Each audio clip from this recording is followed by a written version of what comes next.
ಮಹಾಮಂಡಳದ 3 ಗಂಟೆ ಜೂಮ್ ಮೀಟಿಂಗ್ಗೆ ತಮ್ಮೆಲ್ಲರಿಗೂ ಸ್ವಾಗತ. ನಾನು ಸಹದೇವಪ್ಪ ಬಣಕಾರ್ ಅಂತ, deputy chief officer urban cooperative banks, ನಮ್ಮ ಮುಖ್ಯ ಕಾರ್ಯನಿರ್ವಹಣಾಧಿಕಾರಿ ಅನುಪಸ್ಥಿತಿಯಲ್ಲಿ ತಮ್ಮೆಲ್ಲರಿಗೂ ನಾನು ಸ್ವಾಗತವನ್ನು ಬಯಸುತ್ತೇನೆ. ಮುಂದಿನ ಕಾರ್ಯಕ್ರಮವನ್ನು ನಮ್ಮ ಬ್ಯಾಂಕಿಂಗ್ ಸಲಹೆಗಾರರಾದ ಸುಧಾಕರ್ ಭಟ್ ಸಾಹೇಬರು ನಿರ್ವಹಿಸ್ತಾರೆ. ತಾವೆಲ್ಲರೂ ಅವರ ಉಪಯುಕ್ತ ಮಾಹಿತಿಯನ್ನು ತಿಳಿದುಕೊಳ್ಳುವುದರ ಮೂಲಕ ಮುಂದಿನ ಕಾರ್ಯಕ್ರಮವನ್ನು ಮುನ್ನಡೆಸಬೇಕಾಗಿ ವಿನಂತಿ.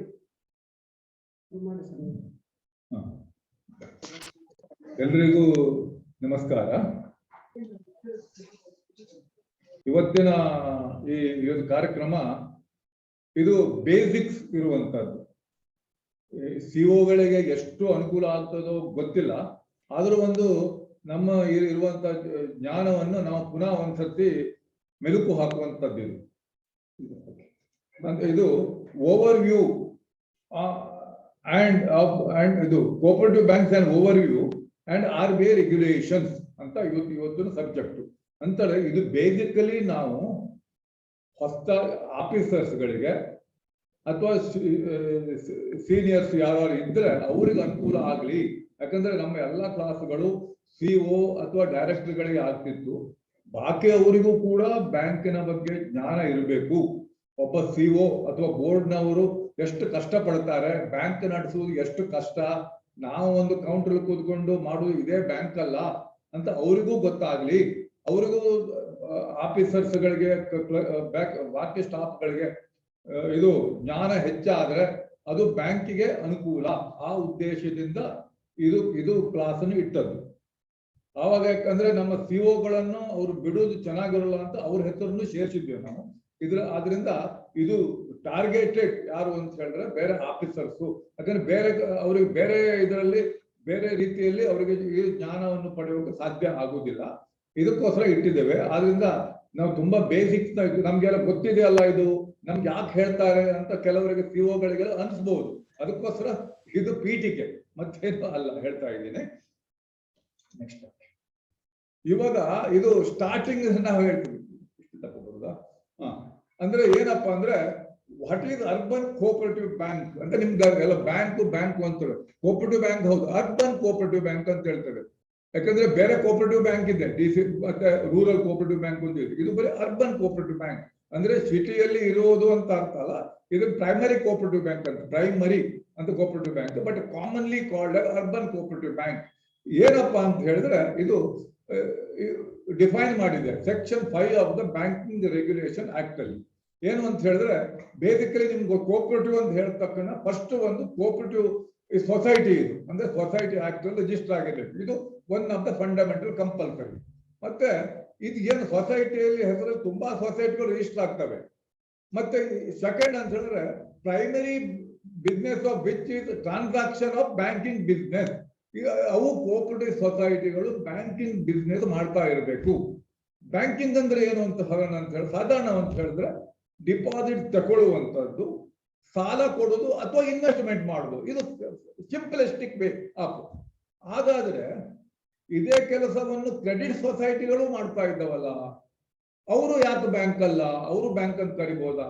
ಅವ್ರದ್ದು ಅರ್ಬನ್ ಕೋಆಪರೇಟಿವ್ ಬ್ಯಾಂಕ್ ಕರಿಬೋದಾ? ಆಗುವುದಿಲ್ಲ. ಯಾಕಂತ ಹೇಳಿದ್ರೆ ಇದು ರಿಸರ್ವ್ ಬ್ಯಾಂಕಿನಿಂದ ಲೈಸೆನ್ಸ್ ಪಡೆದ ಸೊಸೈಟಿ, ಅಂದ್ರೆ ಬ್ಯಾಂಕಿಂಗ್ ಬಿಸ್ನೆಸ್ ಮಾಡೋಕೆ. ಏನಪ್ಪಾ ಸ್ಪೆಷಲ್? ರಿಸರ್ವ್ ಬ್ಯಾಂಕಿನ ಪರ್ಮಿಷನ್ ತಕೊಂಡದಕ್ಕೆ ಏನ್ ಸ್ಪೆಷಲ್? ಅವ್ರಿಗೆ ಕ್ರೆಡಿಟ್ ಸೊಸೈಟಿಗೂ ಏನ್ ಸ್ಪೆಷಲ್ ಅಂತ ಹೇಳಿದ್ರೆ, ಕ್ರೆಡಿಟ್ ಸೊಸೈಟಿಗಳು ಕೂಡ ಡಿಪಾಸಿಟ್ ತಗೊಳ್ತಾರೆ, ಆದರೆ ಕೇವಲ ತಮ್ಮ ಸದಸ್ಯರಿಂದ ಮಾತ್ರ ಡಿಪಾಸಿಟ್ ತಗೊಳ್ತಾರೆ. ಆದರೆ ಕೋಆಪರೇಟಿವ್ ಬ್ಯಾಂಕ್ಗಳು ತಮ್ಮ ಏರಿಯಾ ಆಪರೇಷನ್ ಅಲ್ಲಿ ಇದ್ದಾಗ ಯಾರಿಂದನೂ ಕಸ್ಟಮರ್ ಇಂದ ಡಿಪಾಸಿಟ್, ನಾಟ್ ಮೆಂಬರ್ ಇಂದ ತಗೊಳ್ಬಹುದು, ಬಟ್ ಅವರು ಕಸ್ಟಮರ್ ಆಗ್ತಾರೆ. KYC ತಗೊಂಡು ಕಸ್ಟಮರ್ ಆದ ತಕ್ಷಣ ಎಲ್ಲ ಕಸ್ಟಮರ್ ಇಂದ ಪಬ್ಲಿಕ್ ಅಂತ ಹೇಳಿ, ಕಸ್ಟಮರ್ ಹೇಳೋಕ್ಕಿಂತ ಪಬ್ಲಿಕ್ ಇಂದ ಡಿಪಾಸಿಟ್ ಅನ್ನು ತಗೊಳ್ಬಹುದು. ಅದೇ ಮೇನ್ ವ್ಯತ್ಯಾಸ ಇರುವಂತದ್ದು. ಈಗ ನಿಮ್ಗೆ ಇತ್ತೀಚೆಗೆ ಅಂದ್ರೆ ಕಳೆದ ವರ್ಷ 2020ರಲ್ಲಿ ಕೇಂದ್ರ ಸರ್ಕಾರ ಒಂದು ಮಸೂದೆ ಪಾಸ್ ಮಾಡಿದೆ. ಅದ್ರ ಪ್ರಕಾರ ಈ ಕ್ರೆಡಿಟ್ ಸೊಸೈಟಿ ಇದಾವಲ್ಲ, ಡಿಪಾಸಿಟ್ ಮೆಂಬರ್ಸ್ ಇಂದ ತಗೊಳ್ಳೋದು ಅಂತ ಹೇಳಿದ್ರೆ ಕೇವಲ ವೋಟಿಂಗ್ ರೈಟ್ ಇರುವ ಮೆಂಬರ್ಸ್ ಇಂದ ಮಾತ್ರ ಡಿಪಾಸಿಟ್ ತಗೊಳ್ಬೇಕು ಅಂತ ಇದೆ.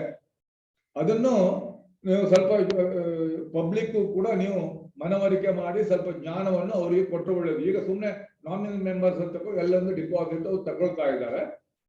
ಅವರು ವೋಟಿಂಗ್ ಮೆಂಬರ್ಸ್ ಇಂದ ಮಾತ್ರ ತಗೊಳ್ಬಹುದು, ಅದು ಬೇರೆ ವಿಷಯ. ಈಗ ಏರುವಂತದ್ದು ಅಂತ ಹೇಳಿದ್ರೆ ಅರ್ಬನ್ ಕೋಆಪರೇಟಿವ್ ಬ್ಯಾಂಕ್ ಅಂದ್ರೆ ಕೋಆಪರೇಟಿವ್ ಸೊಸೈಟಿ ಆಕ್ಟ್ ರಿಜಿಸ್ಟರ್ ಆಗಿರ್ಬೇಕು, ಫಸ್ಟ್ ಕಂಡೀಷನ್. ಸೆಕೆಂಡು ಅದು ಬ್ಯಾಂಕಿಂಗ್ ಬಿಸ್ನೆಸ್ ಮಾಡ್ತಾರೆ ಅಂದ್ರೆ ಟ್ರಾನ್ಸಾಕ್ಷನ್ ಬ್ಯಾಂಕಿಂಗ್ ಮಾಡಬೇಕು. ಮೂರನೇದು ಮಾಡ್ಬೇಕು ಅಂತ ಆದ್ರೆ ಕನಿಷ್ಠ ಅಂದ್ರೆ 1966ರಲ್ಲಿ ಆಕ್ಟ್ ಮಾಡಿದಾಗ ಕನಿಷ್ಠ ಅವರದು ಬಂಡವಾಳ ಅಂದ್ರೆ ಅವರದು ಕ್ಯಾಪಿಟಲ್ 1 ಲಕ್ಷ ಇರಬೇಕು ಅಂತ ಆವಾಗ ಹೇಳಿದ್ದು. 1 ಲಕ್ಷ ಇರಬೇಕು. ಎಲ್ಲಕ್ಕಿಂತ ನೋಡಿ ಇಂಪಾರ್ಟೆಂಟ್ ಏನು ಅಂತ ಹೇಳಿದ್ರೆ ಏನ್ ಮಾಡ್ತಾ ಇದ್ರು, ಇಂಪಾರ್ಟೆಂಟ್ ಏನಂತ ಹೇಳಿದ್ರೆ ಇದು ನೋಡಿ, ಬ್ಯಾಂಕ್ ಈ ಅರ್ಬನ್ ಕೋಆಪರೇಟಿವ್ ಬ್ಯಾಂಕ್ಗಳು ಬೇರೆ ಯಾವುದೇ ಕೋಆಪರೇಟಿವ್ ಸೊಸೈಟಿಗಳನ್ನು ತಮ್ಮ ಮೆಂಬರ್ ಆಗಿ ಸ್ವೀಕಾರ ಮಾಡುವಾಗಿಲ್ಲ. ಇದು ಒಂದು ಮೈನ್ ಕಂಡೀಷನ್ಸ್. ಈ ಕಂಡೀಷನ್ ಈ ಕೋಆಪರೇಟಿವ್ ಅವರಿಗಿಲ್ಲ, ಡಿಸಿಸಿ ಬ್ಯಾಂಕಿಗಿಲ್ಲ, ಅಪೆಕ್ಸ್ ಬ್ಯಾಂಕಿಗಿಲ್ಲ. Only primary cooperative bank, urban cooperative bank. One of the conditions ಅಂತ ಹೇಳಿದ್ರೆ ಅವರನ್ನು ಬೇರೆ ಕೋಆಪರೇಟಿವ್ ಸೊಸೈಟಿಗಳನ್ನು ಯಾವುದೇ ಇರ್ಬೋದು, ಹೌಸಿಂಗ್ ಸೊಸೈಟಿನೂ ಇರ್ಬೋದು ಅಥವಾ ಶುಗರ್ ಕೋಆಪರೇಟಿವ್ ಸೊಸೈಟಿನೂ ಇರ್ಬೋದು, ಯಾವುದೇ ಸೊಸೈಟಿಗಳನ್ನು ತಮ್ಮ ಮೆಂಬರ್ ಆಗಿ ಮಾಡುವಾಗಿಲ್ಲ. ಹಾಗಂದ್ರೆ ಅವರಿಂದ ಡಿಪಾಸಿಟ್ ತಗೊಳ್ಬಹುದಾ? ಡಿಪಾಸಿಟ್ ತಗೊಳ್ಬಹುದು, ಆದ್ರೆ ಪಬ್ಲಿಕ್ ಆಗ್ತಾರೆ. ಡಿಪಾಸಿಟ್ ತಗೊಳಕ್ಕೆ, ಅವ್ರ ಕರೆಂಟ್ ಅಕೌಂಟ್ ಓಪನ್ ಮಾಡೋಕೆ, ಎಫ್ಡಿ ಇಡೋಕೆ, ಅವ್ರ ಕಸ್ಟಮರ್ ಆಗೋಕೆ ಏನು ತೊಂದರೆ ಇಲ್ಲ. ಇದು ಅವರನ್ನು ಮಾತ್ರ ಮೆಂಬರ್ ಅಂತ ತಗೊಳ್ಳುವಾಗಿಲ್ಲ. ನೆಕ್ಸ್ಟ್, ಈಗ ಇದಾಯ್ತು ಕೋಆಪರೇಟಿವ್ ಅರ್ಬನ್ ಕೋಆಪರೇಟಿವ್ ಬ್ಯಾಂಕ್ ಅಂದ್ರೆ ಏನು ಅಂತ ನಿಮ್ಗೆ ಸಾಧಾರಣ ಬಂತು, ಈಗ ಸಿಕ್ತು ಮೇಲ್ಮನೆ. ಆದ ನಂತರ ಇದರ ಕ್ಯಾರೆಕ್ಟರ್, ಇದು ಏನಪ್ಪ ಮೇನ್ ಕ್ಯಾರೆಕ್ಟರಿಸ್ಟಿಕ್ಸ್ ಅಪ್ಪ ಅರ್ಬನ್ ಕೋಆಪರೇಟಿವ್ ಬ್ಯಾಂಕ್ ಅಂದ್ರೆ ಅದ ಏನು ಅಂತ ಹೇಳಿದ್ರೆ, ಈಗಾಗಲೇ ಹೇಳಿದ ತಕ್ಷಣ ಹೇಳಿದ ಹಾಗೆ ಇದು register under cooperative societies act, ಇದು ಆಲ್ರೆಡಿ ಹೇಳಿದೆ. ಮತ್ತೆ ಇದು ನೋಡಿ, ಯಾರಿಗೆ ಇದ್ರಲ್ಲಿ ಕಂಟ್ರೋಲಿಂಗ್ ಇಂಟ್ರೆಸ್ಟ್ ಇಲ್ಲ. ಇದು ನೋಡಿ, ಸಪೋಸ್ ನೀವು ಬೇರೆ ಒಂದು ಅಥವಾ ಒಂದು ಕರ್ನಾಟಕ ಬ್ಯಾಂಕಿನ ತಕೊಳ್ಳಿ, ಅಥವಾ ಒಂದು ಯಸ್ ಬ್ಯಾಂಕಿನ ತಕೊಳ್ಳಿ, ಕೋಟಕ್ ಮಹಿಂದ್ರಾ ತಕೊಳ್ಳಿ. ಯಾರೋ ಒಬ್ಬ ವ್ಯಕ್ತಿ ಯಾರಿಗೆ ಜಾಸ್ತಿ ಶೇರ್ಸ್ ಇದೆ ಪ್ರಮೋಟರ್ ನಂತರ ಅವರಿಗೂ ಕಂಟ್ರೋಲಿಂಗ್ ಇಂಟ್ರೆಸ್ಟ್ ಇರುತ್ತೆ. ಇಲ್ಲಿ ಯಾರಿಗೂ ಕಂಟ್ರೋಲಿಂಗ್ ಇಂಟ್ರೆಸ್ಟ್ ಇರೋಲ್ಲ. ಯಾಕಂತ ನೋಡಿ, ಮುಂದೆ ನೋಡುವಾಗ ಒಬ್ಬ ಮೆಂಬರಿಗೆ 1 ವೋಟ್ ಅಷ್ಟೇ. ಎಷ್ಟೇ ಶೇರ್ ಇದ್ದಿರಲಿ, 1 ಶೇರ್ ಇದ್ದವನಿಗೂ ಒಂದೇ ವೋಟು, 1 ಲಕ್ಷ ಶೇರ್ ಇದ್ದವನಿಗೂ ಒಂದೇ ವೋಟು. ಆದ್ರಿಂದ ಯಾವ್ದು ಕಂಟ್ರೋಲ್ ಇಲ್ಲ. ಇಲ್ಲಿ ಕಂಟ್ರೋಲ್ ಹೇಗೆ ಮಾಡ್ತಾರೆ, ಅವರ ಒಂದು ಆ ಊರಿನ ಅವ್ರ ಗಣ್ಯ ವ್ಯಕ್ತಿಗಳು ಇರ್ಬೋದು, ಇನ್ಫ್ಲೂಯೆನ್ಷಿಯಲ್ ವ್ಯಕ್ತಿ ಇರ್ಬೋದು, ರಾಜಕೀಯ ವ್ಯಕ್ತಿ ಇರ್ಬೋದು, ಅವರು ಬೇರೆ ಮೆಂಬರ್ಸ್ ಅನ್ನು ಎಷ್ಟು ಕಂಟ್ರೋಲ್ ಮಾಡ್ತಾರೆ, ಅವರ ಕಂಟ್ರೋಲ್ ಅಲ್ಲಿ ಅಂತ ಹೇಳೋದಕ್ಕಿಂತಲೂ ಅವರ ಪ್ರಭಾವದಲ್ಲಿ ಎಷ್ಟು ಮೆಂಬರ್ಸ್ ಇರ್ತಾರೆ, ಅದರ ಆಧಾರ ಮೇಲೆ ಅವರು ಬ್ಯಾಂಕ್ ಅನ್ನು ಕಂಟ್ರೋಲ್ ಮಾಡ್ತಾ ಇರ್ಬೋದು. ತಾವು ಸ್ವಂತ ಹಾಕಿದ ದುಡ್ಡಿನಿಂದ ಅವರಿಂದ ಹಾಗೇನೆ, ಯಾಕಂದ್ರೆ ಅದರಿಂದ ಕಂಟ್ರೋಲಿಂಗ್ ಇಂಟ್ರೆಸ್ಟ್ ಇಲ್ಲ. ಮತ್ತೆ 1 ಮೆಂಬರ್ಸ್ಗೆ 1 ಹೇಳ್ತದೆ. ಇನ್ನೊಂದು ಅಂತ ಹೇಳಿದ್ರೆ ಇದರಲ್ಲಿ ಡ್ಯುಯಲ್ ಕಂಟ್ರೋಲ್. ನಿಮಗೆ ಕಂಟ್ರೋಲ್ ನೋಡಿ, ಯಾವುದೇ ಕಮರ್ಷಿಯಲ್ ಬ್ಯಾಂಕ್ ತಗೊಳ್ಳೋದು ಬರೀ ಕೇವಲ ರಿಸರ್ವ್ ಬ್ಯಾಂಕಿನ ಕಂಟ್ರೋಲ್ ಮಾತ್ರ. ಇದರಲ್ಲಿ ಏನು ಅಂತ ಹೇಳಿದ್ರೆ dual control, state government control ಮಾಡ್ತವೆ, ರಿಸರ್ವ್ ಬ್ಯಾಂಕ್ ಕೂಡ ಕಂಟ್ರೋಲ್ ಮಾಡ್ತವೆ. ಇದು ಇದರ main character cooperative bank. Banking sector ಅಲ್ಲಿ ಸ್ಪೆಷಲ್ ಕ್ಯಾರೆಕ್ಟರ್ಸ್ ಇರುವಂತ ಈ ಕೋಆಪರೇಟಿವ್ ಬ್ಯಾಂಕ್ಗಳಿಗೆ ಮಾತ್ರ. ಅದು ಡಿಸಿಸಿ ಬ್ಯಾಂಕು ಅಥವಾ ಇರಬಹುದು, ಕೋಆಪರೇಟಿವ್ ಸೆಕ್ಟರ್ ಅಲ್ಲ ಅರ್ಬನ್ ಕೋಆಪರೇಟಿವ್ ಬ್ಯಾಂಕ್. ಇದು ಡ್ಯುಯಲ್ ಕಂಟ್ರೋಲ್, 2 ಇದೆ, ಅವರು ಇದ್ದಾರೆ, ಇಬ್ರು ಕೇಳ್ತಾರೆ. ಕನ್ಫ್ಯೂಷನ್ ಇದೆ. ನೆಕ್ಸ್ಟ್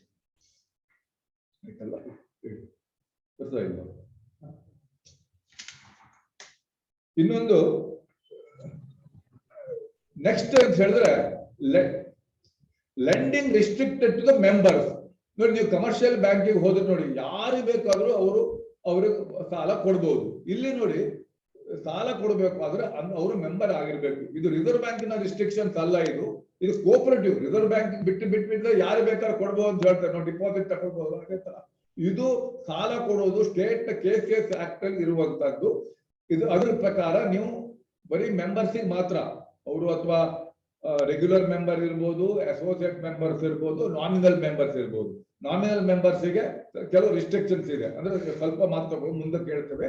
ಮತ್ತೆ ರಿಸ್ಟ್ರಿಕ್ಟೆಡ್ ಏರಿಯಾ ಆಪರೇಷನ್, ನಿಮ್ಗೆ ಏರಿಯಾ ಆಪರೇಷನ್ ಫಿಕ್ಸ್ ಮಾಡ್ತಾರೆ, ಎಲ್ಲಿ ಅಲ್ಲಿ ಅದರೊಳಗೆ ಮಾತ್ರ ನೀವು ಮೆಂಬರ್ಶಿಪ್ ತಗೊಳ್ಬೇಕು, ಅದರೊಳಗೆ ಮಾತ್ರ ಸಾಲ, ಆ ಮೆಂಬರ್ಸ್ ಅಲ್ಲಿರುವಂತವ್ರಿಗೆ ಮಾತ್ರ ನೀವು ಸಾಲ ಕೊಡಬೇಕು, ಅದು ಆಪರೇಟ್ ಮಾಡಬೇಕು.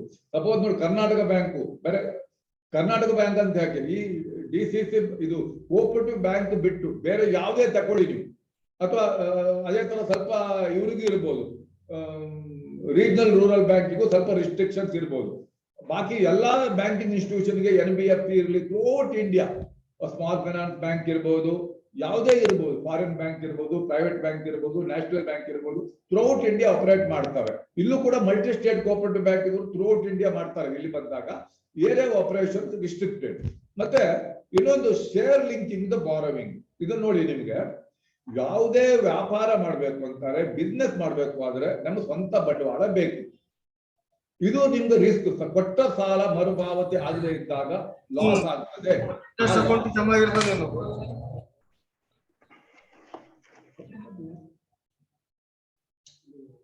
ಆ ಲಾಸ್ ಅನ್ನು ತಡೆದುಕೊಳ್ಳೋಕೋಸ್ಕರ ನಿಮ್ಗೆ ಶೇರ್ಸ್ ಬೇಕು. ನೋಡಿ ಬೇರೆ ನೋಡಿ, ಕರ್ನಾಟಕ ಬ್ಯಾಂಕಿಗೆ ಒಂದು ಸರ್ತಿ ನೀವು ಶೇರ್ ಕೊಟ್ಟರೆ ಪರ್ಮನೆಂಟ್ ಆಗಿ ಅಲ್ಲಿ ಇರ್ತದೆ.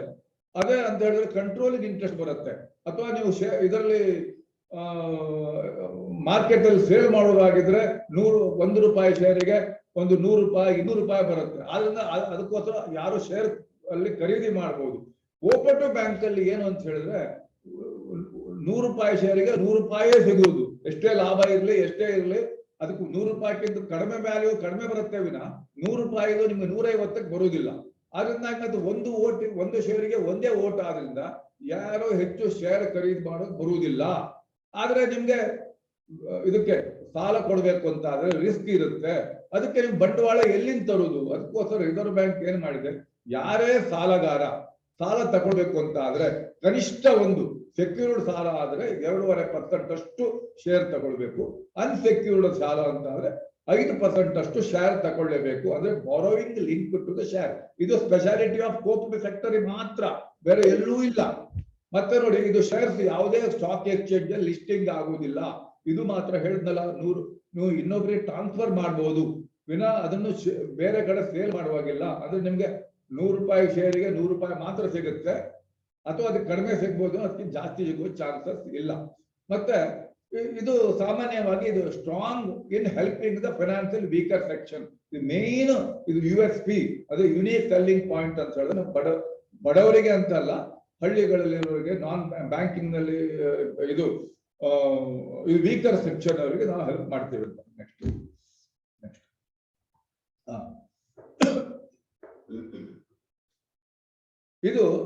ನೆಕ್ಸ್ಟ್ ಇದನ್ನು ಯಾರು ಈಗ ರೆಗ್ಯುಲೇಟ್ ಮಾಡ್ತೇವೆ ಅಂದ್ರೆ, ಒಂದು ರಿಸರ್ವ್ ಬ್ಯಾಂಕ್ ಆಫ್ ಇಂಡಿಯಾ ಅಂದ್ರೆ ರೆಗ್ಯುಲೇಟರಿ ಆಗ್ತಾರೆ. Next state government.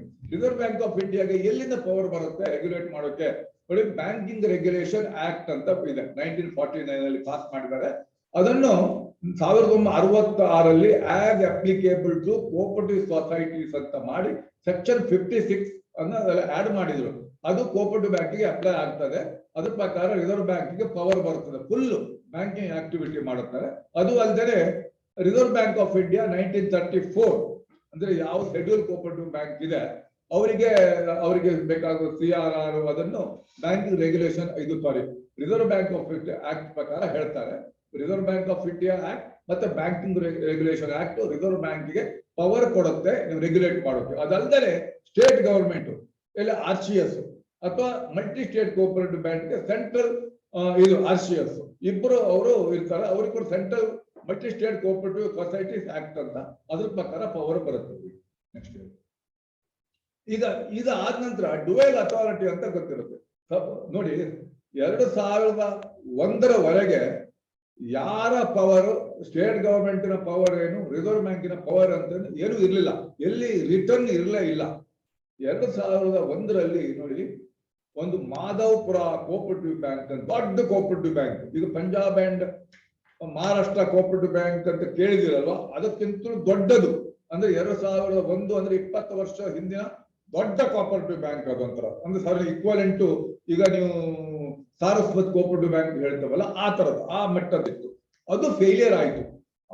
ಅದರಿಂದ ಬ್ಯಾಂಕಿಂಗ್ ಸೆಕ್ಟರ್ಗೆ, ಇದು ಕೋಆಪರೇಟಿವ್ ಬ್ಯಾಂಕಿಂಗ್ ಸೆಕ್ಟರ್ಗೆ ತುಂಬಾ ಹೊಡೆತ ಬಿತ್ತು.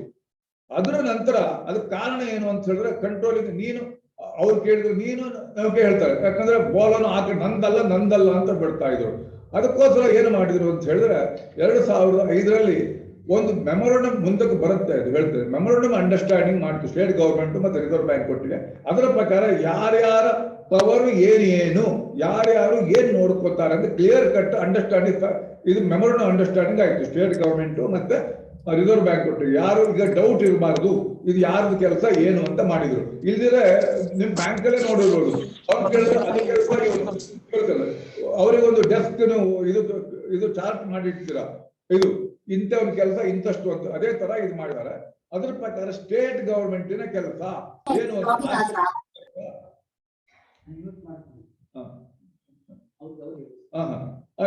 ಸ್ವಲ್ಪ ಮ್ಯೂಟ್ ಮಾಡ್ಕೊಳ್ಳಿ ಯಾರಾದ್ರು ಇದ್ರೆ, ಆಗ ಚೆನ್ನಾಗಿ ಕೇಳುತ್ತೆ. ಈಗ ನೋಡಿ, ಸ್ಟೇಟ್ ಗವರ್ಮೆಂಟ್ RCS ಕೆಲಸ ಏನಪ್ಪ ಅಂತ ಹೇಳಿದ್ರೆ, ಫಸ್ಟ್ ಒಂದು ರಿಜಿಸ್ಟ್ರೇಷನ್, ಅಲ್ಲೇ ರಿಜಿಸ್ಟರ್ ಆದ್ವಿನ ಅವ್ರ ಬ್ಯಾಂಕಿಂಗ್ ಲೈಸೆನ್ಸ್ ಸಿಗುದಿಲ್ಲ. ಕೋಆಪರೇಟಿವ್ ಸೊಸೈಟಿಗೆ ಜನ್ಮ ತಾಳ್ಬೇಕು ಅಂತ ಆದ್ರೆ ರಿಜಿಸ್ಟ್ರೇಷನ್ ಆಗ್ಬೇಕು. ನೆಕ್ಸ್ಟ್ ಅಧಿಕಾರ ಇರುವಂತದ್ದು ಮ್ಯಾನೇಜ್ಮೆಂಟ್, ಬೋರ್ಡ್ ಆಫ್ ಡೈರೆಕ್ಟರ್ ಚುನಾವಣೆ ಇರ್ಬೋದು, ಪ್ರೆಸಿಡೆಂಟ್ ಚುನಾವಣೆ ಇರ್ಬೋದು, ಎಲ್ಲರೂ ಚುನಾವಣಾ ಕಮಿಷನ್ ಮುಖಾಂತರ ಅಥಾರಿಟಿ ಪ್ರಕಾರ ಚುನಾವಣೆ ಮಾಡುವಂತದ್ದು. ಮ್ಯಾನೇಜ್ಮೆಂಟ್ ಸಂಬಂಧಪಟ್ಟದ್ದು ಏನು ಡಿಸ್ಕ್ವಾಲಿಫಿಕೇಶನ್ಸ್ ತೆಗೆದು ಹಾಕುವಂತದ್ದು ಎಲ್ಲ ಕೆಲಸ, ಅದನ್ನ ಪವರ್ ಅವರಿಗೆ ಇದೆ. ಇದು ನೋಡಿ, ಎಕ್ಸಿಸ್ಟಿಂಗ್ ಹೇಳಿದ್ರೆ ಬ್ಯಾಂಕಿಂಗ್ ರೆಗ್ಯುಲೇಷನ್ ಆಕ್ಟ್ ಚೇಂಜ್ ಆದ ನಂತರ ಇದ್ರ ಪ್ರಕಾರ ತುಂಬಾ ಚೇಂಜ್ ಆಗಿದೆ. ಆಗತ್ತೆ, ಅದು ಇನ್ನು ಬಂದಿಲ್ಲ ಪೂರ್ತಿ. ಅದು ಚೇಂಜ್ ಆಗೋ ಮುಂಚೆ ಏನಿದೆಯೋ ಅದನ್ನೇ ಹೇಳ್ತಾ ಇದ್ದೀನಿ. ಈಗ ಚೇಂಜ್ ಆಗಿದೆಯಲ್ಲ ಅಂತ ಹೇಳಿ ಅದು ಪೂರ್ತಿ ಬಂದಿಲ್ಲ, ಜಾರಿಗೆ ಬಂದಿಲ್ಲ, ಆಗತ್ತೆ ಅಷ್ಟೇ. ಮುಂದೆ ಅಡ್ಮಿನಿಸ್ಟ್ರೇಷನ್ ಕೆಲಸನೂ ಅವ್ರದ್ದೇ. ರಿಕ್ರೂಟ್ಮೆಂಟ್, ಯಾವ್ದು ರಿಕ್ರೂಟ್ಮೆಂಟ್ ಅದು ಬರುತ್ತಲ್ವಾ, CO ಅಪಾಯಿಂಟ್ಮೆಂಟ್ ಎಲ್ಲ ಅವರದ್ದು, ಅಡ್ಮಿನಿಸ್ಟ್ರೇಷನ್ ಅವರದ್ದು. ರಿಕವರಿ ಅಂತ ಹೇಳಿದ್ರೆ ನೋಡಿ, ಸಾಲ ಕೊಡೋವರಿಗೆ ಮತ್ತೆ NPA ಆಗಿ ಅದಕ್ಕೆ ಪ್ರೊವಿಷನ್ ಎಷ್ಟು ಮಾಡುವವರಿಗೆ ಮಾತ್ರ ರಿಸರ್ವ್ ಬ್ಯಾಂಕ್ ಪಿಕ್ಚರ್ ಬರುತ್ತೆ. ಅದರ ನಂತರ ರಿಕವರಿ ಎಲ್ಲ ಏನಿರುತ್ತೆ, ರಿಕವರಿಯಲ್ಲಿ ಟ್ರಿಬ್ಯುನಲ್ ಮಾಡಿನೋ ಎಲ್ಲ ಮಾಡುವಂತ ರಿಕವರಿ ನೋಡಿ. ಇದು ರಿಕವರಿಗೆ ನೀವು ಬೇರೆ ಕಡೆ ಸಿವಿಲ್ ಕೋರ್ಟಿಗೆ ಹೋಗುವಾಗಿಲ್ಲ. ಅದೇ ತರ ನಿಮ್ಮ ಸ್ಟಾಫ್ ಈ ಸಿವಿಲ್ ಲೇಬರ್ ಕೋರ್ಟಿಗೆ ಹೋಗುವಾಗಿಲ್ಲ. Everything cooperative society staff under section 70 of the KCS act. ಮತ್ತೆ ಇದು ರಿಕವರಿ ಕೂಡ ಹಾಗೆ, ಇದು 70 ಇದರಲ್ಲಿ ಬರ್ತದೆ. ಇಲ್ಲಿ ರಿಕವರಿ ಟ್ರಿಬ್ಯುನಲ್ ಇದೆ, ಅಲ್ಲೇ ರಿಕವರಿ ಪೂರ್ತಿ ಸ್ಟೇಟ್ ಗವರ್ಮೆಂಟ್ ಮಾಡುತ್ತೆ. ನೆಕ್ಸ್ಟ್ ಆಡಿಟ್, ಅದು ಈಗ ಚೇಂಜ್ ಆಗಿದೆ. BR ಆಕ್ಟ್ ಆದ ನಂತರ ರಿಸರ್ವ್ ಬ್ಯಾಂಕ್ ನಿಮ್ಮ ಸೆಂಟ್ರಲ್ ಆಡಿಟರ್ ಅಂತ ಹೇಳಿದ್ರೆ ಸ್ಟ್ಯಾಟ್ಯೂಟರಿ ಆರ್ಡರ್ ನೇಮಕ ಮಾಡ್ತಾರೆ. ಅಲ್ಲಿ ಈಗ ಅದ್ರ ಮುಂಚೆ ಸ್ಟೇಟ್ ಗವರ್ಮೆಂಟ್ ಇದೆ ಇತ್ತು. ರಿಕ್ರೂಟ್ಮೆಂಟ್, ಅದು ರಿಕ್ರೂಟ್ಮೆಂಟ್ ಪಾಲಿಸಿ, ಕ್ವಾಲಿಫಿಕೇಶನ್ ಎಷ್ಟು ಇರಬೇಕು, ರಿಕ್ರೂಟ್ಮೆಂಟ್ ಕಮಿಟಿ ಹೇಗೆ ಮಾಡಬೇಕು, ಏಜು, ರಿಸರ್ವೇಶನ್ಸ್ ಎಲ್ಲ ಸ್ಟೇಟ್ ಗವರ್ಮೆಂಟ್ ನೋಡ್ಕೊಳ್ಳುತ್ತೆ. ಕೊನೆಯದಾಗಿ ಲಿಕ್ವಿಡೇಷನ್, ಇದನ್ನು ವೈಂಡಿಂಗ್ ಅಪ್ ಮಾಡೋ ಕೆಲಸ ಕೂಡ ಇಷ್ಟು ಪೂರ ಸ್ಟೇಟ್ ಗವರ್ಮೆಂಟಿನ ಕೆಲಸ. ಲಿಕ್ವಿಡೇಷನ್ ಅಂತ ಹೇಳಿ ಅವಿಷ್ಟ ಬಂದ ಮಾಡಬೇಕು, ರಿಸರ್ವ್ ಬ್ಯಾಂಕ್ ರೆಕಮೆಂಡ್ ಮಾಡುತ್ತೆ, ಆಮೇಲೆ ಇವರು ಮಾಡಬೇಕು, ಮುಂದಕ್ಕೆ ಬರುತ್ತೆ. ನೆಕ್ಸ್ಟ್ ಇದಾದ ನಂತರ ರಿಸರ್ವ್ ಬ್ಯಾಂಕಿನ ಕೆಲಸ ಏನಪ್ಪಾ ಅಂದ್ರೆ, ಇದು MOI ಪ್ರಕಾರ ಫಸ್ಟ್ ಅಂತ ಹೇಳಿ ಬ್ರಾಂಚ್ ಲೈಸೆನ್ಸಿಂಗ್ ಮತ್ತೆ ಬ್ಯಾಂಕ್ ಲೈಸೆನ್ಸಿಂಗ್. ಬ್ಯಾಂಕಿಗೆ ಲೈಸೆನ್ಸ್ ಕೊಡುವಂತದ್ದು ರಿಸರ್ವ್ ಬ್ಯಾಂಕಿನ ಕೆಲಸ.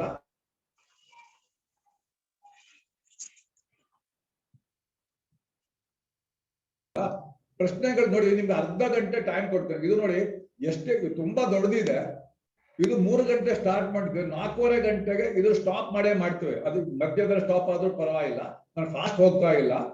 ಬಾಕಿ ಯಾಕಂದ್ರೆ ಇದು ಕಂಟಿನ್ಯೂಸ್, ಇದು ಸ್ಟಾಪ್ ಮಾಡುತ್ತೇವೆ. ನೀವು 4:15 ಗಂಟೆಯಿಂದ ನೀವು ಕ್ವಶನ್ ಎಷ್ಟು ಬೇಕಾದ್ರೂ ಕ್ವಶನ್ ಕೇಳ್ಬೋದು. ಎಲ್ಲ ಜಾಟ್ ಮಾಡಿ ಇಟ್ಕೊಳ್ಳಿ, ಮಧ್ಯೆ ಇದು ಡಿಸ್ಟರ್ಬ್ ಆಗುತ್ತೆ, ನೀವು ಆವತ್ತು ಕೇಳಿ. ಇದು ನಿಮ್ಮ ವಿನಂತಿ ನಿಮ್ಮ ಹತ್ರ. ಇದು ರಿಸರ್ವ್ ಬ್ಯಾಂಕಿನ ಕೆಲಸ ಏನು ಅಂತ ಹೇಳಿದ್ರೆ, ಇದು ಲೈಸೆನ್ಸ್ ಕೊಡುವಂತದ್ದು ಮತ್ತೆ ಬ್ರಾಂಚ್ ಲೈಸೆನ್ಸ್ ಕೊಡುವಂತದ್ದು. ಇದು ಕ್ಯಾಪಿಟಲ್ ಅಡಕ್ವೆಸಿ ಅಂದ್ರೆ ಏನು ಹೇಳ್ತಾರೆ ಅಂದ್ರೆ CRAR. ಏನಪ್ಪ ಇದು CRAR ಅಂದ್ರೆ, ಇದು COಗಳಿಗೆಲ್ಲ ಗೊತ್ತು, ಇದೊಂದು ಬೈ ಹಾರ್ಟ್. CRAR ಏನು ಅಂತ ಹೇಳಿದ್ರೆ, ಇದು ಕ್ಲಾಸ್ಗಳು ಬೇಸಿಕಲಿ ಆಫೀಸರ್ಸ್ ಗಳಿಗೆ ಇರುವುದರಿಂದ, ಅಥವಾ ಕೆಲವು ಡೈರೆಕ್ಟರ್ಗಳು ಅಟೆಂಡ್ ಆಗಿದ್ರೆ ಅವರಿಗೂ ಹೆಲ್ಪ್ ಆಗುತ್ತೆ. CRAR ಅಂತ ಹೇಳಿ ನೀವು ಇದೊಂದು ನೋಡಿ, ಆಗ್ಲೇ ಹೇಳ್ತಾರೆ, ಯಾವುದೇ ಬಿಸ್ನೆಸ್ ಮಾಡ್ಬೇಕು ಅಂತ ಆದ್ರೆ ಅದಕ್ಕೆ ನಿಮ್ದೇ ಸ್ವಂತ ಬಂಡವಾಳ ಇರಬೇಕು. ಇದು ಅಂತ ಹೇಳಿದ್ರೆ ಬಂಡವಾಳ ಇರಬೇಕು ಅಂತ ಹೇಳಿದ್ರೆ ಆಗಲ್ಲ. ಎಷ್ಟು ಬಂಡವಾಳ ಇರಬೇಕು ಅದನ್ನು ಅಕ್ಯುರೇಟ್ ಕ್ಯಾಲ್ಕುಲೇಟ್ ಮಾಡುವಂತದ್ದು ರೇಷಿಯೋ. ನಿಮ್ಗೆ CD ರೇಷಿಯೋ ಅಂತ ಸಾಧಾರಣ ನಿಮ್ಗೆ ಗೊತ್ತು. ಎಷ್ಟಪ್ಪ ಅಂತ ಹೇಳಿದ್ರೆ ಡಿಪಾಸಿಟ್, ಈಗ ನಿಮ್ಗೆ ಕೊಡುವ ಸಾಲ ಡಿಪಾಸಿಟ್ ಎಷ್ಟು ಪ್ರಮಾಣದಲ್ಲಿ ಇದೆ ಅಂತ CD ರೇಷಿಯೋ. ಅದೇ ತರನೇ ನೀವು ಯಾವುದೇ ಅಸೆಟ್ ಅನ್ನು ಖರೀದಿ ಮಾಡ್ಬೇಕು ಅಂತ ಆದ್ರೆ, ಯಾವುದನ್ನೇ ಸಾಲ ಕೊಡ್ಬೇಕು, ಬ್ಯಾಲೆನ್ಸ್ ಶೀಟ್ ನ ಅಸೆಟ್ ಸೈಡ್ ತಕೊಳ್ಳಿ. ಎಲ್ಲ ಅಸೆಟ್ ಸೈಡ್ ಅಸೆಟ್ಗೆ ಅದಕ್ಕೆ ಬೇಕಾದಂತ ನೀವು ಅಸೆಟ್ ಸೈಡ್ ಯಾವುದೇ ತರದಿಂದ ಲಾಸ್ ಆಗ್ಬೋದು, ಯಾವುದೇ ಬರೀ ಸಾಲ ಅಲ್ಲ. ಅದಕ್ಕೋಸ್ಕರ ಎಲ್ಲ ಅಸೆಟ್ಗೆ ನಿಮ್ಮದು ಒಂದು capital to the asset ratio ಅಂತ. ಬಟ್ ಸಿಂಪಲ್ ಅಲ್ಲ ಇದು. ನಿಮ್ಮಲ್ಲಿರುವಂತ ಎಲ್ಲ ಅಸೆಟ್ಗಳು ನೋಡು, ಎಲ್ಲದಕ್ಕೂ ಸೇಮ್ ರಿಸ್ಕ್ ಇರುವುದಿಲ್ಲ. ನೋಡಿ, ನೀವು ಇದನ್ನು ಕ್ಯಾಶ್ ಇನ್ ಹ್ಯಾಂಡ್ ಇರುತ್ತೆ, ಅದಕ್ಕೆ ರಿಸ್ಕ್ ಬಹಳ ಕಡಿಮೆ, ಅದಕ್ಕೆ 0 ರಿಸ್ಕ್. ಬೇರೆ ಕಮರ್ಷಿಯಲ್ ಬೇರೆ ಬ್ಯಾಂಕ್ ಅಲ್ಲಿ ಡಿಪಾಸಿಟ್ ಇಟ್ಟಿಲ್ಲ, ಅದಕ್ಕೆ ಇನ್ನು ಸ್ವಲ್ಪ ಜಾಸ್ತಿ ರಿಸ್ಕ್, ಅದಕ್ಕೆ 20% ರಿಸ್ಕ್ ಅಂತ ಹೇಳಿದ್ರೆ. ಅಂದ್ರೆ 100 ರೂಪಾಯಿ ಇಟ್ಟರೆ 20 ರೂಪಾಯಿಯಷ್ಟು ಬಾಳದೆ ಇರ್ಬೋದು. ಅದಕ್ಕೆ ನಮ್ಗೆ ಅನುಕೂಲ ಈಗ ನಮ್ಗೆ ಸಿಕ್ಕಿದೆ. ಏನಪ್ಪ ಇದು ಅಂತ Punjab and Maharashtra cooperative bank ಅಲ್ಲಿ ಈಗ ಇಟ್ಟವರಿಗೆ ಈಗ ರಿಸ್ಕ್ ಏನಂತ ಗೊತ್ತಾಗಿದೆ ಆ ತರದ್ದು. ಮತ್ತೆ ಗವರ್ಮೆಂಟ್ ಸೆಕ್ಯೂರಿಟಿಲಿ ಇರ್ತೀರಾ, ಅದಕ್ಕೆ ಏನು ರಿಸ್ಕ್ ಇರೋಲ್ಲ, ಯಾಕಂದ್ರೆ ಗವರ್ಮೆಂಟ್ ನಿಮ್ಗೆ ಕೊಡಲ್ಲ ಅಂತ ಹೇಳೋಲ್ಲ. ಅದಕ್ಕೇನೋ ಕಡೆಗೆ ಇಂಟ್ರೆಸ್ಟ್ ಹೆಚ್ಚು ಕಮ್ಮಿ ಆಗಿ ಸ್ವಲ್ಪ ಅದರಲ್ಲಿ ವ್ಯಾಲ್ಯೂ ಸ್ವಲ್ಪ ಹೆಚ್ಚು ಕಮ್ಮಿ ಆಗ್ಬೋದು, ಅಥವಾ ಮಾರ್ಕೆಟ್ ರಿಸ್ಕ್ ಸ್ವಲ್ಪ ಇದೆ. ಬಟ್ ಗವರ್ಮೆಂಟ್ ಕೊಡಲ್ಲ, ಅದಕ್ಕೆ 0. ಅದೇ ಬಾಕಿ ಎಲ್ಲದಕ್ಕೂ ಸಾಧಾರಣವಾಗಿ ಸಾಲ ಇರ್ಬೋದು. ನೀವು ನಿಮ್ಮ ಆಸ್ತಿನೇ ಇರ್ಬೋದು, ಬಿಲ್ಡಿಂಗೇ ಕೊಂಡ್ಕೊಳ್ಳಿ, ಅದೆಲ್ಲ ಅಸೆಟ್ಗಳಿಗೆ 100% ರಿಸ್ಕ್ ಬೇಕು. ಅದಕ್ಕೆ ಹಾಕಿ ಅಂತ ಹೇಳಿದ್ರೆ ನಿಮ್ಮಲ್ಲಿ ಎಷ್ಟು ಬಂಡವಾಳ ಇದೆ ಅದು ಅಸೆಟ್ ನ ಡಿವೈಡ್ ಮಾಡಿದ್ರೆ ಅರ್ಥ ಏನು ಅಂತ ಹೇಳಿದ್ರೆ, ಯಾವುದೇ ಒಂದು ಹೊಸ ಅಸೆಟ್ ಕ್ರಿಯೇಟ್ ಮಾಡ್ಬೇಕು ಅಂತ ಆದ್ರೆ, ಸಾಲನೇ ಇರ್ಬೋದು, ಒಂದು ಬಿಲ್ಡಿಂಗ್ನೇ ಇರ್ಬೋದು, ಏನೇ ಖರೀದಿ ಮಾಡ್ಬೇಕು ಅಂತ ಆದ್ರೆ ಅದಕ್ಕೆ ನಿಮ್ಮ ಹತ್ರ 9 ರೂಪಾಯಿ ಸಮಾನವಾದ 9 ರೂಪಾಯಿಯಷ್ಟು ನಿಮ್ಮ ಹತ್ರ ಅಸಲು ಇರಬೇಕು. ಅಸಲು ಅಂತ ಹೇಳಿದ್ರೆ ಬಂಡವಾಳ ಇರಬೇಕು. ಇದಂದ್ರೆ capital to risk weighted asset ratio ಅಂತ ಹೇಳಿದ್ರೆ ಸಿಂಪಲ್ ಟರ್ಮ್ಸ್ ಅಲ್ಲಿ. ಬೇರೆ ಏನು ಕಾಂಪ್ಲಿಕೇಶನ್ ಬೇಡ. ಯಾವುದೇ ಒಂದು ಅಸೆಟ್ ಖರೀದಿ ಮಾಡಿ, ಅಸೆಟ್ ನೋಡಿ ಬಿಲ್ಡಿಂಗ್ ಎಲ್ಲ ದಿನನಿತ್ಯ ಖರೀದಿ ಮಾಡೋಲ್ಲ. ಇಲ್ಲಿ ಅಸೆಟ್ ಅಂದ್ರೆ ಮೇನ್ಲಿ ಸಾಲದ್ದು ಅಂತ ಹೇಳಿದ್ರೆ ಏನ್ ತಿಳ್ಕೊಳ್ಬೇಕಂದ್ರೆ, ಯಾವುದೇ ಒಂದು 100 ರೂಪಾಯಿ ಸಾಲ ಕೊಡ್ಬೇಕು ಅಂತ, ಸಾಲ ಕೊಡುವ ಮೊದಲು ನಿಮ್ಮ ಹತ್ರ ಆ ಸಾಲದಿಂದ ಆಗಬಹುದಂತ ಲಾಸ್ ಅನ್ನು ತಡೆಕೊಳ್ಳಲಿಕ್ಕೋಸ್ಕರ ಕನಿಷ್ಠ 9 ರೂಪಾಯಿ ಆದ್ರೂ ನಿಮ್ಮ ಹತ್ರ ಸ್ವಂತ ಬಂಡವಾಳ ಇರಬೇಕು. ಸ್ವಂತ ಬಂಡವಾಳ ಅಂತ ಹೇಳಿದ್ರೆ ಶೇರ್ ಕ್ಯಾಪಿಟಲ್ ಅಥವಾ ಕೆಲವು ರಿಸರ್ವ್ಸ್, ನೀವು ಲಾಭದಿಂದ ತೆಗೆದಿರಿಸಿದ ರಿಸರ್ವ್ ಇರಬೇಕು. ಅದಕ್ಕೆ CRAR ಅಂತಾರೆ. ಅದು ಎಷ್ಟು ಇರಬೇಕು ಅಂತ ರಿಸರ್ವ್ ಬ್ಯಾಂಕ್ ಹೇಳುತ್ತೆ.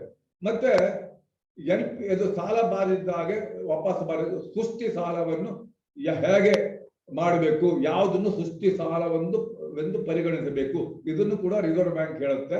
ಮತ್ತೆ ಪ್ರಾಫಿಟಬಿಲಿಟಿ ಅದು ಹೇಗೆ ಕ್ಯಾಲ್ಕುಲೇಟ್ ಮಾಡಬೇಕು, ಅದನ್ನು ಅರ್ನಿಂಗ್ಸ್ ಎಷ್ಟು ಇರಬೇಕು, ಅದನ್ನು ರಿಸರ್ವ್ ಬ್ಯಾಂಕ್ ಹೇಳುತ್ತೆ. ಮತ್ತೆ ಲಿಕ್ವಿಡಿಟಿ ಅಂತ ಹೇಳಿದ್ರೆ ಏನಪ್ಪಾ ಅಂದ್ರೆ CRAR ಮತ್ತೆ SLR, ಇದು ಕೂಡ ಹಾಗೆ. ಇದನ್ನು ಸಿಒಗಳಿಗೆ ಇದೆಲ್ಲ ಬೈ ಹಾರ್ಟ್, CRR ಅಂತ SLR ಅಂತ ಹೇಳ್ತಾರೆ. ಏನಪ್ಪಾ ಅಂತ ಹೇಳಿದ್ರೆ ಇದು cash reserve ratio. Cash reserve ratio ಅಂತ ಹೇಳಿ ಏನಪ್ಪಾ ಅಂತ ಹೇಳಿದ್ರೆ, ಯಾವುದೇ ಈಗ ನಮ್ಮ ಸ್ವಂತದ್ದು ಇರ್ಬೋದು, ಮನೆಯಲ್ಲಿ ಇಷ್ಟು ಒಂದು ದುಡ್ಡು ಸ್ವಲ್ಪ ಕ್ಯಾಶ್ ಇಟ್ಟಿರ್ತೀವಿ, ಸ್ವಲ್ಪ ನಾವು FB ಅಕೌಂಟ್ ಅಲ್ಲಿ ಇಟ್ಟಿರ್ತೀವಿ, ಸ್ವಲ್ಪ FD ಇಟ್ಟಿರ್ತೇವೆ ಅಂತ. ಏನಪ್ಪಾ ಅಂದ್ರೆ ಏನ್ ರೇಷಿಯೋ ಇದು. ಅದೇ ತರ ಏನ್ ತಿಳ್ಕೊಂಡು ನಾವು FB ಅಕೌಂಟ್ ಅಲ್ಲಿ ಮತ್ತೆ ಕ್ಯಾಶ್ ಇನ್ ಹ್ಯಾಂಡ್ ನಮಗೆ ಇದು ಪರಿಸ್ಥಿತಿ ಕರೆಕ್ಟ್ ಆಗಿ ನಾವು ಇಟ್ಕೊಂಡಿರ್ತೇವೆ, ಒಂದು ಪರ್ಸೆಂಟೇಜ್ ಅಲ್ಲಿ ಇಟ್ಕೊಂಡಿರ್ತೇವೆ. ಅದೇ ತರನೇ ಇದನ್ನು ನೀವು ಡಿಪಾಸಿಟ್ ಅಂತ ತಗೊಂಡಿರ್ತೀರ, ಅದು NDTL ಅಂತ ಹೇಳ್ತೇವೆ ದೊಡ್ಡದು, ಅಥವಾ DTL ಅಂತ ಹೇಳ್ತೇವೆ, ದೊಡ್ಡದು ಬೇಡ. ಡಿಪಾಸಿಟ್ ಅನ್ನು, ಯಾವುದೇ ಡಿಪಾಸಿಟ್ ಅನ್ನು ಇವತ್ತು ಬಂದು ನಿಮ್ಮ ಕೇಳುವಾಗ ಇಮಿಡಿಯೇಟ್ ಆಗಿ ಕೊಡ್ಬೇಕು, ನಾಳೆ ಬಾ ಅಂತ ಹೇಳುವಾಗಿಲ್ಲ, ಇಮಿಡಿಯೇಟ್. ಅದಕ್ಕೋಸ್ಕರ ನಾವು ಇಟ್ಕೊಂಡಿದ್ದೇವಪ್ಪ ಸಾಕು ಅಂತ ಹೇಳು. ಅದಕ್ಕೆ ರಿಸರ್ವ್ ಬ್ಯಾಂಕ್ ಅದಕ್ಕೆ ಜಾಸ್ತಿ ಇಟ್ಕೊಳ್ಳಿ, ಕನಿಷ್ಠ ಇಷ್ಟನ್ನು ನೀವು ಇಟ್ಕೊಳ್ಳೇಬೇಕು ನಿಮ್ಮ ತಿಜೋರಿಯಲ್ಲಿ ಅಥವಾ ನಿಮ್ಮ ಬ್ಯಾಂಕ್ ಅಲ್ಲಿ, ಅಥವಾ ಕರೆಂಟ್ ಅಕೌಂಟ್. FDL ಅಲ್ಲ, ಕರೆಂಟ್ ಅಕೌಂಟ್. ಅದು ಎಲ್ಲ ಬ್ಯಾಂಕ್ ಅಲ್ಲ, ಇನ್ನೊಂದು ಕೋಪರೇಟಿವ್ ಬ್ಯಾಂಕ್ ಅದು ಅಥವಾ ಒಂದು ಪ್ರೈವೇಟ್ ಬ್ಯಾಂಕ್ ಅಲ್ಲ, ಯಾವುದೇ ಅಂತ ಹೇಳಿದ್ರೆ ನ್ಯಾಷನಲೈಸ್ಡ್ ಬ್ಯಾಂಕ್ ಅಂದ್ರೆ ಗವರ್ಮೆಂಟ್ ಬ್ಯಾಂಕ್ ಅಂತ ಹೇಳ್ತಾರೆ. ನ್ಯಾಷನಲೈಸ್ಡ್ ಬ್ಯಾಂಕ್ ಅಲ್ಲಿ ಅಥವಾ DCC ಬ್ಯಾಂಕ್ ಅಲ್ಲಿ ಅವರ ಕರೆಂಟ್ ಅಕೌಂಟ್ ಅಲ್ಲಿ ಇಡಬೇಕು, ಅಥವಾ ಅಪೆಕ್ಸ್ ಬ್ಯಾಂಕ್ ಅದು ಕರೆಂಟ್ ಅಕೌಂಟ್ ಅಲ್ಲಿ ಇಡಬೇಕು, ಅಥವಾ ನಿಮ್ಮ ಕ್ಯಾಶ್ ಇನ್ ಹ್ಯಾಂಡ್ ಕೈಯಲ್ಲಿ ಇರಬೇಕು. ಎಷ್ಟಪ್ಪ ಅಂತ ಹೇಳಿದ್ರೆ ಈಗ ಇರುವಂತದ್ದು 4%. ಸಿಂಪಲ್ ಅಷ್ಟು ಅಂದ್ರೆ ನಿಮ್ ಡಿಪಾಸಿಟ್ ಅನ್ನ ಕೇಳುವ ವಾಪಸ್ ಕೊಡೋ ಡಿಪಾಸಿಟ್ ಅಂದ್ರೆ ಆ ಡಿಪಾಸಿಟ್ 4% ಅಷ್ಟು ಅದು ಅಷ್ಟು ಇಟ್ಕೊಳ್ಳೇಬೇಕು ನೀವು ಕ್ಯಾಶ್. ನೆಕ್ಸ್ಟ್ ಇದನ್ನು SLR ಅಂತ ಹೇಳ್ತೇವೆ. ಅಂದ್ರೆ ಏನಂತ ಅಂದ್ರೆ ಸ್ಟ್ಯಾಚ್ಯೂಟರಿ ಲಿಕ್ವಿಡಿಟಿ ರೇಷಿಯೋ. ಎರಡೂ ಕೂಡ ನಿಮ್ಗೆ ಲಿಕ್ವಿಡ್ ಫಂಡ್ಸ್ ಪ್ರಾಫಿಟ್ ಅಲ್ಲಿ ಇರೋ ಲಿಕ್ವಿಡಿಟಿ ರೇಷಿಯೋ ಅಂತ ಹೇಳಿದ್ರೆ ಇದನ್ನು ನೀವು ಕನಿಷ್ಠ ಗವರ್ಮೆಂಟ್ ಸೆಕ್ಯೂರಿಟಿ ಇಷ್ಟು ಹಾಕ್ಬೇಕು. ಇಲ್ಲಿ ನಾವು ಮನೆಗೆ ಉದಾಹರಣೆ ತಗೊಳ್ಳೋದಾದ್ರೆ ನಾವು ಗವರ್ಮೆಂಟ್ ಸೆಕ್ಯೂರಿಟೀಸ್ ಅಲ್ಲಿ ಹೇಳ್ತೇವೆ. ಅದೇ ತರ FD ಅಲ್ಲಿ ಎಷ್ಟು ಇಟ್ಟಿರ್ತೇವೆ, ಅದು FD ಕೂಡ ಸ್ಟೇಟ್ ಬ್ಯಾಂಕ್ ಅಂದ್ರೆ ಪಬ್ಲಿಕ್ ಸೆಕ್ಟರ್ ಬ್ಯಾಂಕ್ FD ಅಲ್ಲಿ SLR ಅಂದ್ರೆ ಆ ತರ ಎಷ್ಟು ಇಟ್ಟಿರ್ತೇವೆ ಆ ಲೆಕ್ಕ ಕನಿಷ್ಠ ಅಂತ ಹೇಳಿದ್ರೆ ಇವತ್ತಿನ ಲೆಕ್ಕ ಸಾಧಾರಣ ನೀವು ಸಿಂಪಲ್ ಆಗಿ ಹೇಳೋದಂತಂದ್ರೆ ನಿಮ್ ಡಿಪಾಸಿಟ್ ನ 18%. ಗವರ್ಮೆಂಟ್ ಸೆಕ್ಯೂರಿಟಿ ಯಾಕಂದ್ರೆ ಇಮಿಡಿಯೇಟ್ ಆಗಿ ಸೇಲ್ ಮಾಡುವುದು. ರೆಡಿ ಮಾರ್ಕೆಟ್ ಇದೆ, ಇವತ್ತು ಸೇಲ್ ಮಾಡಿದ್ರೆ ನಾಳೆ ತಪ್ಪಿದ್ರೆ ನಾಡ್ದು ನಿಮ್ಮ ಅಕೌಂಟಿಗೆ ದುಡ್ಡು ಬರುತ್ತೆ. ಲಾಸ್ ಹೆಚ್ಚು ಕಮ್ಮಿ ಆಗ್ಬಹುದು, ಬಟ್ ಇಮಿಡಿಯೇಟ್ ನಿಮ್ಗೆ ಸೇಲ್ ಮಾಡೋಕ್ಕಾಗತ್ತೆ ಅಂತ ಹೇಳ್ಬೋದು. ಇದು ಎರಡನ್ನು SLR ಎಷ್ಟು ಇರಬೇಕು ಅಂತ ಹೇಳ್ಕೊಂಡು ರಿಸರ್ವ್ ಬ್ಯಾಂಕ್ ಹೇಳುತ್ತೆ. ಮತ್ತೆ ಸೂಪರ್ವಿಷನ್ ನೀವು ಬ್ಯಾಂಕಿಗೆ ಆನ್ ಸೈಟ್ ಬಂದು ಇನ್ಸ್ಪೆಕ್ಟ್ ಮಾಡ್ತಾರೆ, ಮತ್ತೆ ಆಫ್ ಸೈಟ್ ಮಾಡಿ ಇನ್ಸ್ಪೆಕ್ಟ್ ಮಾಡಿ. ಇದು reserve bank operation. Regulatory function ಅಂದ್ರೆ ಏನಪ್ಪಾ ಅಂತ ಹೇಳಿದ್ರೆ issue of licence to carry on the bank business under section 22 ಹೇಳ್ತೇನೆ. Issue of licence to open branch, issue of permission to deal with foreign currency, issue of prudential operation guidelines. ಇದು ಏನಪ್ಪ ಬಾಕಿದ್ದೆಲ್ಲ ಗೊತ್ತಾಯ್ತು ನಮ್ಗೆ. Prudential official guide lines ಅಂತ ಹೇಳಿದ್ರೆ ಬೇರೆ ಬೇರೆ ಅಂತಂದ್ರೆ ಪ್ರುಡೆನ್ಷಿಯಲ್ ಗೈಡ್ ಲೈನ್ಸ್ ಒಳಗೆ ಅಂತ ಬರುತ್ತೆ NPA ಕ್ಯಾಲ್ಕುಲೇಷನ್ಸ್ ಹೇಗೆ, ಮತ್ತೆ CRAR ಅಂತ ಹೇಳಿ ಕ್ಯಾಪಿಟಲ್ ಅಡೆಕ್ವೇಷನ್ ಅಂತ ಹೇಳ್ತಾರೆ, ಅದನ್ನು ಎಷ್ಟು ಇರಬೇಕು ಅಂತ ಹೇಳ್ತಾರೆ.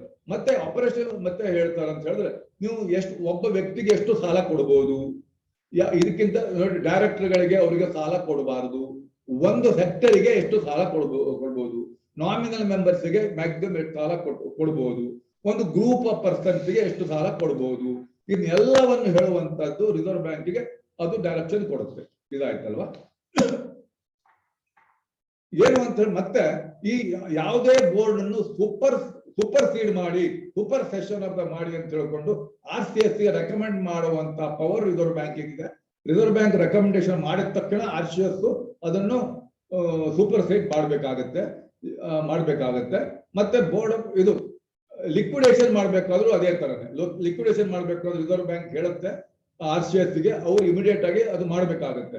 Cancellation of the issue banking licence, ಇದನ್ನು ಬ್ಯಾಂಕಿಂಗ್ ಲೈಸೆನ್ಸ್ ಕ್ಯಾನ್ಸಲ್ ಮಾಡೋದು ಕೂಡ ರಿಸರ್ವ್ ಬ್ಯಾಂಕ್ ಬಂದಿದೆ.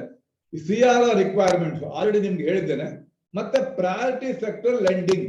ಪ್ರಯಾರಿಟಿ ಸೆಕ್ಟರ್ ಅಂತ ಹೇಳಿದ್ರೆ ಇಂಥ ಒಂದು ಹಿಂದುಳಿದ ವರ್ಗ ಇರ್ಬೋದು, ವೀಕರ್ ಸೆಕ್ಷನ್ ಇರ್ಬೋದು, ಅಗ್ರಿಕಲ್ಚರ್ ಇರ್ಬೋದು, ಬೇರೆ ಕನಿಷ್ಠ ಒಂದು ಅಂದ್ರೆ ಅವರಿಗೆ ಡೈರೆಕ್ಟ್ ಆಗಿ ಸಾಲ ಯಾರು ಕೊಡೋಲ್ಲ, ಕಂಪಲ್ಸರಿಯಾಗಿ ಅವರಿಗೆ ಒಂಥರ ಇದು ಇಂಡೈರೆಕ್ಟ್ಲಿ ಹೇಳುವಂತೆ ಒಂಥರ ರಿಸರ್ವೇಶನ್ ತರ ಅರ್ಥ ಆಗ್ಲಿಕ್ಕೆ ಹೇಳಿದ್ದು. ಎರಡು ಒಂದೇ ಅಲ್ಲ, ಇವರಿಗೆ ಇಷ್ಟು ಕೊಡ್ಲೇಬೇಕು, ಈ ಸೆಕ್ಟರ್ಗೆ ಇಷ್ಟು ಸಾಲ ಕೊಡ್ಲೇಬೇಕು ಅಂತ ಅವ್ರು ಇಟ್ಟಿದ್ದಾರೆ. ಅದಕ್ಕೆ ಕಾಲ್ಡ್ ಪ್ರಯಾರಿಟಿ ಸೆಕ್ಟರ್ ಲೆಂಡಿಂಗ್. ಅಂದ್ರೆ ಸಾಧಾರಣ ಮುಂದಕ್ಕೆ 24ರವರೆಗೆ ನಿಮ್ಮ ಇದರ ಟೋಟಲ್ ನಿಮ್ಮ ಲೆಂಡಿಂಗ್ ಅದೇ ಲೆಂಡಿಂಗ್ ನ 75% ಅಷ್ಟು ಕೊಡಬೇಕು 24ರವರೆಗೆ. ಈಗ ಈ ವರ್ಷ ನಿಮ್ಮ ಒಟ್ಟು ಸಾಲದ 50% ಆದ್ರೂ ನಿಮ್ಗೆ ಇದಕ್ಕೆ ಪ್ರಯಾರಿಟಿ ಸೆಕ್ಟರ್ ಲೆಂಡಿಂಗ್ ಮಾಡಬೇಕು, ಅದನ್ನು ಮಾಡಬೇಕಾಗುತ್ತೆ. ನೆಕ್ಸ್ಟ್ ರಿಸರ್ವ್ ಬ್ಯಾಂಕಿನ ಸೂಪರ್ವೈಸರಿ ಇನ್ಸ್ಪೆಕ್ಷನ್ ಅಂದ್ರೆ ಆನ್ ಸೈಟ್ ನಿಮ್ಗೆ ಆನ್ ಸೈಟ್ ಅಂದ್ರೆ ನಿಮ್ಗೆ ಬ್ಯಾಂಕಿಗೆ ಬಂದು ಇನ್ಸ್ಪೆಕ್ಟ್ ಮಾಡ್ತಾರೆ, ಬ್ಯಾಂಕಿಗೆ ಬಂದು. ಆಫ್ ಸೈಟ್ ಇನ್ಸ್ಪೆಕ್ಷನ್ ಅಂತ ಹೇಳಿದ್ರೆ ನೀವು ಪ್ರತಿ ಕೋಆಪರೇಟಿವ್ ಬ್ಯಾಂಕ್ಗಳು quarterly, half yearly reserve bank statement ಕಳಿಸ್ಬೇಕು. That is called off site returns ಅಂತ ಹೇಳ್ತಾರೆ, ಇನ್ಸ್ಪೆಕ್ಷನ್ ಅಂತ ಹೇಳ್ತಾರೆ. ಸರ್ವೇಲೆನ್ಸ್ ಈಗ ಎಷ್ಟು ಅಂದ್ರೆ ಮೊದಲು ನೀವು ಮ್ಯಾನ್ಯುವಲ್ ಆಗಿ ಸ್ಟೇಟ್ಮೆಂಟ್ಗಳು ಕಳಿಸ್ತಾ ಇದ್ದೀರಿ, ಈಗ ನೀವು ಸ್ಟೇಟ್ಮೆಂಟ್ಗಳು ಆನ್ಲೈನ್ ಅಲ್ಲಿ ಹೋಗುತ್ತೆ. ನೀವು ಕಳಿಸಿದ ಸ್ಟೇಟ್ಮೆಂಟ್ ಅಲ್ಲಿ ಸಿಸ್ಟಮ್ಗೆ ಆಟೋಮೆಟಿಕ್ ಆಗಿ ಹೋಗುತ್ತೆ, ಅಲ್ಲಿ ಕ್ಲರಿಕಲ್ ಇರೋಲ್ಲ. ಅಲ್ಲಿ ಅವರು ಏನೇ ಕಮಾಂಡ್ ಕೊಡ್ಲಿ, ಕಮಾಂಡ್ ಪ್ರಕಾರ ಎಲ್ಲಾ ಬ್ಯಾಂಕಿನ ಜಾತಕ ಅವ್ರಿಗೆ ಇಮಿಡಿಯೇಟ್ ಬರುತ್ತೆ. ಮತ್ತೆ ಯಾವುದೇ ಒಂದು ಪ್ಯಾರಾಮೀಟರ್ ಯಾವುದೇ ಬ್ಯಾಂಕು ಮೀರ್ತಾ ಇದೆ ಅಂದ್ರೆ ಅಲ್ಲಿ ರೆಡ್ ಬ್ಲಾಂಕ್ ಬರುತ್ತೆ, ಬ್ಲಿಂಕ್ ಬರುತ್ತೆ, ಅವ್ರಿಗೆ ಗೊತ್ತಾಗುತ್ತೆ. ಇಮಿಡಿಯೇಟ್ ಆಗಿ ಅವರಿಗೆ ಕೂಡಲೇ ನೋಡ್ತಾರೆ ಸ್ಟೇಟ್ ಜಡ್ಜ್ಮೆಂಟ್ ಇಂಥದ್ದಾಗುತ್ತೆ. ಒಂದು ಉದಾಹರಣೆ ಕೊಡೋದಂತಾದ್ರೆ ಯಾವುದೇ ಒಂದು ಬ್ಯಾಂಕ್ ಸಡನ್ ಆಗಿ ಒಳ್ಳೆ ನಡೀತಾ ಇತ್ತು, ಅದು ಅಲ್ಲಿ ಅವರ ಒಂದು CRAR ನೆಗೆಟಿವ್ ಬಂತು ಅಂತ ತೋರ್ತಾ ಇತ್ತು. ಅದಕ್ಕೆ ಸಡನ್ ಆಗಿ ಎಷ್ಟು ಸೀರಿಯಸ್ ತಗೊಳುತ್ತೆ ನೋಡಿ, ಸೀದಾ ನೋಟು RD ವರೆಗೂ ಪುಟಪ್ ಆಯ್ತು. ಒಬ್ಬ ಇನ್ಸ್ಪೆಕ್ಟರ್ ಆಫೀಸರ್ ಇಮಿಡಿಯೇಟ್ ಕಳಿಸಿದ್ರು, ಫೋನ್ ಮಾಡಿ ಹೇಳಿ ಗೊತ್ತಾಗ್ಲಿ, ಇಮಿಡಿಯೇಟ್ ಕಳಿಸಿದ್ರು. ಯಾಕಂದ್ರೆ ಹೆಚ್ಚು ಕಮ್ಮಿ ಪಬ್ಲಿಕ್ ಗೊತ್ತಾಗೋ ಮುಂಚೆ ರಿಸರ್ವ್ ಬ್ಯಾಂಕಿಗೆ ಗೊತ್ತಾಗಬೇಕು ಅಂತ. ಅಲ್ಲಿ ಹೋದಾಗ ಗೊತ್ತಾಯ್ತು ಅದು ಸ್ಟೇಟ್ಮೆಂಟ್ ಮಾಡುವಾಗ ಕ್ಲರಿಕಲ್ ಮಿಸ್ಟೇಕ್ ಆಗಿತ್ತು ಅಂತ ಆಮೇಲೆ ಗೊತ್ತಾಯ್ತು. ಆದ್ರಿಂದ ನೀವು ಸ್ಟೇಟ್ಮೆಂಟ್ ಪ್ರಿಪೇರ್ ಮಾಡುವಾಗ ಬಹಳ ಕೇರ್ಫುಲ್ ಆಗಿ ಪ್ರಿಪೇರ್ ಮಾಡಬೇಕು. ಹೆಚ್ಚು ಕಮ್ಮಿ ಆದ್ರೆ ಈ ತರ ಪ್ರಾಬ್ಲಮ್ ಆಗುತ್ತೆ. ಆಫ್ ಸೈಡ್ ಸರ್ವೆಲೆನ್ಸ್ ನಿಮ್ಗೊಂದು 2 ವರ್ಷಕ್ಕೆ ಒಂದ್ಸಲ ಬರ್ತಾರಲ್ವಾ, ಇನ್ನು ಈ ವರ್ಷ ಬಂದಾಯ್ತು, ಇನ್ನು 2 ವರ್ಷ ನಂತರ ಬಂದಾಗ ನೋಡ್ಕೊಳ್ಳೋ ಹೇಳುವಾಗಿಲ್ಲ. ಅವರಿಗೆ ನೀವು ಕೊಡುವಂತ ಸ್ಟೇಟ್ಮೆಂಟ್ ಅನ್ನು ಅಲ್ಲಿ ಮೊದಲು ಮ್ಯಾನ್ಯುವಲ್ ನೋಡ್ತಾ ಇದ್ರು, ಈಗ ಸಿಸ್ಟಮ್ ಪ್ರಕಾರನೇ ಅಲ್ಲಿ ಸಪರೇಟ್ ಡಿಪಾರ್ಟ್ಮೆಂಟ್ ಇದೆ, ಅವ್ರು ಸರ್ವೈಲೆಂಟ್ ಮಾಡ್ತಾರೆ. ಇದು ಟ್ಯಾಪ್ ಅಂತ ಕೊಡ್ಬೋದು. ಆ ಮೀಟಿಂಗ್ ಅಲ್ಲಿ ಕೂಡ ಯಾವ್ಯಾವ ಬ್ಯಾಂಕ್ಗಳು ಇದು ಒಂದು ಕಟ್ ಆಫ್ ಪಾಯಿಂಟ್ ಅಂತ ಹೇಳ್ತಾರೆ, ಟ್ರಿಗ್ಗರ್ ಪಾಯಿಂಟ್ ಅಂತ ಹೇಳ್ತಾರೆ ಅವ್ರ ಪ್ರಕಾರ, ಇದನ್ನು ಮೀರಿವೆ ಅಥವಾ ಸಡನ್ ಗ್ರೋತ್ ಇರ್ಬೋದು, ಸಡನ್ ಸ್ಟಾಪ್ ಆಗಿರ್ಬೋದು, ಅಡ್ವಾನ್ಸ್ ಜಾಸ್ತಿ ಆಗಿರ್ಬೋದು, ಸಡನ್ ಆಗಿ NPA ಸಡನ್ ಜಾಸ್ತಿ ಆಗಿರ್ಬೋದು, ಅದು ಎಲ್ಲ ಫಿಗರ್ ಅನ್ನು ಎಂತ ಬ್ಯಾಂಕ್ ವೈಸ್ ಇದು ರಿಸರ್ವ್ ಬ್ಯಾಂಕ್ ಡ್ರಾಫ್ಟ್ ಕಪ್ಪಲ್ಲಿ ಇಡ್ತಾರೆ. ಇದು ಸಾಧಾರಣ ಆಯ್ತು. ಈ ತರ ಬಂದಿದೆ. ಈಗ ನೋಡಿ, ಈಗ ಕೋಆಪರೇಟಿವ್ ಬ್ಯಾಂಕ್ ನೋಡಿದ್ವಿ. ಇಡೀ ಬ್ಯಾಂಕಿಂಗ್ ಇದು ಕೋಆಪರೇಟಿವ್ ಸ್ಟ್ರಕ್ಚರ್ ಅಲ್ಲಿ ಅರ್ಬನ್ ಕೋಆಪರೇಟಿವ್ ಬ್ಯಾಂಕ್ ಅಲ್ದೇನೆ ಬೇರೆ ಯಾವ ಬ್ಯಾಂಕ್ ಇದೆ, ಎಷ್ಟಿದೆ ನೋಡೋಣ. ಈಗ ನೋಡಿ, ಅರ್ಬನ್ ಕೋಆಪರೇಟಿವ್ ಬ್ಯಾಂಕ್ ಅಂತ ಕರಿತೇವೆ. ಅದೇ ತರದಲ್ಲಿ ರೂರಲ್ ಕೋಆಪರೇಟಿವ್ ಬ್ಯಾಂಕ್ ಅಂತ ಇದೆ. ಏನಪ್ಪಾ ರೂರಲ್? ಅವರೆಲ್ಲ ಇರುವಂತದ್ದು ಅವರು ಸಿಟಿಯಲ್ಲೇ ಇರ್ತಾರೆ. ಈಗ DCC ಬ್ಯಾಂಕ್ ಆಗ್ಲಿ, ಅಪೆಕ್ಸ್ ಬ್ಯಾಂಕ್ ಆಗ್ಲಿ ಸಿಟಿಯಲ್ಲೇ ಇರ್ತಾರೆ. ರೂರಲ್ ಕೋಆಪರೇಟಿವ್ ಬ್ಯಾಂಕ್ ಅಂತ ಕರೀತಾರೆ. ನನಗೆ ಗೊತ್ತಿದ ಮಟ್ಟಿಗೆ ಅವ್ರ ಮೇಲೆ ಹೆಚ್ಚು ಫೋಕಸ್ ಅಗ್ರಿಕಲ್ಚರ್ ಇರುತ್ತದೆ. ಅವರು ಅಗ್ರಿಕಲ್ಚರ್ ಅಥವಾ ಬೇರೆ ಅಗ್ರಿಕಲ್ಚರ್ ರಿಲೇಟೆಡ್ ಆಕ್ಟಿವಿಟಿ ಇರುತ್ತವೆ. ಆದ್ರಿಂದ ಅವ್ರದ್ದು ರೂರಲ್ ಅಂತ ಇದು ಮಾಡ್ತಾರೆ. ಅವ್ರು ರೂರಲ್ ಕೋಆಪರೇಟಿವ್ ಬ್ಯಾಂಕ್ ಅಂದ್ರೆ ಬೇಸಿಕಲಿ ಅವರು ನೆಬಾರ್ಡ್ ಇಂದ ಅವರಿಗೆ ರೀಫೈನಾನ್ಸ್ ಬರುತ್ತದೆ. ಅದನ್ನ ಅವರು ಮುಂದಕ್ಕೆ ಫ್ಯಾಕ್ಸ್ ಅಂತ ಇದೆಲ್ಲ ಅವರಿಗೆಲ್ಲ ಅವರು ಇಂಟರ್ನ್ ರೀಫೈನಾನ್ಸ್ ಮಾಡ್ತಾರೆ. ಅದೇ ನಿಮ್ಮ ಅರ್ಬನ್ ಕೋಆಪರೇಟಿವ್ ಬ್ಯಾಂಕಿಗೆ ಆ ಥರದ್ದಿಲ್ಲ. ನೋಡಿ, ಮಾರ್ಚ್ 21 ಹೊತ್ತಿಗೆ 1534 ಅರ್ಬನ್ ಕೋಆಪರೇಟಿವ್ ಬ್ಯಾಂಕ್ಗಳು ಇದೆ. ಅದರಲ್ಲಿ 53 ಶೆಡ್ಯೂಲ್ ಕೋಆಪರೇಟಿವ್ ಬ್ಯಾಂಕ್. ಸ್ವಲ್ಪ ಮ್ಯೂಟ್ ಮಾಡ್ಕೊಳ್ಳಿ ಯಾರಾದ್ರು ಮಾಡೋರು. ಲಕ್ಷ್ಮಿ ಕೋಆಪರೇಟಿವ್ ಬ್ಯಾಂಕ್ನವರ ನೋಡಿ, 1481 ನಾನ್ ಶೆಡ್ಯೂಲ್ ಕೋಆಪರೇಟಿವ್ ಬ್ಯಾಂಕ್ ಇಷ್ಟಿವೆ. ಅದರಲ್ಲಿ ಶೆಡ್ಯೂಲ್ ಕೋಆಪರೇಟಿವ್ ಬ್ಯಾಂಕ್ 53 ಇದೆಯಲ್ಲ, ಅದರಲ್ಲಿ ಮಲ್ಟಿ ಸ್ಟೇಟ್ ಅಂದ್ರೆ ಎಲ್ಲಾ ಸ್ಟೇಟ್ ಅಲ್ಲಿ ಇರುವಂತ ಒಂದು ಸ್ಟೇಟ್ಗಿಂತ ಜಾಸ್ತಿ ಇರುವ ಮಲ್ಟಿ ಸ್ಟೇಟ್ ಅದು 35. ಸಿಂಗಲ್ ಸ್ಟೇಟ್ ಈಗ ಕರ್ನಾಟಕದಲ್ಲೂ ಒಂದು ಕೋಆಪರೇಟಿವ್ ಬ್ಯಾಂಕ್ ಇದೆ. ಆ ತರದಲ್ಲಿ ಅದು ಸೇರಿದ್ರೆ ಅದು ಅಂತ 18 ಕೋಆಪರೇಟಿವ್ ಬ್ಯಾಂಕ್ ಇದೆ. ಬಾಕಿದ್ದು ನೋಡಿ ನಿಮ್ಗೆ state cooperative bank, apex bank ಅಂತ ಕರಿತೇವಲ್ಲ, 33 ಇದೆ. DCC ಬ್ಯಾಂಕ್ 351 ಇದೆ. ಮತ್ತೆ ಪ್ಯಾಕ್ಸ್ ಅಂತ ಕರಿತೀವಿ, ಪ್ರೈಮರಿ ಅಗ್ರಿಕಲ್ಚರ್ ಕ್ರೆಡಿಟ್ ಸೊಸೈಟಿ, ಇದು 95,509 ಇವೆ ನೋಡಿ ಥ್ರೂಔಟ್ ಇಂಡಿಯಾ. ಇದು ನೋಡಿ, ನಿಮ್ದು ಕ್ರೆಡಿಟ್ ಸೊಸೈಟಿ ಅಂದ್ರೆ ಇವರಲ್ಲ, ಈ ಕ್ರೆಡಿಟ್ ಸೊಸೈಟಿ ಅಲ್ಲ, ಇದು ಪ್ಯಾಕ್ಸ್ ಇರುವಂತದ್ದು. ಕೆಲವು ನೀವು ಸೌಹಾರ್ದ ಸೊಸೈಟಿ ಇದ್ದು ಕ್ರೆಡಿಟ್ ಸೊಸೈಟಿ ಅವ್ರ ಲೆಕ್ಕಕ್ಕಲ್ಲ, ಇದು ಬರೀ ಇದು ಪ್ಯಾಕ್ಸ್ ಅಂತ ನಾವು ಕರಿತೇವೆ, ಅವರು ಬರುವಂತದ್ದು. ಮತ್ತೆ state cooperative rural development banks ಅಂತ 13, ಪ್ರೈಮರಿ ಅಗ್ರಿಕಲ್ಚರ್ ರೂರಲ್ ಡೆವಲಪ್ಮೆಂಟ್ ಅಂದ್ರೆ 602 ಇದೆ. ಮತ್ತೆ ರೂರಲ್ ಕೋಆಪರೇಟಿವ್ ಬ್ಯಾಂಕ್ ನೋಡಿ 96,508 ಇದೆ. ಅಂದ್ರೆ ಕೋಆಪರೇಟಿವ್ ಸೆಕ್ಟರ್ ಎಷ್ಟು ದೊಡ್ಡದಾಗಿದೆ, ಅದ್ರಲ್ಲಿ ನಮ್ಮ ಪಾತ್ರ ಎಷ್ಟು ಅಂತ ಇದು ಒಂದು ಪಿಕ್ಚರ್ ಕೊಡುತ್ತೆ ನಿಮ್ಗೆ. ನೆಕ್ಸ್ಟ್ ಇದಾದ ನಂತರ ಇದು ಒಂದು ಕೋಆಪರೇಟಿವ್ ಸೆಕ್ಟರ್ ಅಲ್ಲಿ ನಮ್ಮ ರೋಲ್ ಎಷ್ಟು, ನಮ್ಮ ಗಾತ್ರ ಏನು ಅಂತ ಗೊತ್ತಾಯ್ತು. ಈಗ ಇಡೀ ಬ್ಯಾಂಕಿಂಗ್ ಸೆಕ್ಟರ್ ಅಲ್ಲಿ ನಾವು ಎಲ್ಲಿದ್ದೀವಿ, ಇನ್ನು ಎಷ್ಟು ಮುಂದೆ ಹೋಗ್ಬೇಕು, ನಮ್ಮ ಶೇರ್ ಎಷ್ಟು ಅಂತ ನೋಡಿ.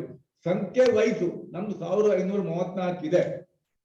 ಆದರೆ ಇಡೀ ಬ್ಯಾಂಕಿಂಗ್ ಸೆಕ್ಟರ್ ನೋಡಿ, ಇದು RRBs ಬಿಟ್ಟು ನಮ್ಮ ಫಿಗರ್ ಸಿಕ್ಕದ ನಮ್ದು ಡಿಪಾಸಿಟ್ ಸೈಜು ಬರೀ ಇಡೀ ಬ್ಯಾಂಕಿಂಗ್ ಸೆಕ್ಟರ್ ಅಲ್ಲಿ 3.2% ನೋಡಿ. ಇದು ಕಡಿಮೆ ಆಗ್ತಾ ಇದೆ, ಜಾಸ್ತಿ ಆಗ್ತಾ ಇಲ್ಲ. ಯಾಕಂದ್ರೆ ಅಂದ್ರೆ ನಾವು ಗ್ರೋತ್ ಆಗ್ತಾ ಇಲ್ವೋ ಅಥವಾ ಬೇರೆಯವ್ರು ನಮ್ಗಿಂತ ಬೇಗ ಜಾಸ್ತಿ ಗ್ರೋತ್ ಆಗ್ತಾರೋ, ಎರಡೂ ಕಾರಣ ಇರ್ಬೋದು. 3.2 ಇದೆ. ಅದೇ ಸಾಲ ಕೊಡುವಂತದ್ದು ನಮ್ಮ ರೇಷಿಯೋ ಅಂದ್ರೆ 100ರಲ್ಲಿ ನಮ್ದು 2.7% ಮಾತ್ರ ಇರೋದು.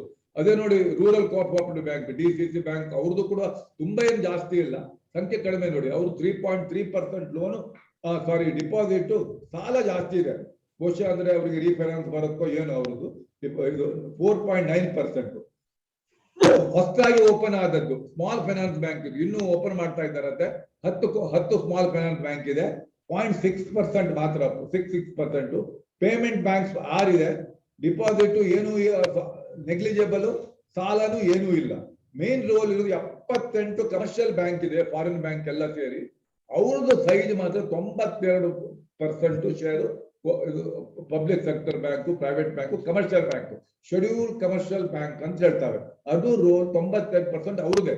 ಬಾಕಿಯವ್ರಿಗಿಂತ ನಮ್ಮ ರೋಲ್ ನೋಡಿ, ಇದು ನೋಡಿ 3.2 ಮತ್ತೆ 2.7 ಅಥವಾ ನಮ್ಮ ಪಾತ್ರ. ಅಂದ್ರೆ ನಾವು ಇನ್ನು ಎಷ್ಟು ಮುಂದುವರಿಸಕ್ಕೆ ಸ್ಕೋಪ್ ಇದೆ, ಎಷ್ಟು ಮುಂದಕ್ಕೆ ಹೋಗ್ಬೋದು ಅಂತ ಹೇಳಿ ಇದು ಒಂದು ಇದು ಜಸ್ಟ್ ಒಂದು ನಿಮ್ಗೆ ಇದು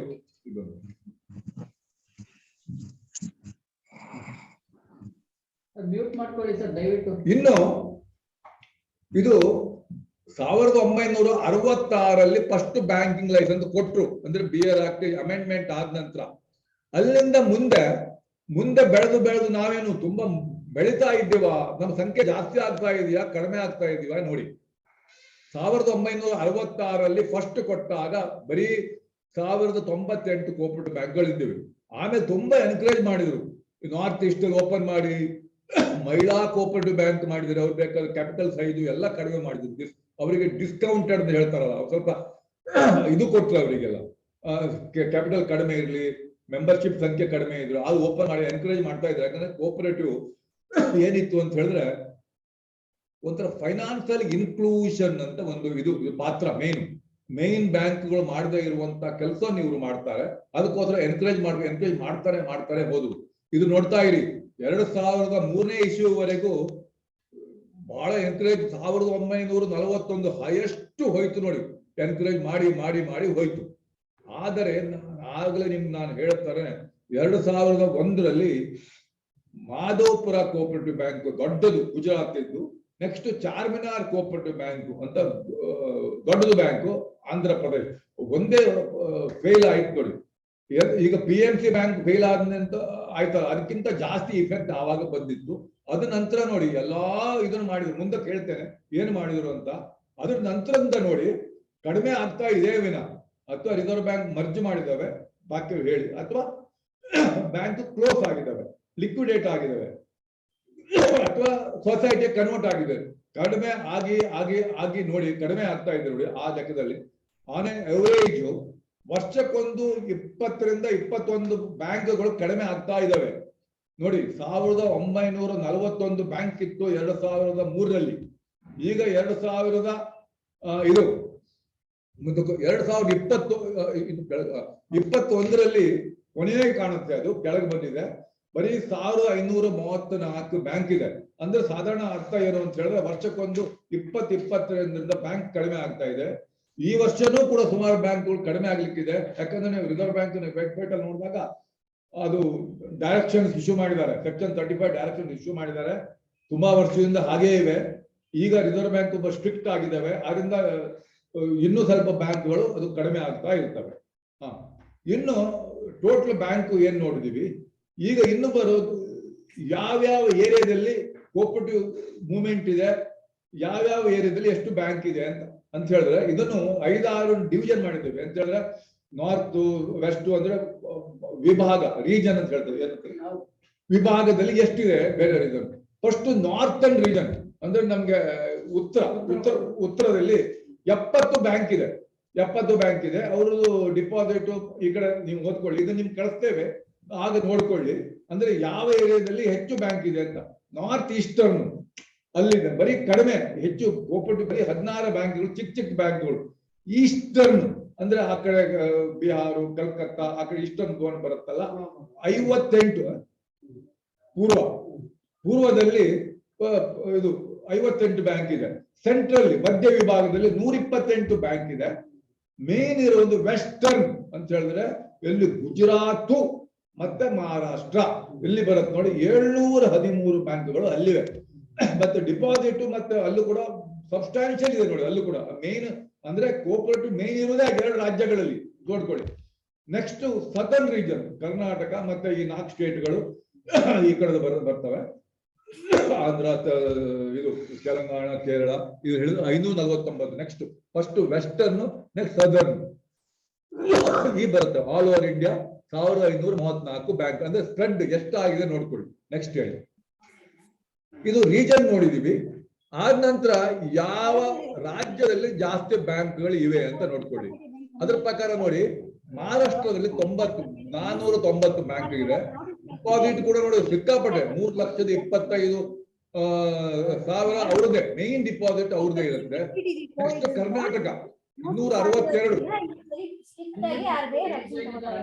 ಯಾರು ಈಗ ಯಾರು ಜಾಯ್ನ್ ಆಗಿದ್ರು ಸ್ವಲ್ಪ ಅದನ್ನು ಮ್ಯೂಟ್ ಮಾಡಿ. ಮ್ಯೂಟ್ ಮಾಡಿ ನೋಡಿ. ನೆಕ್ಸ್ಟ್ ಕರ್ನಾಟಕ ಬರುತ್ತೆ 262 ಸಂಖ್ಯೆ. ಎರಡನೇದು ಬರುತ್ತೆ ಹೌದು, ಆದ್ರೆ ಡಿಪಾಸಿಟ್ ಅಲ್ಲಿ ಇದರಲ್ಲಿ ಎಷ್ಟು ವ್ಯತ್ಯಾಸ ಇದೆ ನೋಡಿ, ಅಲ್ಲಿಗೂ ಇಲ್ಲಿಗೂ ಆ ತರ ಇದೆ. ಡಿಪಾಸಿಟ್ ಮತ್ತೆ ಅಡ್ವಾನ್ಸಸ್ ಅಲ್ಲಿ ಎಷ್ಟು ವ್ಯತ್ಯಾಸ ಇದೆ ನೋಡಿ. ನಮ್ಗೆ ತುಂಬಾ ವ್ಯತ್ಯಾಸ ಇದೆ. ಅವರು ಎಷ್ಟು ಲಕ್ಷ ಗಟ್ಟಲೆ ಅವ್ರದ್ದು ಇದೆ, ನಮ್ದು 1000 ಗಟ್ಟಲೆ ಇದೆ ಇಲ್ಲಿ ಇರುವಂತ. ಮೂರನೇದು ಗುಜರಾತ್ 218 ಇದೆ ನೋಡಿ. 218 ನಮ್ ಬ್ರಾಂಚ್. ಈಗ ಬ್ಯಾಂಕ್ ನಮ್ಗಿಂತ ಕಡಿಮೆ ಇದ್ರು ಡಿಪಾಸಿಟ್ ವಯಸ್ಸು ಅವರು ಮತ್ತೆ ಸಾಲ ವಯಸ್ಸು ನಮ್ಗಿಂತ ಮುಂದಿದ್ದಾರೆ. ಅಂದ್ರೆ ಕಂಪ್ಯಾರಿಟಿವ್ಲಿ ದೊಡ್ಡ ದೊಡ್ಡ ಕೋಪರೇಟಿವ್ ಬ್ಯಾಂಕ್ ಅಂತ ಆಯ್ತು. ತಮಿಳುನಾಡು 3ನೇದು ಬರುತ್ತೆ. ಇದು 4 ಇದು ಮಾತ್ರ ಹೇಳಿದ್ದೇವೆ. ಈ ಸ್ಟೇಟ್ಗಳು ಬರ್ತವೆ. ಇನ್ನು NPA ವಯಸ್ಸು ಎಷ್ಟಿದೆ ಅಂತ ಹೇಳಿ ಕಂಪೇರ್ ಮಾಡ್ಕೊಳ್ಳಿ. 20 ಮತ್ತು 21 2 ವರ್ಷದ ಕಂಪ್ಯಾರಿಸನ್ ಇದೆ. ಇದು ರಿಸರ್ವ್ ಬ್ಯಾಂಕಿನ ಪಬ್ಲಿಷ್ ಆದದ್ದು. ನಮ್ದು ಈಗ ನೀವು ಇಲ್ಲಿ ಸಬ್ಮಿಟ್ ಮಾಡ್ತಾ ಇರಲ್ಲ ಫೆಡರೇಷನ್ಗೆ, ಅದ್ರ ಪ್ರಕಾರ ಅಲ್ಲ, ಅಫಿಷಿಯಲ್ ಫಿಗರ್ ಇದು. 2021 ಮಾರ್ಚ್ ಅಲ್ಲಿ 31 ಮಾರ್ಚ್ ಅಲ್ಲಿ ರಿಸರ್ವ್ ಬ್ಯಾಂಕ್ ಪಬ್ಲಿಷ್ ಮಾಡಿದ ಅಫಿಷಿಯಲ್ ಫಿಗರ್ ಇದು. 20 ಅಂದ್ರೆ ಗ್ರಾಸ್ NPA. ಮುಂದೆ ಹೇಳ್ತೇನೆ ಗ್ರಾಸ್ NPA ಏನು, ನೆಟ್ NPA ಏನು ಅಂತ ಹೇಳ್ಕೊಂಡು. 2020ರಲ್ಲಿ ಗ್ರಾಸ್ NPA 10.6% ಇತ್ತು ಎಲ್ಲಾ ಕೋಪರೇಟಿವ್ ಬ್ಯಾಂಕ್ ಸೇರಿ. 21ರಲ್ಲಿ ಸ್ವಲ್ಪ ಇಂಪ್ರೂವ್ ಅಲ್ಲ ಅಂತ ಹೇಳೋಕೆ ಜಾಸ್ತಿ ಆಗಿದೆ. ಅಂದ್ರೆ ಇದು ಕಡೆಗಣಿಸಿದೆ ಅಲ್ಲ, ಇದಾಗಿದೆ, ಜಾಸ್ತಿ ಆಗಿದೆ. ಜಾಸ್ತಿ ಒಳ್ಳೇದಲ್ಲ, ಇಂಪ್ರೂವ್ ಆಗಿದೆ, ಇಂಪ್ರೂವ್ ಅಲ್ಲ ಅದು. ಅದು NPA ಜಾಸ್ತಿ ಆಗಿದೆ ಅಂದ್ರೆ ಒಳ್ಳೇದಲ್ಲ, ಬ್ಯಾಂಕಿಗೆ ಪ್ರಾಬ್ಲಮ್ ಆಗಿದೆ ಅಂತ ಅರ್ಥ. ಸುಸ್ತಿ ಸಾಲ ಜಾಸ್ತಿ ಆಗಿದೆ ಅಂತ ಅರ್ಥ. 20 ಮತ್ತೆ ನೆಟ್ NPA ನೋಡಿ ಅದೇ ಪರಸ್ಥಲ್ಲಿ ಒಂದೇ ತರ ಇದೆ. ಅಂದ್ರೆ 21ರಲ್ಲಿ ಗ್ರಾಸ್ NPA ಜಾಸ್ತಿ ಆದ್ರೂ ಕೂಡ ಪ್ರೊವಿಷನ್ ಜಾಸ್ತಿ ಮಾಡಿದ್ದಾರೆ. ಅಂದ್ರೆ ನೋಡಿ, ಇದು ಡಿವಿಡೆಂಡ್ ಡಿಕ್ಲೇರ್ ಮಾಡಬೇಡಿ ಅಂತ ಹೇಳಿದ್ರು. ಡಿಕ್ಲೇರ್ ಮಾಡದೇ ಇರುವ ಡಿವಿಡೆಂಟ್ ಅನ್ನು ಹೆಚ್ಚು BDR ಪ್ರೊವಿಷನ್ ಮಾಡೋದ್ರಿಂದ ನೆಟ್ NPA 2 ವರ್ಷದಲ್ಲಿ 4.2% ಅಷ್ಟೇ ಇದೆ ಅಂತ ಇದೆ. ಸಪೋಸ್ ನೋಡಿ, ಮೊದಲು ನಮ್ಮ ಸೂಪರ್ವೈಸರಿ ಆಕ್ಷನ್ ಪಾಯಿಂಟ್ಗೆ ಆಕ್ಷನ್ ಫ್ರೇಮ್ವರ್ಕ್ ಬರಬೇಕು ಅಂತ ಆದ್ರೆ 10%ಗಿಂತ ಜಾಸ್ತಿ ಗ್ರಾಸ್ NPA ಇತ್ತು. ಆವಾಗ ನೋಡಿ ಎಷ್ಟು ಬ್ಯಾಂಕ್ಗಳು ಬರ್ತಿದ್ದೇವೆ ಅಂತ ಉದಾಹರಣೆ ಆಗುತ್ತೆ. ಯಾಕಂದ್ರೆ ಅವರೇಜ್ ಅಷ್ಟಿದೆ ಬರ್ತಿತ್ತು. ಇವಾಗ ನೆಟ್ NPA ಮಾಡಿದ್ರಿಂದ ನೆಟ್ NPA ಅಂತೂ 6%ಗಿಂತ ಎವರೇಜ್ ಅಂತ ಯಾರು ಕಡಿಮೆ ಇದೆ. ನೆಕ್ಸ್ಟ್ ನಿಮ್ಗೆ ಗೊತ್ತಿದ್ದ ಹಾಗೆ ರಿಸರ್ವ್ ಬ್ಯಾಂಕು ರೇಟಿಂಗ್ ಮಾಡುತ್ತೆ. ಇದು ಸ್ಟ್ಯಾಚ್ಯುಟರಿ ಆಡಿಟರ್ ರೇಟಿಂಗ್ ಮಾಡ್ತಾರೆ ಅದಲ್ಲ, ರಿಸರ್ವ್ ಬ್ಯಾಂಕಿನ ಒಂದು ಕ್ಯಾಮಲ್ಸ್ ರೇಟಿಂಗ್. ಕ್ಯಾಮಲ್ ಅಂದ್ರೆ ಒಂಟೆ ಅಂತ ಅಲ್ಲ. ಇದು ಏನು ಅಂದ್ರೆ ನಿಮ್ ಪ್ರತಿಯೊಂದು ಬೇರೆ ಬೇರೆ ಇದೆ ಅಸೆಟ್ ಇದು ಹೇಳ್ತಾರೆ ನೋಡಿ. ಇದು ಕ್ಯಾಪಿಟಲ್ ಎಡೆಕ್ವಸಿ, ಅಸೆಟ್ಸ್ ಮತ್ತೆ ಬೇರೆ ಬೇರೆ ಇದು ಕ್ಯಾಮಲ್ಸ್ ಅಂದ್ರೆ ಬೇರೆ ಬೇರೆ ಇದು ಬರುತ್ತೆ. ಇದು ಲಿಕ್ವಿಡಿಟಿ, ಈ ತರದ್ದು ಅರ್ನಿಂಗ್, ಈ ತರ ಬರುತ್ತೆ ಎಲ್ಲ ಇದು ಬರುತ್ತೆ. ಅದ್ರ ಪ್ರಕಾರ ಬೇರೆ ಬೇರೆ ಏರಿಯಾದಲ್ಲಿ ಮಾಡಿ ಎವರೇಜ್ ರೇಟಿಂಗ್ ಕೊಡ್ತಾರೆ. ಅದ್ರ ಪ್ರಕಾರ ರೇಟಿಂಗ್ ಎಷ್ಟಿದೆಯಪ್ಪ ಅಂತ ಹೇಳಿದ್ರೆ, ಎ ರೇಟಿಂಗ್ ಅಂದ್ರೆ ಬೆಸ್ಟ್, ಎಕ್ಸಲೆಂಟ್, ಬರೀ 131 ಬ್ಯಾಂಕ್ಗಳು.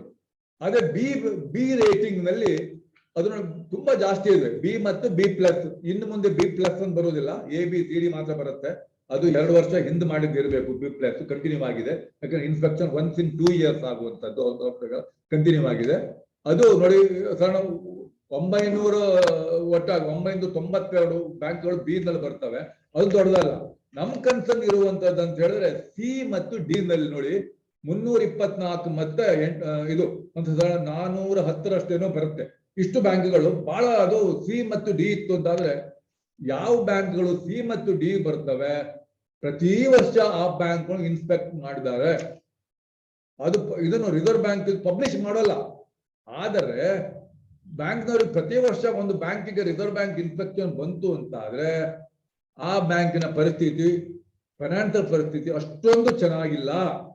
ಅದಕ್ಕೋಸ್ಕರ ರಿಸರ್ವ್ ಬ್ಯಾಂಕು ಇದು ಹದ್ದಿನ ದೃಷ್ಟಿ ಅಂತ ಹೇಳ್ತಾರೆ. ಏನ್ ಹೇಳ್ತಾರೆ ಅದಕ್ಕೆ? ಇದು ನಿಮ್ಮ ನಿಗಾ ಇಡ್ತಾರೆ ಅಂತ ಅರ್ಥ. ಹೌದು, ಅದು ನೋಡ್ತಾರೆ ಅಂತ ಅರ್ಥ. ಇದು ನೆಕ್ಸ್ಟ್ ಪ್ಯಾರಾಮೀಟರ್ ಏನಪ್ಪಾ, ಈಗ 1534 ಕೋಪರೇಟಿವ್ ಬ್ಯಾಂಕ್ ಇದೆಯವಲ್ಲ, ಅದರಲ್ಲಿ ಯಾವ ಸೈಜಿನವರು ಇದ್ದಾರೆ? 1,000ಕ್ಕಿಂತ ಜಾಸ್ತಿ, 1,000 ಕೋಟಿಗಿಂತ ಜಾಸ್ತಿ ಡಿಪಾಸಿಟ್ ಇರುವ ಬ್ಯಾಂಕ್ಗಳು ಬರೀ ಇರುವಂತ ಬ್ಯಾಂಕ್ ಬರೀ 93 ಮಾತ್ರ. ಇದರಲ್ಲಿ 93 ಬ್ಯಾಂಕ್ಗಳು 1,000 ಕೋಟಿಗಿಂತ ಜಾಸ್ತಿ ಡಿಪಾಸಿಟ್ ಹೊಂದಿವೆ. ನೋಡಿ, ಬ್ಯಾಂಕ್ಗಳ ಲೈಸೆನ್ಸ್ ಕೊಡು ಶುರುವಾಗಿ ಸಾಧಾರಣ ಒಂದು 60 ವರ್ಷ ಹತ್ರ ಬಂತು. 51 ಹತ್ರ ಬಂತು. ಅದ ನಂತರನು 50 ವರ್ಷಗಳ ನಂತರನು ಕೂಡ 1,000ಕ್ಕಿಂತ ಇರುವಂತದ್ದು ಬರೀ 93 ಬ್ಯಾಂಕ್ಗಳು. ಅದು ಪರವಾಗಿಲ್ಲ ಅಷ್ಟದ್ದು. ನಮ್ ಕನ್ಸರ್ನ್ ಕೊನೆ ಬಂದಿದ್ ನೋಡಿ, ಹಾಗಾದ್ರೆ ಬೇರೆ ಬೇರೆ ಫಿಗರ್ ಇದೆ ನೋಡಿ, ದೊಡ್ಡದಲ್ಲ. ಆದ್ರೆ ಇದ್ರ ಕೊನೆಗೆ ಬನ್ನಿ, 7 ಮತ್ತು 8 ಅದು ನೋಡಿ 10 ಕೋಟಿಗಿಂತ ಕಡಿಮೆ ಡಿಪಾಸಿಟ್ ಇರುವ ಬ್ಯಾಂಕ್ಗಳು 105. ಇದು ನೋಡಿ, 10 ಕೋಟಿಗೆ ಇವತ್ತಿನ ದಿವಸದಲ್ಲಿ ಏನು ಬೆಲೆ ಇದೆ ಅಂತ ನಿಮ್ಗೆ ಗೊತ್ತು. ಎಷ್ಟೋ ಜನರ ತಮ್ಮ ಸ್ವಂತ ನೆಟ್ವರ್ತೆ ಅದಕ್ಕಿಂತ ಜಾಸ್ತಿ ಇರ್ತದೆ, ಸ್ವಂತದ್ದು. ಎಷ್ಟೋ ಜನ ಡೈರೆಕ್ಟರ್ಗಳದ್ದು ಅದಕ್ಕಿಂತ ಜಾಸ್ತಿ ನೆಟ್ವರ್ತ್ ಇರ್ತವೆ. ಅಲ್ಲ, ನಾನು ಇದು ಮಾಡಿದ್ದಲ್ಲ. ಆದ್ರಿಂದ 10 ಕೋಟಿಗಿಂತ ಕಡಿಮೆ ಇರುವ ಬ್ಯಾಂಕ್ 105, 10 ಮತ್ತು 25 ಕೋಟಿ ಒಳಗೆ ಇರುವಂತ ಬ್ಯಾಂಕ್ 199. ಇದು ನೋಡಿ, 20-50 ಕೋಟಿ ಅಂತ ಹೇಳಿ ಸಾಧಾರಣ ಒಂಥರ ಏನೋ ಒಂದು ಪರವಾಗಿಲ್ಲ ಅಂತ ಹೇಳ್ಬೋದು. ಬಟ್ ಇದು ನೋಡಿ, 7 ಮತ್ತು 8, 25 ಕೋಟಿಗಿಂತ ಕಡಿಮೆ ಇರುವಂತ ಬ್ಯಾಂಕ್ಗಳು 199 ಮತ್ತು 105 ಬ್ಯಾಂಕ್ಗಳು ನೋಡಿ, ಸಾಧಾರಣ 200, 304 ಬ್ಯಾಂಕ್ಗಳು.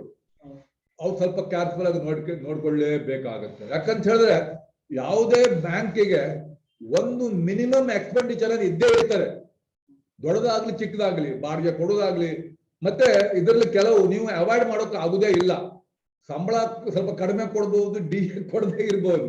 ಆದ್ರೆ ರಿಸರ್ವ್ ಬ್ಯಾಂಕಿನ ಕೆಲವು ರೆಗ್ಯುಲೇಟರಿ ಕಾಸ್ಟ್ ಅಂತ ಹೇಳ್ತಾರಲ್ಲ, ಅವ್ರು ಸ್ಟೇಟ್ಮೆಂಟ್ ಕಳಿಸೋದಾಗ್ಲಿ, ಇದು ಸೆಂಟ್ರಲ್ ಇದು ಇನ್ಫಾರ್ಮೇಶನ್ ಕಂಪನಿಗಳಿಗೆ ಮೆಂಬರ್ ಆಗೋದಾಗ್ಲಿ, ಅವ್ರಿಗೆ ಫೀಸ್ ಕಟ್ಟೋದಾಗ್ಲಿ, ಕಂಪ್ಯೂಟರ್ ಆಗೋದಾಗ್ಲಿ, CBSE ನೀವು ಇದು ಕೊಡೋದಾಗ್ಲಿ, ಮತ್ತೆ ಇದು ಸೈಬರ್ ಸೆಕ್ಯೂರಿಟಿಗೆ ಅದು ಫೀಸ್ ಮಾಡೋದಾಗ್ಲಿ, ಫೈರ್ ವಾಲಿಗೆ, ಈ ತರ ಸುಮಾರು ಇದು ರೆಗ್ಯುಲೇಟರಿ ಕಾಸ್ಟ್. ನಿಮ್ಗೆ ಲೈಕ್ ಮಾಡದೇ ಇರಲಿ, ಇಷ್ಟು ನೀವು ಇದಕ್ಕೆ ಕಾಸ್ಟ್ ಚಿಕ್ಕದಾಗ್ಲಿ ದೊಡ್ಡದಾಗ್ಲಿ ಇಷ್ಟು ಮಿನಿಮಮ್ ಕಾಸ್ಟ್. ಈ ಬಾಡಿಗೆ ಗಿಡಿಗೆ ಅದಲ್ದೇ ಇಷ್ಟು ಮಾಡ್ಲೇಬೇಕಾಗತ್ತೆ. ಆದ್ರಿಂದ ಅಷ್ಟು ಕೊಡ್ಬೇಕು ಅಂತ ಆದ್ರೆ ಅಷ್ಟು ಅವ್ರನ್ನ ಇನ್ಕಮ್ ಇರ್ಲೇಬೇಕು. ಆದ್ರಿಂದ ಈ ಬ್ಯಾಂಕ್ಗಳು ಬಹಳ ಸ್ವಲ್ಪ ನೋಡ್ಕೊಳ್ಬೇಕು, ಹೇಗೆ ಇಂಪ್ರೂವ್ ಮಾಡೋಕ್ ಆಗತ್ತೆ. ಇಂಪ್ರೂವ್ ಮಾಡೋಕ್ ಆಗದೆ ಇದ್ರೆ ಬೇರೆ ಏನ್ ಮಾಡಬಹುದು ಅಂತ. ಈಗ ನೋಡಿ, ರಿಸರ್ವ್ ಬ್ಯಾಂಕ್ಗಳು ಅಂತ ಇದನ್ನು ಹೆಚ್ಚು ಕೊಡುವುದಿಲ್ಲ. ನೋಟಿಸ್ ಕೊಟ್ಟು ಅವರ ಲೈಸೆನ್ಸ್ ಗಳನ್ನು ಕ್ಯಾನ್ಸಲ್ ಮಾಡ್ತವೆ. ಇನ್ನು ಸ್ವಲ್ಪ ದಿವಸದಲ್ಲಿ ಸ್ವಲ್ಪ ನೋಡಿ, ಇನ್ನು RBI ನೋಡ್ಬೋದು, ಆ ಬ್ಯಾಂಕಿನ ಲೈಸೆನ್ಸ್ ಕ್ಯಾನ್ಸಲ್ ಆಯ್ತು, ಈ ಬ್ಯಾಂಕಿನ ಲೈಸೆನ್ಸ್ ಕ್ಯಾನ್ಸಲ್ ಆಯ್ತು ಅಂತ ಸದ್ಯಕ್ಕೆ ನೀವು ಕೇಳಿದ್ದೀರಿ. ಯಾರು ಅದು ವೆಬ್ಸೈಟ್ ಬಂದ ನಂತರನೇ ಗೊತ್ತಾಗತ್ತೆ ನಿಮ್ಗೆ ಅಂತ ಹೇಳ್ತಾರೆ. ಇದು ಆಗತ್ತೆ. ಅದ್ರ ಮುಂಚೆನೆ ನಮ್ಗೆ ಏನಾದ್ರು ಇಂಪ್ರೂವ್ ಮಾಡೋಕ್ ಆಗತ್ತಾ ಅಂತ ನೀವು ಪ್ರಯತ್ನ ಮಾಡ್ಬೋದು. ಇದಕ್ಕೆ ಹೇಳ್ಬೋದು. ಆದ ನಂತರ ನೋಡಿ, ಈ ಕೋಪರೇಟಿವ್ ಸೆಕ್ಟರ್ ಅಲ್ಲಿ ಇವತ್ತು 1966 ನಿಮ್ಗೆ ಕೋಪರೇಟಿವ್ ಬ್ಯಾಂಕ್ಗಳು, ಅರ್ಬನ್ ಕೋಪರೇಟಿವ್ ಬ್ಯಾಂಕ್ಗಳು ಜನ್ಮ ತಾಳಿದ ನಂತರ ಏನು ಮೇಜರ್ ಡೆವಲಪ್ಮೆಂಟ್ಗಳೇನು ಆಗಿದಾವೆ ಸುಮ್ಮನೆ ಕತೆಗೆ. ಇದು ನಿಮ್ಗೆ ಗೊತ್ತಿರ್ಲೇಬೇಕಾದ್ದು. ಯಾಕಂದ್ರೆ ನಾವು ಇದು ಓದ್ತೇವೆ, ಇದು ಹೋದಾಗ 75 ವರ್ಷ ಇದು ಬಂತು ಅಂತ ಹೇಳ್ತಾರಲ್ಲ, ಫ್ರೀಡಮ್ ಬಂತು. 75 ವರ್ಷ ಮುಂಚೆ ಹಿಂದಿನ ಕತೆ ಹೇಳ್ತಾರಲ್ಲ, ಏನೇನು ಮೇಜರ್ ಏನಾಯ್ತು ಫ್ರೀಡಮ್ ತಗೊಳ್ಳಿ ಅದು ಮಾಡಿದ್ರು ಎಲ್ಲರಿಗೂ ಗೊತ್ತಿರ್ಬೇಕು. ಫ್ರೀಡಮ್ ತಗಲ್ಲ ಇದು ಎಲ್ಲಾ ಒಂದು ಎಂಪ್ಲಾಯೀಸ್ಗೆ, ಆಫೀಸರ್ಸ್ಗೆ ಇದು ಸ್ವಲ್ಪ ಬೇಸಿಕ್ ಇದು ಗೊತ್ತಿರ್ಬೇಕು, ಎಲ್ಲಿ ಹೇಗೆ ಬಂದು ಅಂತ. ಇದು ಆಗ್ಲೇ ಹೇಳ್ತಾರೆ, 1966 ಫಸ್ಟ್ ಬ್ಯಾಂಕಿಂಗ್ ಲೈಸೆನ್ಸ್ ಕೊಟ್ರು. ಅಂದ್ರೆ ಬ್ಯಾಂಕಿಂಗ್ ಅಮೆಂಡ್ಮೆಂಟ್ ಆಯ್ತು, ಅದು ಮುಗೀತು ಆಯ್ತು. 1991 ಈ ಶೆಡ್ಯೂಲ್ ಸ್ಟೇಟಸ್, ಶೆಡ್ಯೂಲ್ ಅಂತ ನೀವು ಕೇಳಿರ್ಬೇಕು. ಶೆಡ್ಯೂಲ್ ಅಂತ ಹೇಳಿ ರಿಸರ್ವ್ ಬ್ಯಾಂಕಿನ ಆಕ್ಟ್ ಇದೆ, 1934 reserve bank of India act. ಅದರ ಸೆಕೆಂಡ್ ಶೆಡ್ಯೂಲ್ ಅಂತ ಇದೆ. ಅದರಲ್ಲಿ ಯಾವ ಬ್ಯಾಂಕಿನ ಹೆಸರು ಸೇರ್ತಾರೋ ಆ ಬ್ಯಾಂಕನ್ನು ಶೆಡ್ಯೂಲ್ ಬ್ಯಾಂಕ್ ಅಂತ ಕರೀತಾರೆ. ಏನಪ್ಪ ಹೆಸರು ಸೇರಿಸುವುದು ಅಂದ್ರೆ ಏನು ಅಂತ ಹೇಳಿದ್ರೆ, ಅಂದ್ರೆ ಸಾಧಾರಣ ನೋಡಿ, ನೀವು ISI ತಕೊಂಡು ಮಾರ್ಕು ಅಂತ ಹೇಳ್ತೇವೆ. ಅಂದ್ರೆ ಒಂದು ಮಿನಿಮಮ್ ಕಂಡೀಷನ್ ಅವರು ಫುಲ್ಫಿಲ್ ಮಾಡೋ ರಿಸರ್ವ್ ಹೆಚ್ಚು ಹೇಳಕ್ ಹೋಗಲ್ಲ. ಸಾಧಾರಣ ಒಂದು ಮಿನಿಮಮ್ ಸ್ವಲ್ಪ ಸೌಂಡ್ ಬ್ಯಾಂಕು ಅಂತ ಅವ್ರಿಗೆ ಅನ್ಸಿದ್ದಾರೆ. ಮಿನಿಮಮ್ ಕಂಡೀಷನ್ ಫುಲ್ಫಿಲ್ ಮಾಡಿದರೆ ಅಂತ ಬ್ಯಾಂಕ್ ಶೆಡ್ಯೂಲ್ ಅಂತ ಮಾಡ್ತಾರೆ. ಅವರಿಗೆ ಕೆಲವೊಂದರ ರಿಸರ್ವ್ ಬ್ಯಾಂಕ್ ಅಲ್ಲಿ ಅವರಿಗೆ ಕೆಲವೊಂದರ ಹೆಚ್ಚು ವ್ಯತ್ಯಾಸ ಇಲ್ಲ. ರಿಸರ್ವ್ ಬ್ಯಾಂಕ್ ಇಂದ ರಿಪೋ, ರಿವರ್ಸ್ ರಿಪೋ ಮತ್ತೆ ಈ ಕೆಲವು ಫೆಸಿಲಿಟಿಗಳು ರಿಸರ್ವ್ ಬ್ಯಾಂಕ್ ಅಲ್ಲಿ SGL ಫೆಸಿಲಿಟಿ ಅಂತ ಹೇಳ್ತಾರೆ, ಇಡುವಂತ ಕೆಲವು ಫೆಸಿಲಿಟಿಗಳು ಅವ್ರಿಗೆ ಸಿಗ್ತವೆ. ಅವ್ರು ಸ್ವಲ್ಪ ಸ್ಟೇಟಸ್ ಸ್ವಲ್ಪ ಜಾಸ್ತಿ ಇರ್ತವೆ. ನಾವು ಕೆಲವರು ISO 9000 ಏನೋ ಹಾಕೊಳ್ತಾರಲ್ಲ, ಏನೋ ಒಂದು ನಾವು ನೋಡುವವರಿಗೆ ಕೂಡ ಹಾಗೆ ಇದು ಚಿನ್ನ ಮಾರಾಟ ಮಾಡುವ ಕೂಡ ಅದರಲ್ಲಿ ಏನೋ ಹಾಕ್ತಾರಲ್ಲ ಬ್ರ್ಯಾಂಡ್, ಏನೋ ಒಂದು ಪಬ್ಲಿಕ್ ಕಾನ್ಫಿಡೆನ್ಸ್ ಬರೋಕೆ ಶೆಡ್ಯೂಲ್ ಅಂತ ಹಾಕೊಳ್ತಾರೆ. ಅದು 1991ರಲ್ಲಿ ಶುರು ಮಾಡಿದ್ದು. 250 ಕೋಟಿಗಿಂತ ಜಾಸ್ತಿ NDTL ಇದ್ದವರಿಗೆ ಕೊಡ್ಬೇಕು ಅಂತ ಕಂಡೀಷನ್ ಹಾಕಿದ್ದಾರೆ. 1992ರಲ್ಲಿ IRAC ನಾರ್ಮ್ ಅಂದ್ರೆ ಕಾಮನ್ ಆಗಿ NPA ನಾರ್ಮ್ ಅಂದ್ರೆ ಎಲ್ಲದೂ ಫೈನಾನ್ಸಿಯಲ್. ನರಸಿಂಹರಾವ್ ಪ್ರೈಮ್ ಮಿನಿಸ್ಟರ್ ಆಗಿದ್ದಾಗ ಎಲ್ಲ ಒಂದು ಎಕನಾಮಿಕ್ ಇದು ಚೇಂಜ್ ಆಯ್ತು, ಎಲ್ಲ ಒಂದು ಕಮರ್ಷಿಯಲ್ ಬ್ಯಾಂಕ್ ಎಲ್ಲ ಚೇಂಜ್ ಆಯ್ತು ನೋಡಿ. ಬ್ಯಾಂಕಿಂಗ್ ರಿಫಾರ್ಮ್ಸ್ ಬಂತು, ಆವಾಗ ಇದನ್ನು IRAC ನಾರ್ಮ್ NPA ನಾರ್ಮ್ಸ್ ಬಂತು ಆಯ್ತಲ್ಲ. 2001ರಲ್ಲಿ ಮೇಜರ್ ಅದು. ಅಲ್ಲಿವರೆಗೆ ಎಲ್ಲ ಇದೇ ಇತ್ತು. ಎಲ್ಲ ಚೆನ್ನಾಗಿತ್ತು. ಅವ್ರ ಪ್ರಾಫಿಟ್ ಇಷ್ಟು, ಇವ್ರ ಪ್ರಾಫಿಟ್ ಇಷ್ಟು, ಚೆನ್ನಾಗಿ ನಡೀತಾ ಇತ್ತು. ಹೊಸ ಹೊಸ ಬ್ಯಾಂಕ್ಗಳು ಓಪನ್ ಮಾಡಿದ್ದು, ಎಲ್ಲರೂ ಕನ್ವರ್ಟ್ ಮಾಡ್ತಾ ಇದ್ರು. ಅದು ನೋಡಿ ಮಾಧವಪುರ ಮತ್ತೆ ಚಾರ್ಮಿನಾರ್ 2 ಬ್ಯಾಂಕ್ ಕೊಲೆಪ್ಸ್ ಆಗಿ ರೆಡ್ ಇಂಕಲ್ ನೋಡಿದೀವಿ ನೋಡಿ. ಇದು ಹಿಸ್ಟ್ರಿಯಲ್ಲಿ ಬಿಗ್ಗೆಸ್ಟ್ ಅದು ಆತರ. ಅದು ಸಾಧಾರಣ ಹೇಳಿದ್ನಲ್ಲ, ಈಗ Punjab and Maharashtra cooperative bank ಆಯ್ತಳಿ, ಅದಕ್ಕಿಂತ ದೊಡ್ಡ ಬ್ಯಾಂಕ್ಗಳಿವು. ಆವಾಗ ಹಾಹಾಕಾರ, ಅಲ್ಲೋಲ ಕಲ್ಲೋಲ ಆಯ್ತು. ಕೋಪರೇಟಿವ್ ಸೆಕ್ಟರೇ ಏನಪ್ಪಾ ಇದಾಗುತ್ತಾ, ಮುಂದುವರಿತದ ಇಲ್ವಾ ಅಂತ ಡೌಟ್ ಬಂತು. ಅದಕ್ಕೋಸ್ಕರ ಅದ್ರ ಮೇಲೆ ಏನು ಕಾರಣ ಅಂತ ಹೇಳೋಕ್ಕೋಸ್ಕರ ತಿಳ್ಕೊಂಡಾಗ ನಾ ಹೇಳಿದೆ ಡುವೆಲ್ ಕಂಟ್ರೋಲ್ ಸ್ಟೇಟ್ ಗವರ್ಮೆಂಟ್ ಮತ್ತೆ ರಿಸರ್ವ್ ಬ್ಯಾಂಕ್ ಇದ್ದು. ಇವ್ರು ಕೇಳಿದ್ರೆ ಅವ್ರು ಕೇಳಿದ್ರೆ ಇವ್ರು ಅಂತ ಹೇಳ್ತಾರೆ. ಅದಕ್ಕೋಸ್ಕರ ಆಗ್ಲೇ ನಾನು ಹೇಳ್ತಾರೇನೆ ಯಾರು ಕೆಲಸ ಎಷ್ಟು ಅಂತ ಗೊತ್ತಾಗ್ಬೇಕು. ಅದಕ್ಕೋಸ್ಕರ ಏನ್ ಮಾಡಿದ್ರು, 2005ರಲ್ಲಿ ಒಂದು ವಿಷನ್ ಡಾಕ್ಯುಮೆಂಟ್ ಅಂತ ಮಾಡಿದ್ರು. ಅದಕ್ಕಿಂತ ಮುಂಚೆ ನೋಡಿ ಪ್ಯಾನಿಕ್ ಆದ ತಕ್ಷಣ ಏನ್ ಮಾಡಿದ್ರು, CRAR ಅಂತ ಹೇಳಿದ್ನಲ್ಲ. ಮೊದಲು ಕ್ಯಾಪಿಟಲ್ ಅಂತ ಇರ್ಲಿಲ್ಲ, ಇಷ್ಟು ಕ್ಯಾಪಿಟಲ್ ಇಂತಿಷ್ಟು ಮಿನಿಮಮ್ ಕ್ಯಾಪಿಟಲ್ ಇರ್ಲೇಬೇಕು ಅಂತ ಇರ್ಲಿಲ್ಲ. ಏನೋ ಒಂದು ನಿಮ್ಮ ಹತ್ರ ಇದು ಕ್ಯಾಪಿಟಲ್ ಇದೆ, ರಿಸರ್ವ್ಸ್ ಇದೆ, ಸಾಲ ಕೊಡಿ ಅಂತ. ಸಾಲ NPA ಆದ್ರೆ ಪ್ರೊವಿಷನ್ ಮಾಡಿ ಅಂತ ಇತ್ತು. ಕ್ಯಾಪಿಟಲ್ ಇರ್ಲಿಲ್ಲ, ಬೇರೆ ಬ್ಯಾಂಕಿಗೆ ಬಂತು. ಇದು ಬ್ಯಾಸೆಲ್ ಒಂದು ಮೊನ್ನೆ ಪಾಠ ಮಾಡಿದ್ರು. ಬ್ಯಾಸೆಲ್ 1 ಅಂತ ಹೇಳ್ತಾರೆ, ಬ್ಯಾಸೆಲ್ 2 ಅಂತ ಹೇಳ್ತಾರೆ. ನಮ್ ಬ್ಯಾಸೆಲ್ 1 ಪ್ರಕಾರ ಮಿನಿಮಮ್ ಇಷ್ಟು ಕ್ಯಾಪಿಟಲ್ ಅಂತ ಹೇಳಿದ್ರೆ ಒಂದು 100 ರೂಪಾಯಿ ಸಾಲ ಕೊಡಬೇಕು ಅಂತ. ಆಗ ಸಾಲ ಕೊಡುವ ಮೊದಲೇ ನಮ್ಮ ಹತ್ರ 9 ರೂಪಾಯಿ ನಮ್ಮ ಹತ್ರ ಸ್ವಂತ ಬಂಡವಾಳ ಇರ್ಬೇಕು. ಅದು ಕಮರ್ಷಿಯಲ್ ಬ್ಯಾಂಕಿಗೆ ಆಲ್ರೆಡಿ ಬಂದಾಗಿತ್ತು. ಇಲ್ಲಿ 2002ಕ್ಕೆ ಇಲ್ಲಿ ಬಂದ್ರು. ಯಾಕಂದ್ರೆ ಸ್ವಲ್ಪ ನೀವು ನಿಮ್ ಸ್ವಂತ ಬಂಡವಾಳವನ್ನು ತನ್ನಿ, ಹೆಚ್ಚು ಡಿವಿಡೆಂಡ್ ಕೊಡಬೇಡಿ, ಸ್ವಲ್ಪ ಇದಕ್ಕೆ ರಿಸರ್ವ್ಗೆ ಟ್ರಾನ್ಸ್ಫರ್ ಮಾಡಿ ಅಂತ ಹೇಳಿದ್ರು. ಅದು 9 ರೂಪಾಯಿ ಇಲ್ಲದೆ ಇದ್ರೆ ಸಾಲ ಕೊಡೋಕೆ ಆಗುವುದಿಲ್ಲ ಅಂತ ಅದರ ಅರ್ಥ ಆಯ್ತು. ಅದನ್ನ ನೋಡಿ ನಾನು ಹೇಳಿದ್ನಲ್ಲ, 1991ರಲ್ಲಿ ಶೆಡ್ಯೂಲ್ ಸ್ಟೇಟಸ್ ಕೊಡೋದು ಶುರು ಮಾಡಿದ್ರು. 2004ರಲ್ಲಿ ಸ್ಟಾಪ್, ಇನ್ನು ಮುಂದೆ ಶೆಡ್ಯೂಲ್ ಸ್ಟೇಟಸ್ ಇಲ್ಲ, ಸ್ಟಾಪ್ ಮಾಡಿದ್ರು. ಆಯ್ತಲ್ಲ.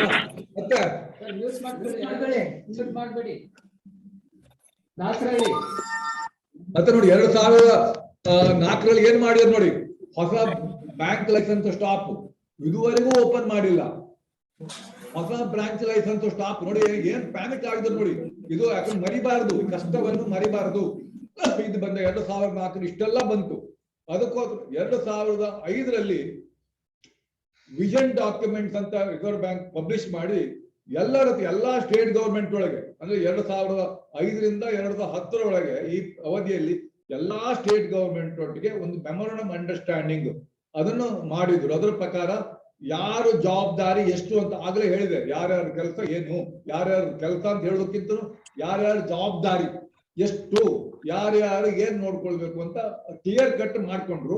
ಮತ್ತೆ ಇದನ್ನು ಮಾನಿಟರ್ ಮಾಡೋಕ್ಕೋಸ್ಕರ ಒಂದು ಟ್ಯಾಪ್ ಕಬ್ ಅಂತ ಎಲ್ಲರಿಗೂ ಗೊತ್ತಿರುತ್ತೆ, ಅಂದ್ರೆ task force on urban cooperative banks ಅಂತ.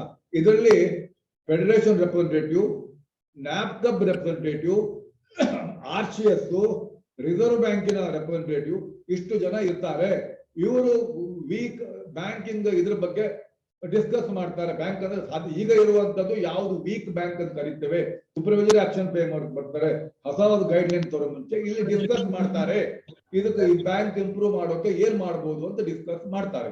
ಇದು ಟ್ಯಾಪ್ ಕಪ್ ಅಂತ ಆವಾಗ 2005 ಪ್ರಾರಂಭ ಆದ್ದು ಇವತ್ತಿನವರೆಗೂ ನಡ್ಕೊಂಡು ಬರ್ತಾ ಇದೆ. ಆಯ್ತಾ. 2007ನಲ್ಲಿ ಪುನಃ ಬ್ರಾಂಚ್ ಲೈಸೆನ್ಸ್ ಕೊಡು ಶುರು ಮಾಡಿದ್ರು. ಬ್ಯಾಂಕ್ ಕೊಟ್ಟಿಲ್ಲ, ಇದುವರೆಗೂ ಕೊಟ್ಟಿಲ್ಲ. ಈಗ 2007ರಲ್ಲಿ ಸ್ಟಾರ್ಟ್ ಮಾಡಿದ್ರು. ಈಗ 2018-19 ನಂತರ ಅಥವಾ 19 ನಂತರ ಹೊಸ ಬ್ರಾಂಚ್ ಲೈಸೆನ್ಸ್ ಸ್ಟಾಪ್ ಮಾಡಿದೆವು ಅಂತ ಹೇಳ್ತಾ ಇಲ್ಲ, ಬಟ್ ಯಾರಿಗೂ ಕೊಡ್ತಾ ಇಲ್ಲ. ಏನು ಕಾರಣ ಅಂತ ಹೇಳ್ತಾ ಇಲ್ಲ. ಅನ್ಅಫಿಷಿಯಲಿ ಸ್ಟಾಪ್ ಮಾಡಿದ್ದಾರೆ ಅಷ್ಟೇ, ಯಾರಿಗೂ ಕೊಡ್ತಾ ಇಲ್ಲ. ಇದು ಮಾಡಿದ್ದಾರೆ, ಅದು ಮಾಡಿದ್ದಾರೆ. ನೀವು ಅಪ್ಲೈ ಮಾಡೋದು ಮಾಡಿದ್ದಾರೆ, ಬಟ್ ಅಫಿಷಿಯಲಿ 2007ನಲ್ಲಿ ಓಪನ್ ಆಯಿತು. ಸ್ಟಾಪ್ ಮಾಡುವ ಹಿಂದಿನ ಏನಿದೆಯೋ ಗೊತ್ತಿಲ್ಲ. 2007ರಿಂದ ಮೇಜರ್ ಬಂದು 2012ರಲ್ಲಿ ನೋಡಿ ಒಂದು ಸೂಪರ್ವೈಸರಿ ಆಕ್ಷನ್ ಫ್ರೇಮ್ವರ್ಕ್ SAF ಅಂತ ಇದು ಮಾಡಿದ್ವಿ. ಯಾಕಂತ ಹೇಳಿದ್ರೆ ಯಾವುದೇ ಒಂದು ವೀಕ್ ಬ್ಯಾಂಕ್ ಮಾಡ್ಬೇಕಾದ್ರೆ ರಿಸರ್ವ್ ಬ್ಯಾಂಕ್ ಏನೇನು ಹೇಳಿದ್ರು ಸ್ಟ್ಯಾಂಡರ್ಡ್ ಇದೆ ನೋಡಿ, ಇಂತಿಷ್ಟು ಕ್ಯಾಪಿಟಲ್ ಇರಬೇಕು ಅಂತ ಹೇಳಿದ್ದೇವೆ. ಮತ್ತೆ NPAಗೆ ಹೇಗೆ ಕ್ಯಾಲ್ಕುಲೇಟ್ ಮಾಡಿ ಎಲ್ಲ ಹೇಳಿದ ನಂತರ ಯಾವುದೇ ಒಂದು ಟ್ರಿಗ್ಗರ್ ಪಾಯಿಂಟ್ ಅಂತ NPA ಇಷ್ಟು ಜಾಸ್ತಿ ಆದ್ರೆ, ಕ್ಯಾಪಿಟಲ್ ಇಷ್ಟು ಕಡಿಮೆ ಆದ್ರೆ, ಅಥವಾ ಇದು ಕಂಟಿನ್ಯೂಸ್ ನೀವು ಲಾಸ್ ಆದ್ರೆ ಅಂತ ಹೇಳಿದ್ದಾರೆ. ಎಷ್ಟು ವರ್ಷ ಅಂತಿದೆ ಅದು ಆದ್ರೆ ನೀವು ನಿಮ್ಮನ್ನೇ ಜಾಸ್ತಿ ಅಬ್ಸರ್ವೇಷನ್ ಅದು ಹೇಳಿದ್ನಲ್ಲ, C ಮತ್ತು D ನಲ್ಲಿ ಇದ್ದಾಗ ಪ್ರತಿ ವರ್ಷ ಇನ್ಸ್ಪೆಕ್ಷನ್ ಬರ್ತಾ ಅಂತ ಹೇಳ್ತಾರಲ್ಲ, ಇದು ಅದಕ್ಕಿಂತ ಮೊದಲು ಇನ್ಸ್ಪೆಕ್ಷನ್ ಬರೋ ಮುಂಚೆ ನೀವು ಇದು ಮಾಡ್ಲಿಕ್ಕಿಲ್ಲ. ಸೂಪರ್ವೈಸರ್ ಆಕ್ಷನ್ ಫ್ರೇಮ್ವರ್ಕ್ ಬಂದ ನಂತರ ಬ್ಯಾಂಕ್ಗಳು ಡಿವಿಡೆಂಡ್ ಡಿಕ್ಲೇರ್ ಮಾಡೋ ಮುಂಚೆ ರಿಸರ್ವ್ ಬ್ಯಾಂಕ್ ಪರ್ಮಿಷನ್ ತಗೊಳ್ಬೇಕು. ನೀವು ಕೊಡುವ ಸಾಲದಲ್ಲಿ ಅಂತ ಒಂದು ಒಟ್ಟು ಒಬ್ಬರಿಗೆ ಕೊಡುವ ಒಬ್ಬ ವ್ಯಕ್ತಿಗೆ ಅಂದ್ರೆ ಒಬ್ಬ ಬರೋವರಿಗೆ ಇಷ್ಟು ಸಾಲ ಕೊಡಬಹುದು ಅಂದ್ರೆ ಅದಕ್ಕಿಂತ ಕಡಿತ ಹಾಕ್ತಾರೆ. ನಿಮ್ಮ NPA ಪರಿಸ್ಥಿತಿ ನೋಡ್ಕೊಂಡು ಕೊಡ್ತಾರೆ. ಅದು ಇಂಟ್ರೊಡ್ಯೂಸ್ ಮಾಡಿದ್ರು 2012ರಲ್ಲಿ. 2013ರಲ್ಲಿ ನೋಡಿ CTS ಕ್ಲಿಯರಿಂಗ್ ಬಂತು, ಇಂಟ್ರೊಡ್ಯೂಸ್. ಇದೆಲ್ಲ ಸ್ವಲ್ಪ ಇದು ನಿಮ್ಮ ಗೊತ್ತಿರಬೇಕು. ನಾಳೆ ನಿಮ್ಗೆ ಇದಕ್ಕೆ ಬರೆಯುವುದಾಗಿದ್ರೆ, ಯಾರು ಡಿಪ್ಲೊಮಾ ಎಲ್ಲ ಬರೆಯೋಕ್ಕಾದ್ರೂ ಮಧ್ಯದ ಹೆಲ್ಪ್ ಆಗ್ಬೋದು ನಿಮ್ಗೆ. ಎಲ್ಲ ಯಾರು ಬರೀದೇ ಇದ್ದವರು ಮುಂದಕ್ಕೆ ಯಾವ್ದಾದ್ರು ನಿಮ್ಗೆ ಮೇಜ್ ಪೋಸ್ಟ್ ಇಂಟರ್ವ್ಯೂ ಕೇಳಲ್ಲ ಬರೆಯೋದು. CTS ಕ್ಲಿಯರಿಂಗ್ ಇದು ಕಂಪ್ಲೀಟ್ ಕ್ಲಿಯರಿಂಗ್ ನಲ್ಲಿ ಕಂಪ್ಲೀಟ್ ಚೇಂಜ್ ಮಾಡಿತು. ಚೆಕ್ ನಿಮ್ ಬ್ರಾಂಚ್ ಅಲ್ಲೇ ಇರ್ತದೆ, ಚೆಕ್ ಟ್ರಾವೆಲ್ ಮಾಡೋಲ್ಲ. ಬರೀ ನಿಮ್ಮ ಅದರ ಡಾಟಾ ಮಾತ್ರ ಟ್ರಾವೆಲ್ ಮಾಡೋದು, ಅದರ ಫೋಟೋ ಮಾತ್ರ ಟ್ರಾವೆಲ್ ಆಗುತ್ತವೆ. ನೋಡಿ ಏನ್ ಟೆಕ್ನಾಲಜಿ ಡೆವಲಪ್ ಮಾಡಿದ್ರು. ಇದು ಕೋಆಪರೇಟಿವ್ ಬ್ಯಾಂಕ್ ಕೂಡ ಇಂಟ್ರೊಡ್ಯೂಸ್ ಮಾಡಿದ್ರು CTS ಕ್ಲಿಯರಿಂಗ್. ಇಷ್ಟೊತ್ತಿಗೆ ಈಗ ನಿಮ್ಗೆ ಅದು ಗೊತ್ತಾಗ್ಬಿಟ್ಟಿದೆ. ನೆಕ್ಸ್ಟ್ ಇದು 2015 ಆಯ್ತು. ಇನ್ನು ಈ ಕಳೆದ ವರ್ಷ ಅದು ಒಂಥರ ಪ್ರಳಯಾಂತಕ ಅಂತ ಹೇಳಿ ಅಥವಾ ಒಂಥರ ಹಿಸ್ಟಾರಿಕ್ ಅಂತ ಹೇಳಿ ಅಷ್ಟೊಂದು ಕೋವಿಡ್ ಒಟ್ಟಿಗೆ ಅಷ್ಟೊಂದು ಗೈಡ್ಲೈನ್ಸ್ ಬಂದಿವೆ. ನಿಮ್ಮ ಸಿಒಗಳಿಗೆ ಆಕ್ಚುಲಿ ಪಾಪ ಎಷ್ಟು ಕೆಲಸ, ನನಗೆ ಒಂದ್ಸಲ ಅವರು ಕನಿಕರ ಬರುತ್ತೆ ಅಂತ ಹೇಳ್ಬೋದು. ಇಷ್ಟೆಲ್ಲ ನೋಡ್ಕೊಳ್ಬೇಕಿತ್ತು. ಸಿಒ ಮಾತ್ರ ಅಲ್ಲ, ಆ ಬೋರ್ಡ್ಗಳು ಕೂಡ. ಇದು ಆಫೀಸರ್ನ ಅಟೆಂಡ್ ಮಾಡೋದ್ರಿಂದ ಒಂದು ಬ್ಯಾಂಕ್ ನಡೆಸಬೇಕಾದ್ರೆ ಎಷ್ಟು ಕಷ್ಟ ಇದೆ, ಏನೇನ್ ನೋಡ್ಕೊಳ್ಬೇಕು, ಏನೇನ್ ಬರುತ್ತೆ ಅಂತ ಕಷ್ಟ ಗೊತ್ತಾಗಲಿ ಅಂತ ಇದ್ರ ಅರ್ಥ. ಇದು ನೋಡ್ಕೊಳ್ಳಿ, ಕಳೆದ ಒಂದು ವರ್ಷದಲ್ಲಿ ಇಷ್ಟು ಗೈಡ್ಲೈನ್ಸ್ ಬಂತು. ಒಂದೊಂದು ಗೈಡ್ಲೈನ್ಸ್ ಇಂಪ್ಲಿಮೆಂಟ್ ಮಾಡೋಕ್ಕೂ ಎಷ್ಟು ಕಷ್ಟ ಆಗತ್ತೆ ನೋಡ್ಕೊಳ್ಳಿ. ಇದ್ರ ಹೆಡ್ಡಿಂಗ್ ಮಾತ್ರ ಹೇಳ್ತೇನೆ, ಪುನಃ ನಾನು ಏನು ಹೇಳೋಲ್ಲ, ಬ್ರೀಫ್ ಹೇಳ್ತೇನೆ. ಮ್ಯೂಟ್ ಮಾಡಿ ಆಯ್ತು. ಎಷ್ಟು ಟೈಮ್ ಆಯ್ತು? 4 ಗಂಟೆ ಆಯ್ತು. ಇನ್ನು ಅರ್ಧ ಗಂಟೆ ಒಳಗೆ ಎಷ್ಟು ಆಗುತ್ತೆ ಹೇಳ್ತೇನೆ. ಆಮೇಲೆ ನಿಮ್ಗೆ ಪೂರ ನೀವೇ ಮಾತಾಡೋದು. ನಂದು ಗಂಟ್ಲು ಒಣಗ್ತಾ ಇದೆ. ಇದು ನೋಡಿ ಹೆಡ್ಡಿಂಗ್ ಹೇಳ್ತಾ ಇದ್ದೇನೆ ನೋಡಿ. ಇದನ್ನು ಆಫೀಸರ್ಸ್ ಗಳಿಗೆ ಇವರಿಗೆ ಇದು ಬಗ್ಗೆ ಗೊತ್ತಿದೆಯೋ ಇಲ್ವೋ, ಅಥವಾ ಸಿಒಗಳಿಗೆ ಅಂತೂ ಡೆಫಿನೆಟ್ ಗೊತ್ತು. ಅವರಿಗೆ ಹೊಸ ಅಲ್ವೇ ಅಲ್ಲ ಇದ್ರ ಇವರಿಗೆಲ್ಲ ಮುಗಿಸಿದ್ದಾರೆ ಇದನ್ನೆಲ್ಲ. ಇವ್ರಿಗೆ ದೊಡ್ಡದಲ್ಲ, ಬೋರ್ಡ್ಗೂ ಗೊತ್ತಿರುತ್ತೆ. ಬೇರೆ ಆಫೀಸರ್ಗೆ ಹೇಳ್ತಾ ಇದ್ದೀನಿ. ಇದು ನೋಡಿ, ಇದು ಹೊಸದಾಗಿ ಇನ್ನು ಬ್ಯಾಂಕ್ಗಳು ಮಾರ್ಚಿಂದ ಇಂಟ್ರೊಡ್ಯೂಸ್ ಮಾಡಬೇಕು. ರಿಸ್ಕ್ ಬೇಸ್ಡ್ ಇಂಟರ್ನಲ್ ಆಡಿಟ್ ಅಂತ ಮಾಡಿದ್ದಾರೆ. ಒಬ್ಬರು ಮ್ಯೂಟ್ ಮಾಡಿ. ಅವರು ಯಾರಿಗೆ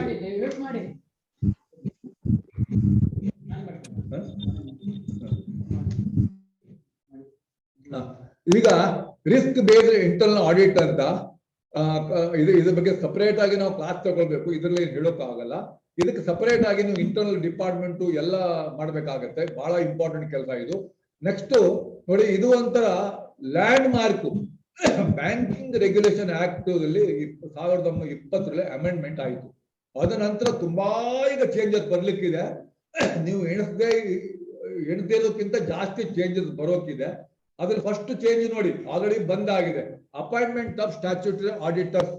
ಈಗ ಇದು ಮೊದಲು ಸ್ಟೇಟ್ ಗವರ್ಮೆಂಟ್ ಪಬ್ಲಿಷ್ ಮಾಡಿದ ಲಿಸ್ಟ್ ಇಂದ ಮಾಡ್ತಾ ಇದ್ವಿ. ಜನರಲ್ ಬಾಡಿ ಅಪ್ರೂವಲ್ ಕೊಡ್ತಿದ್ರೆ ಆಯ್ತು. ಇನ್ನು ಮುಂದೆ ಅದೇನು ಇಲ್ಲ. ನೀವೇ ಒಂದು ಸ್ಟ್ಯಾಚ್ಯೂಟರಿ ಆಡಿಟರ್ಗೆ ಇಂತಿಷ್ಟು ಮಿನಿಮಮ್ ಕ್ವಾಲಿಫಿಕೇಶನ್ ಇರಬೇಕು ಅಂತ ನೀವೇ ಸಿಲೆಕ್ಟ್ ಮಾಡಿ ಆ ಹೆಸರನ್ನು ರಿಸರ್ವ್ ಬ್ಯಾಂಕ್ಗೆ ಕಳಿಸ್ಬೇಕು. ರಿಸರ್ವ್ ಬ್ಯಾಂಕ್ ಅಪ್ರೂವ್ ಮಾಡ್ತಾರೆ. ಜನರಲ್ ಬಾಡಿಗೆ ಅಪ್ರೂವಲ್ಗಲ್ಲ, ಜಸ್ಟ್ ಇನ್ಫಾರ್ಮೇಶನ್ ನಿಮ್ಗೆ ಗೊತ್ತಿರಬೇಕು, ಇಂತಿಂತವ್ರನ್ನ ಸ್ಟ್ಯಾಚ್ಯೂಟರಿ ಆಡಿಟರ್ ಅಪಾಯಿಂಟ್ ಮಾಡಿದ್ದೇವೆ ತಿಳ್ಕೊಂಡು ಅವ್ರು ತಿಳಿಸ್ಬೇಕಷ್ಟೇ. ಇದು ಬಂದಿದೆ, ಆಲ್ರೆಡಿ ಇಂಟ್ರೊಡ್ಯೂಸ್ ಆಗಿದೆ. ನೀವು ಎಲ್ಲ ಬ್ಯಾಂಕ್ ಸಾಧಾರಣ ಎಲ್ಲರೂ ಮಾಡಿದ್ದಾರೆ, ಆಯ್ತು. ನೆಕ್ಸ್ಟ್ ಇದು ಬಂದು ಅಮೆಂಡ್ಮೆಂಟ್ ಆದ ನಂತರ ಬಂದು ನೋಡಿ, ಬಹಳ ಇದು ಅಪಾಯಿಂಟ್ಮೆಂಟ್ ಆಫ್ ಮ್ಯಾನೇಜಿಂಗ್ ಡೈರೆಕ್ಟರ್ಸ್. ಇನ್ನು ಮುಂದೆ ಮ್ಯಾನೇಜಿಂಗ್ ಡೈರೆಕ್ಟರ್ ಅಂದ್ರೆ ಸಿಒನೇ ಮ್ಯಾನೇಜಿಂಗ್ ಡೈರೆಕ್ಟರ್ ಅಂತ ಕರೀತಾರೆ.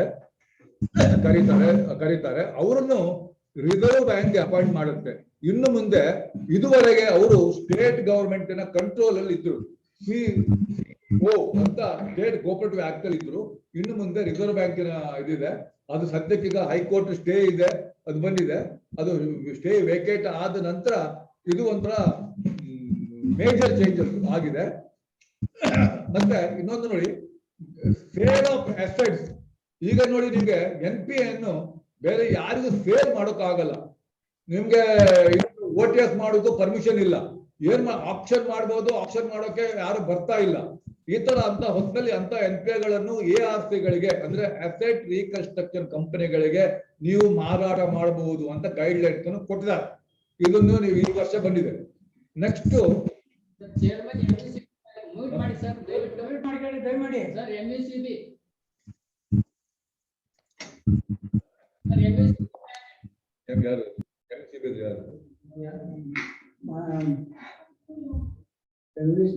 MVCB ಬ್ಯಾಂಕ್ನವರು ದಯವಿಟ್ಟು ಸ್ವಲ್ಪ ಮ್ಯೂಟ್ ಮಾಡ್ಕೊಳ್ಳಿ, ಬಹುಶಃ ಮಾಡಿದ್ರೆ ಕಾಣುತ್ತೆ. ಈಗ ನೋಡಿ, ನಿಮ್ಮ ಈಗ ಆಗ ಹೇಳ ಚಿಕ್ಕ ಚಿಕ್ಕ ಬ್ಯಾಂಕ್ಗಳು ಇದಾವೆ ಅಂತ ಹೇಳ್ತಲ್ಲ, ಡೈರೆಕ್ಷನ್ಸ್ ಇರೋ ಬ್ಯಾಂಕ್ಗಳು, ಅದನ್ನು ಮರ್ಜ್ ಮಾಡೋಕೆ ಏನ್ ಮಾಡ್ಬೇಕು, ವೈಂಡಿಂಗ್ ಅಪ್ ಮಾಡೋಕೆ ಏನ್ ಮಾಡ್ಬೇಕು ಅಂತ ರಿಸರ್ವ್ ಬ್ಯಾಂಕ್ ಗೈಡ್ ಲೈನ್ ಮಾಡಿದೆ. ಅಂದ್ರೆ ನೀವೇ ಸಿಲೆಕ್ಟ್ ಮಾಡಿಕೊಂಡು, ಬರೀ ವೀಕ್ ಬ್ಯಾಂಕ್ ಅಂತಿಲ್ಲ, 2 ಸ್ಟ್ರಾಂಗ್ ಬ್ಯಾಂಕ್ಗಳು ಮರ್ಜ್ ಆಗ್ಬಹುದು. ಅದಕ್ಕೆ ಜನರಲ್ ಬಾಡಿ ಅಪ್ರೂವಲ್ ಮತ್ತೆ ಇದು RCS ಅಪ್ರೂವಲ್ ಅಗತ್ಯ ಇಲ್ಲ. ಮೇಜರ್ ಇದು ಪೂರ್ತಿ ರಿಸರ್ವ್ ಬ್ಯಾಂಕು ಇದು ಮೇನ್ ಗೈಡ್ ಲೈನ್ಸ್. ಮರ್ಜ್ ಆಗೋ ಮುಂಚೆ ಜನರಲ್ ಬಾಡಿ ಮತ್ತೆ ಇದು ಬೋರ್ಡ್ 2/3 ಮೆಜಾರಿಟಿಯಿಂದ ಅಪ್ರೂವ್ ಮಾಡಿದ್ರೆ 2 ಬ್ಯಾಂಕ್ಗಳು ಅಪ್ರೂವ್ ಮಾಡಿದ್ರೆ ಮುಗ್ದು ಹೋಯ್ತು. ಆಮೇಲೆ ರಿಸರ್ವ್ ಬ್ಯಾಂಕ್ ಕಳಿಸಿದ್ರೆ ರಿಸರ್ವ್ ಬ್ಯಾಂಕ್ ಅಪ್ರೂವ್ ಮಾಡುತ್ತೆ. ರಿಸರ್ವ್ ಬ್ಯಾಂಕ್ RCS ಹೇಳುತ್ತೆ ಇವ್ರ ಹೆಸರನ್ನು ಅಲ್ಲಿ ಕಟ್ ಮಾಡಿ ಅಂತ ಅಷ್ಟೇ. ಯಾರು ಯಾವ ಮರ್ಜ್ ಆದ ಬ್ಯಾಂಕ್ಗಳನ್ನು ಕಟ್ ಮಾಡಿ ಅಂತ ಹೇಳುತ್ತೆ. RCS ಪರ್ಮಿಷನ್ ಅಗತ್ಯ ಇಲ್ಲ. ಇದು ರಿಸರ್ವ್ ಬ್ಯಾಂಕಿನ ಗೈಡ್ ಲೈನ್ಸ್ ವೈಂಡಿಂಗ್ ಅಪ್ ಬಗ್ಗೆ ಮತ್ತೆ ಮರ್ಜರ್ ಬಗ್ಗೆ.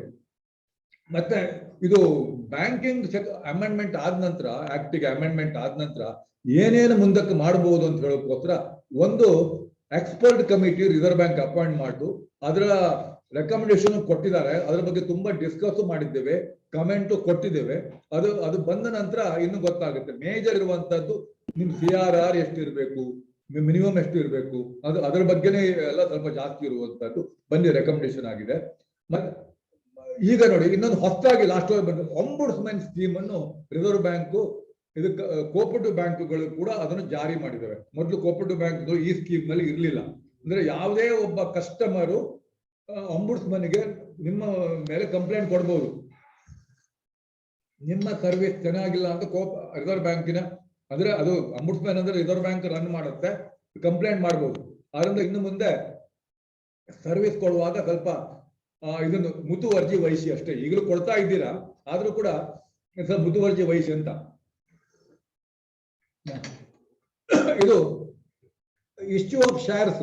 ಈಗ ಹೊಸ ಶೇರ್ಸ್ ಇಶ್ಯೂ ಮಾಡೋಕ್ಕೋಸ್ಕರ ಹೇಗೆ ಇಶ್ಯೂ ಮಾಡಬಹುದು, ಈಗ ಇದ್ದ ತರ ಅಲ್ಲ, ಡ್ರಾಫ್ಟ್ ಗೈಡ್ ಲೈನ್ಸ್ ಕೊಟ್ಟಿದ್ದಾರೆ. ಅದನ್ನು ನಾವು ಡಿಸ್ಕಸ್ ಮಾಡಿದ್ದೇವೆ. ಅದರ ಬಗ್ಗೆ ನಾವು ರೆಕಮೆಂಡೇಶನ್ ರಿಸರ್ವ್ ಬ್ಯಾಂಕ್ ಕಳಿಸಿದ್ದೇವೆ, ಫೈನಲ್ ಬಂದಿಲ್ಲ. ಮತ್ತೆ ಈ ವರ್ಷ ಅಂದ್ರೆ ಲಾಸ್ಟ್ ಇಯರ್ ಎಂಡಿಗೆ ಡಿಸೆಂಬರ್ 31 ಒಳಗೆ ಕಾನ್ಸ್ಟಿಟ್ಯೂಷನ್ ಬೋರ್ಡ್ ಆಫ್ ಮ್ಯಾನೇಜ್ಮೆಂಟ್ ಇದು 2019 ಡಿಸೆಂಬರ್ 31 ಗೈಡ್ ಲೈನ್ಸ್ ಲಾಸ್ಟ್ ಕೊಟ್ಟರು ಕೂಡ ಮುಂದೆ ಕೋವಿಡ್ ಇಂದ ಮುಂದೆ ಹೋಗಿ ಈ ವರ್ಷ 21 ಡಿಸೆಂಬರ್ 31 ಒಳಗೆ ಇದು ಮಾಡಬೇಕು ಅಂತ ಮಾಡಿದ್ರು. ಸಾಧಾರಣ ಎಲ್ಲ 100 ಕೋಟಿಗಿಂತ ಜಾಸ್ತಿ ಡಿಪಾಸಿಟ್ ಇರುವ ಎಲ್ಲ ಬ್ಯಾಂಕ್ಗಳು ಇದನ್ನ ಮಾಡಬೇಕು ಅಂತ ಮಾಡಿದ್ದಾರೆ. ಎಲ್ಲ ಮಾಡಿರ್ಬೋದು ಅಂತ ತಿಳ್ಕೊಂಡಿರ್ತೇನೆ.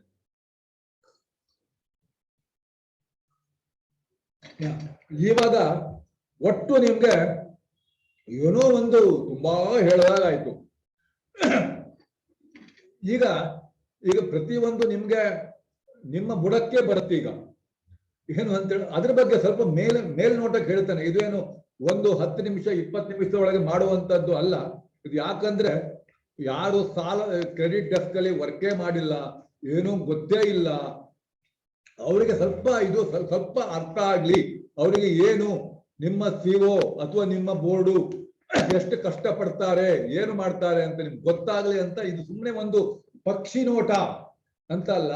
ಯಾರಿಗೆ ಇಂಟ್ರೆಸ್ಟ್ ಇದೆಯೋ ಅದ್ರ ಬಗ್ಗೆ ಜಾಸ್ತಿ ಮಾಡ್ಬೋದು. ಮತ್ತೆ ಇದ್ರ ಬಗ್ಗೆ ಏನಾದ್ರು ಕ್ಲಾಸ್ಗಳು ಬೇಕು ಅಂತ ನೀವು ಫೆಡರೇಷನ್ಗೆ ನಿಮ್ಮ ಈ ಸಿಒ ಮುಖಾಂತರ ಬರೀಬಹುದು ಹೆಚ್ಚಿನ ಕ್ಲಾಸ್ಗಳನ್ನು, ಅಥವಾ ಕ್ಲರಿಕಲ್ ಸ್ಟಾಫಿಗೋ ಆಫೀಸರ್ ಸ್ಟಾಫಿಗೋ ನಾವು ಮಾಡೋಕೆ ರೆಡಿ ಇದ್ದೇವೆ. ಇದು ಮೇಲೆ ಹೇಳ್ತಾ ಇದ್ದೇವೆ. ಇದು ಕ್ರೆಡಿಟ್ ರಿಸ್ಕ್ ಅಂದ್ರೆ ಯಾವುದೇ ಮೇಜರ್ ರಿಸ್ಕ್, ಯಾವುದೇ ಬಿಸ್ನೆಸ್ ಅಲ್ಲಿ ರಿಸ್ಕ್. ಬ್ಯಾಂಕ್ಗಳಲ್ಲಿ ರಿಸ್ಕ್ ಏನಪ್ಪ ಅಂದ್ರೆ ಕೊಟ್ಟ ಸಾಲ ವಾಪಸ್ ಬಾರದೇ ಇರುವಂತದ್ದು ಡಿಫಾಲ್ಟ್ ರಿಸ್ಕ್. ಅದೇ ಕ್ರೆಡಿಟ್ ರಿಸ್ಕ್ ಅಂತ ಹೇಳ್ತಾರೆ, ಮತ್ತೇನು ಅಲ್ಲ. ದೊಡ್ಡ ಹೆಸರು ಕೊಡ್ತಾರೆ, ಮತ್ತೇನಲ್ಲ.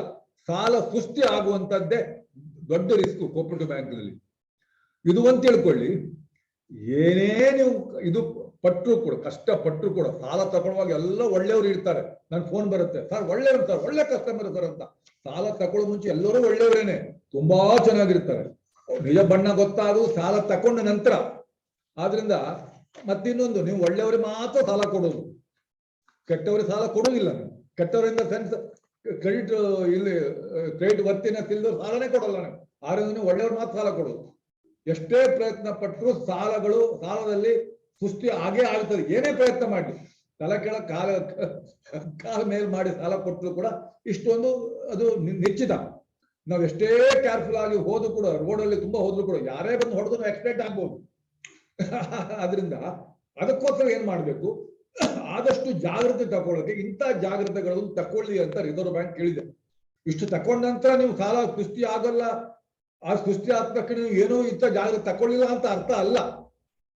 ಸೃಷ್ಟಿ ಆದನ್ನು ತಪ್ಪಿಸೋಕೆ, ಆಕ್ಸಿಡೆಂಟ್ ಆದನ್ನು ತಪ್ಪಿಸೋಕೆ ಇಷ್ಟನ್ನು ಈ ತರ ಮಾಡಿ ಅಂತ. ಏನು ಅಂತ ಹೇಳಿದ್ರೆ, ಈಗ ನೋಡಿ, ಸಾಲ ಕೊಡುವಂತ ಫುಲ್ ಪವರ್ ರಿಸರ್ವ್ ಬ್ಯಾಂಕ್ ನಿಮ್ಗೆ ಕೊಟ್ಟಿದೆ. ಪ್ರತಿಯೊಂದು ಸಾಲ ಕೊಡೋ ಮುಂಚೆ ಇಂಥ ಸಾಲ ಕೊಡಬಹುದು ಅಂತ ರಿಸರ್ವ್ ಬ್ಯಾಂಕ್ ಕೇಳುವ ಅಗತ್ಯ ಇಲ್ಲ. ಬ್ರಾಂಚ್ ಅಲ್ಲಿ ಅವನಿಗೆ ಬ್ರಾಂಚ್ ಮ್ಯಾನೇಜರ್ ಗೊತ್ತಿರ್ಬೇಕು ಯಾವ ಸಾಲ ಕೊಡಬಹುದು, ಯಾರಿಗೆ ಕೊಡಬಹುದು. ಅವ್ರಿಗೆ ಅಧಿಕಾರ ಇಲ್ಲದೆ ಇದ್ರು ಏನೇನು ಬೇಕಾಗ್ಬಹುದು ಸಾಲ ತಗೊಳ್ಳೋಕೆ ಅಂತ ಹೇಳೋದು ಬರ್ಬೇಕು. ಬಂದ ತಕ್ಷಣ ನಾವು ಕಸ್ಟಮರ್ ಸೀದಾ ಹೆಡ್ ಆಫೀಸ್ ಸಿಒ ಹತ್ರ ಕಳಿಸುವುದಲ್ಲ. ಆದ್ರಿಂದ ಅದಕ್ಕೋಸ್ಕರ ಒಂದು ಲೋನ್ ಪಾಲಿಸಿ ಅಂತ ಮಾಡ್ತಾರೆ. ಅದ್ರ ಪ್ರಕಾರ ಒಂದು ಸಾಲ ಕೊಡುವ ಮುಂಚೆ ಯಾರಿಗೆ ಕೊಡಬೇಕು, ಏನೇನ್ ಮಾಡ್ಬೇಕು, ಏನ್ ಮಾಡಬಾರದು ಎಲ್ಲ ಇರುತ್ತೆ. ಈ ಪಾಲಿಸಿ ಬೋರ್ಡ್ ಅಪ್ರೂವ್ ಮಾಡಿದ ತಕ್ಷಣ ಈ ಪಾಲಿಸಿಯನ್ನು ಬ್ರಾಂಚಿಗೆ ಎಲ್ಲ ಕಳಿಸಿ ಕೊಡ್ತಾರೆ. ಎಲ್ಲರೂ ಓದ್ಬೇಕು. ಏನಾದ್ರು ಡೌಟ್ ಬಂದ್ರೆ ಪಾಲಿಸಿ ತೆಗೆದು ನೋಡ್ಬೇಕು. ಪಾಲಿಸಿ ನೀವು ಕಸ್ಟಮರ್ ಬಂದ ಹೇಳ್ಬೋದು, ಇಲ್ಲಪ್ಪ ಈ ಪಾಲಿಸಿ ಪ್ರಕಾರ ನಿಮ್ಗೆ ಬರುವುದಿಲ್ಲ, ಅಥವಾ ಇಷ್ಟು ಬರ್ತದೆ, ಇದು ಬೇಕು ಅಂತ ಇರುತ್ತೆ. ಈ ಪಾಲಿಸಿ ನಿಗ ಏನು ಅಂತ ಹೇಳಿದ್ರೆ, ಸಾಲ ಕೊಡುವಾಗ ಒಂಥರ ಕಾನ್ಸ್ಟಿಟ್ಯೂಷನ್ ಇದ್ದ ತರ, ಅದನ್ನು ದಾಟುವಾಗಿಲ್ಲ. ಬೋರ್ಡು ಕೂಡ ಆ ಪಾಲಿಸಿ ಒಳಗೆ ಕೊಡ್ಬೇಕು. ಇನ್ನೇನಾದ್ರು ಚೇಂಜ್ ಮಾಡ್ಬೇಕು ಅಂದ್ರೆ ಪಾಲಿಸಿನೇ ಚೇಂಜ್ ಮಾಡಿ ಆಮೇಲೆ ಸಾಲ ಕೊಡ್ಬೇಕು. ಪಾಲಿಸಿ ಇದ್ದಾಗ ಅದನ್ನ ಮೀರಿ ಬೋರ್ಡು ಕೂಡ ಸಾಲ ಕೊಡುವಾಗಿಲ್ಲ. ಹಾಗೆ ನೋಡಿ, ಯಾವುದೇ ಸರ್ಕಾರ ಕಾನ್ಸ್ಟಿಟ್ಯೂಷನ್ ಒಳಗೆ ಕೆಲಸ ಮಾಡಬೇಕು. ಬೇಕು ಅಂದ್ರೆ ಕಾನ್ಸ್ಟಿಟ್ಯೂಷನ್ ಅಮೆಂಡ್ಮೆಂಟ್ ಮಾಡಿ ಆಮೇಲೆ ಕ್ರಮ ಇದು ತರ ಅದೇ ತರನೇ ಪಾಲಿಸಿ ಒಳಗೆ ಸಾಲ ಇದು ತರ ಪಾಲಿಸಿ ಅಮೆಂಡ್ಮೆಂಟ್ ಮಾಡಿ ಏನಾದ್ರು ಸಾಲದಲ್ಲಿ ವ್ಯತ್ಯಾಸ ಮಾಡಬಹುದು. ಆಯ್ತಲ್ಲ, ಪಾಲಿಸಿ ಮಾಡಬೇಕು. ಮತ್ತೆ ಇದು ಗೊತ್ತಿದ್ದಾಗ ಎಲ್ಲಾ ಸಾಲವನ್ನು ಬೋರ್ಡಿಗೆ ಬರೋಕ್ಕಾಗಲ್ಲ. ಡೆಲಿಗೇಷನ್ ಪವರ್, ಯಾರ್ಯಾರಿಗೆ ಪವರ್ ಎಷ್ಟಿದೆ, ಬ್ರಾಂಚ್ ಮ್ಯಾನೇಜರ್ಗೆ ಏನು ಪವರ್ ಇದೆ, ಸಿಒಗೆ ಏನು ಪವರ್ ಇದೆ, ಇದು ಮತ್ತೆ ಸಬ್ ಕಮಿಟಿಗೆ ಎಷ್ಟು ಪವರ್ ಇದೆ, ಮತ್ತೆ ಬೋರ್ಡಿಗಂತೂ ಎಲ್ಲ ಪವರ್ ಇದೆ ಅಂತ ಕ್ಲಿಯರ್ ಕಟ್ ಆಗಿ ಡೆಲಿಗೇಷನ್ ಪವರ್ ಕೊಡಬೇಕು. ಮತ್ತೆ ಇದು ಕ್ರೆಡಿಟ್, ಒಂದು ಸಾಲ ಕೊಡೋ ಮುಂಚೆ ಅಪ್ರೈಸಲ್ ಮಾಡಬೇಕು. ಕೆಲವದಕ್ಕೆ ಜಾಸ್ತಿ ಇರುತ್ತೆ. ಗೋಲ್ಡ್ ಲೋನ್ ಕೊಡುವಾಗ ಬಹಳ ಕಡಿಮೆ ಇರ್ತದೆ. ಯಾವ್ದು ಟಿಕ್ ಹಾಕಿದ್ರ ಆಯ್ತು, ಅದು ಮಾಡೋ ತೂಕ ಗಿಕ್ಕ ಹಾಕ್ತೀರಾ, ಇದನ್ನು ಜುವೆಲ್ ಅಪ್ರೈಸಲ್ ತಗೊಂಡ ನಂತರ ಆಗುತ್ತೆ. ಮತ್ತೆ ಡಿಪಾಸಿಟ್ ಲೋನ್ ಕೊಡೋದು ಹೆಚ್ಚಿಲ್ಲ. ಆದರೆ ಬೇರೆ ಸಾಲ ಕೊಡುವಾಗ ಬೇರೆ ಸಾಲಕ್ಕೆ ಬೇರೆ ತರದ್ದು ಫಾರ್ಮ್ಯಾಟ್ ಮಾಡಿ ಅಪ್ರೈಸಲ್ ಫಾರ್ಮ್ಯಾಟ್ ಪಾಲಿಸಿ ಮಾಡಿರ್ಬೇಕು. ಆ ಪಾಲಿಸಿಯಲ್ಲಿ ಎಷ್ಟು ಎಕ್ಸ್ಪೋಜರ್ ಲಿಮಿಟ್, ನಾನು ಹೇಳಿದ್ನಲ್ಲ, ರಿಸರ್ವ್ ಬ್ಯಾಂಕ್ ಒಂದು ಮ್ಯಾಕ್ಸಿಮಮ್ ಲಿಮಿಟ್ ಆಗಿರುತ್ತೆ. ಅದರ ಒಳಗೆ ನೀವು ಫಿಕ್ಸ್ ಮಾಡಬೇಕು. ಯಾರ್ಯಾರು ಒಬ್ಬ ವ್ಯಕ್ತಿ ಎಷ್ಟು ಸಾಲ ಕೊಡಬೇಕು, ಚಿನ್ನ ಸಾಲಕ್ಕೆ ಎಷ್ಟು ಕೊಡಬಹುದು, ನಾಮಿನಲ್ ಮೆಂಬರ್ಸ್ಗೆ ಎಷ್ಟು ಸಾಲ ಕೊಡಬಹುದು, ಅನ್ಸೆಕ್ಯೂರ್ಡ್ ಸಾಲ ಎಷ್ಟು ಕೊಡಬಹುದು, ಎಲ್ಲ ನೀವು ಪಾಲಿಸಿಯಲ್ಲಿ ಲಿಮಿಟ್ ಹಾಕಿರ್ಬೇಕು. ಮತ್ತೆ ಅದು ಯಾರಿಗೆ ಪವರ್ ಇದೆ. ಮತ್ತೆ ರೇಟಿಂಗ್ ಅಂಡ್ ಪ್ರೈಸಿಂಗ್ ಅಂತ ನಿಮ್ ಬ್ಯಾಂಕ್ ಅಲ್ಲಿ ಒಬ್ಬರಿಬ್ಬರು ಬಿಟ್ಟು ಬೇರೆ ಯಾರು ಮಾಡ್ತಾ ಇಲ್ಲ. ಎಲ್ಲರಿಗೂ ಒಂದೇ ತರ ಅಲ್ಲ. ಇದು ಏನು ಅಂತ ಹೇಳಿ ಯಾರಿಗೂ ಒಳ್ಳೆ ಕಸ್ಟಮರು, ಒಳ್ಳೇದಂದ ಸೆನ್ಸ್ ಚೆನ್ನಾಗಿ ಮಾತಾಡ್ತಾನೆ ಅವ್ನು ಒಳ್ಳೆಯವನಂತಲ್ಲ, ಒಳ್ಳೆತನ ಡಿಟೆಕ್ಟ್ ಮಾಡೋಕೆ ಕ್ಲಿಯರ್ ಕಟ್ ಅಂದ್ರೆ ಇದು ಪ್ಯಾರಾಮೀಟರ್ಸ್ ಅಂದ್ರೆ ಇದು ಏನಪ್ಪಾ clear cut parameters, objective parameters ಅಂತಾರೆ, ಸಬ್ಜೆಕ್ಟಿವ್ ಅಲ್ಲ. ಅದ್ರ ಕನ್ಫ್ಯೂಷನ್ ಇರಬಾರ್ದು. ಇಷ್ಟು ಗಿಂತ ಇಂಥ ಒಳ್ಳೆಯವನಂತ ಅವ್ರಿಗೆ ಕೊಡ್ಬೋದು. ಹೌದು, ಇದಕ್ಕಿಂತ ಈಗ ಸುಲಭ ಇರುವಂತದ್ದು ಹೇಳ್ತಾರೆ, ಬೇರೆ ರೇಟಿಂಗ್ ಕಂಪನಿಗಳು ರೇಟಿಂಗ್ ಕೊಡ್ತಾವೆ. ಅದು ಒಂಥರ ಸರಿ ಅಂತಲ್ಲ, ಬೇಕಾದ್ರೆ ಯೂಸ್ ಮಾಡ್ಕೊಳ್ಳೋದು. ನಿಮ್ಮ ರೇಟಿಂಗ್ ಕೆಲವು ಬ್ಯಾಂಕ್ HDFC ಬ್ಯಾಂಕ್ನವರು ತುಂಬಾ ಪ್ರಚಾರ ಮಾಡ್ತಾರೆ, ನಿಮ್ಮ ಸಾಲದ ಬಡ್ಡಿ ಇದು ರೇಟಿಂಗ್ ಮೇಲೆ ಹೋಗುತ್ತೆ. ರೇಟಿಂಗ್ ಏಜೆನ್ಸಿಗಳಿರ್ತವೆ, ಸಿಬಿಲ್ ಇರ್ಬೋದು, ಬೇರೆ ರೇಟಿಂಗ್ ಏಜೆನ್ಸಿ ಇವೆ, ಅದನ್ನ ಡೌನ್ಲೋಡ್ ಮಾಡ್ಕೊಂಡು ಅದ್ರ ಪ್ರಕಾರ ಸಾಲ ಬಡ್ಡಿ ಚೇಂಜ್ ಆಗುತ್ತೆ ಅಂತ ಇದೆ. ಅದನ್ನು ಬೇಕಾದ್ರೆ ಅಡಿಸ್ಕೊಳ್ಬಹುದು ನೀವು ಆ ಲೋನ್ ಪಾಲಿಸಿ ಚೇಂಜ್ ಮಾಡ್ಬೇಕಾದ್ರೆ. ಆಮೇಲೆ ಇನ್ನು ಎಲ್ಲ ಕ್ವಶನ್ಗಳು ಇನ್ನು ಆಯ್ತು. ಇನ್ನೊಂದು 10 ನಿಮಿಷ. ಅವ್ರು ನನಗೆ ಬೇರೆ ಬೇರೆ ವಿಚಾರ ಹೇಳಿದ್ರು. ನನಗೆ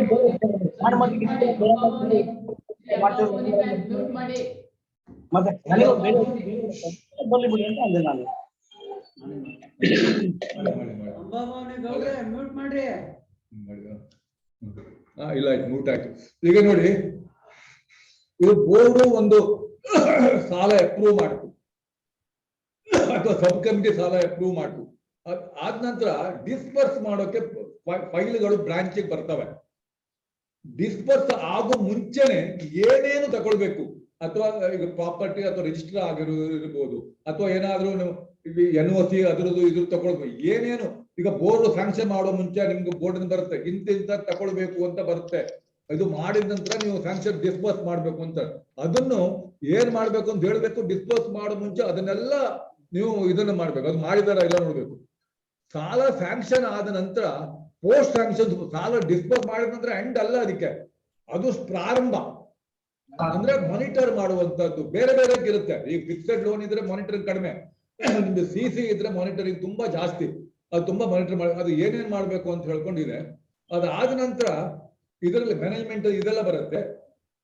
ಇದು CC ಅಂದ್ರೆ ಪ್ರತಿ ವರ್ಷ ರಿವ್ಯೂ ಮಾಡಬೇಕು, ಮತ್ತೆ ಅದನ್ನು ಇನ್ಸ್ಪೆಕ್ಟ್ ಮಾಡಬೇಕು, ಆಡಿಟ್ ಮಾಡಬೇಕು.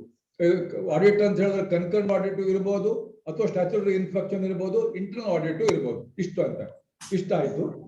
ಇದು ನಿಮ್ಮ ಕ್ರೆಡಿಟ್ ರಿಸ್ಕ್ ಅವಾಯ್ಡ್ ಮಾಡೋಕೆ ಅಷ್ಟೇ ಇದು ಮಾಡಿರ್ತಾರೆ, ನೀವು ಮಾಡ್ಬೇಕು. ನಾನು ಹೇಳಿದಾಗ ಆ ಪಾಲಿಸಿಯಲ್ಲಿ ಬೇರೆ ಬೇರೆ ಎಕ್ಸ್ಪೋಜರ್ ನಾರ್ಮ್ ಹಾಕ್ಬೇಕು ಅಂತಲ್ಲ. ಈಗ ರೆಗ್ಯುಲೇಟರ್ ರಿಸರ್ವ್ ಬ್ಯಾಂಕ್ ಹೇಳಿದೆ, ಇದು ಎಕ್ಸ್ಪೋಜರ್ ನಾರ್ಮ್ಸ್ ಯಾಕು ಅಂತ ಹೇಳಿದ್ರೆ, ಇದು ಕ್ರೂಡ್ ಮೆಥಡ್. ಯಾವುದೇ ಒಂದು ಇದು ಸಾಲದಲ್ಲಿ ಆಗುವ ಸುಸ್ತಿ ಸಾಲ ಆದ್ರೆ ಆಗುವಂತ ಲಾಸ್ ಅನ್ನು ಕಡಿಮೆ ಮಾಡಲು ಅಥವಾ ವಿದಿನ್ ಕಂಟ್ರೋಲ್ ಇಟ್ಕೊಳ್ಳೋಕೆ ಇದು ಕ್ರೂಡ್ ಮೆಥಡ್. ಅಂದ್ರೆ ಸಾಲವನ್ನು ಒಬ್ಬರಿಗೆ ಇದ್ದಷ್ಟು ಮಾಡ್ಲಿಕ್ಕಿಲ್ಲ.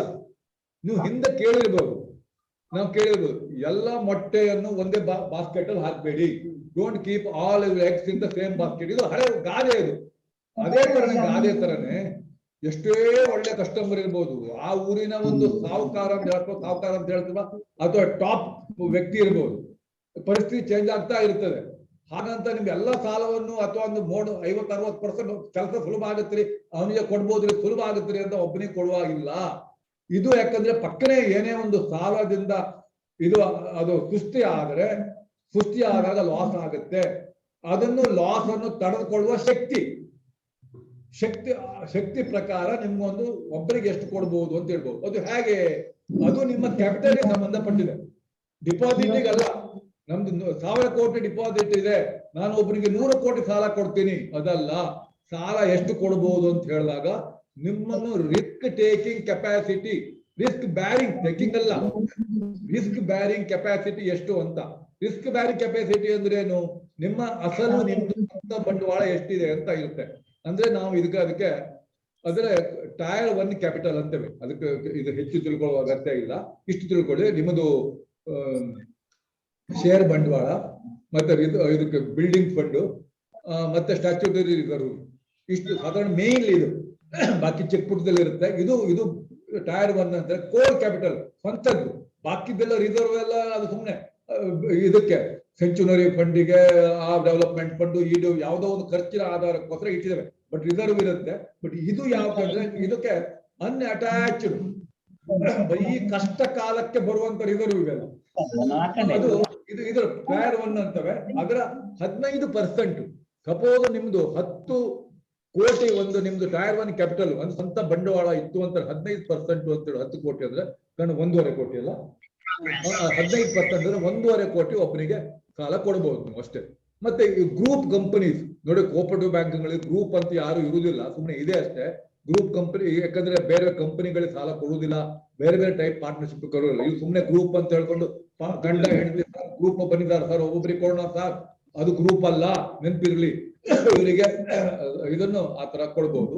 ಮೂರನೇದು ಮತ್ತೆ ನೋಡಿ, 2 ಯೂನಿಟ್ಸ್ ಕಾಮನ್ ಓನರ್ಶಿಪ್ ನೋಡಿ. ಒಂದು ಗಂಡ ಹೆಂಡತಿ ಸೇರಿ ಒಂದು ಪಾರ್ಟ್ನರ್ಶಿಪ್ ಮಾಡ್ತಾರೆ.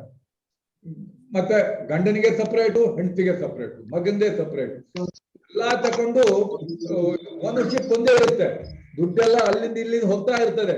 ಆದ್ರೆ ಅವರ ನಿಮ್ಗೆ ತೋರ್ಸೋಕೆ ಬೇರೆ ಬೇರೆ ಸಿಗ್ನೇಚರ್ ಇರ್ಬೋದು, ಬೇರೆ ಬೇರೆ ನಿಮ್ಗೆ ಇದು ಇರ್ಬೋದು, ಪ್ರಾಮಿಸರಿ ನೋಟ್ ಬೇರೆ ಬೇರೆ ಇರ್ಬೋದು.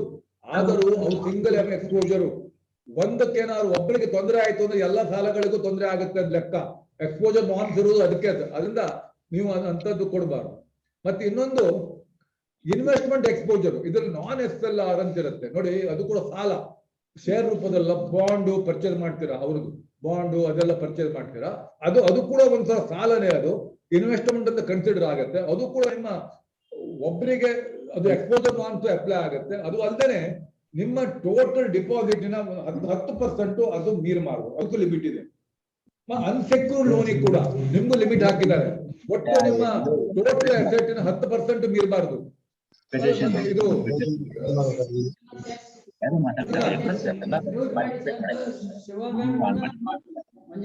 ನೀವು ಮಾಡಿ, ಈಗ ಮಾಡಿ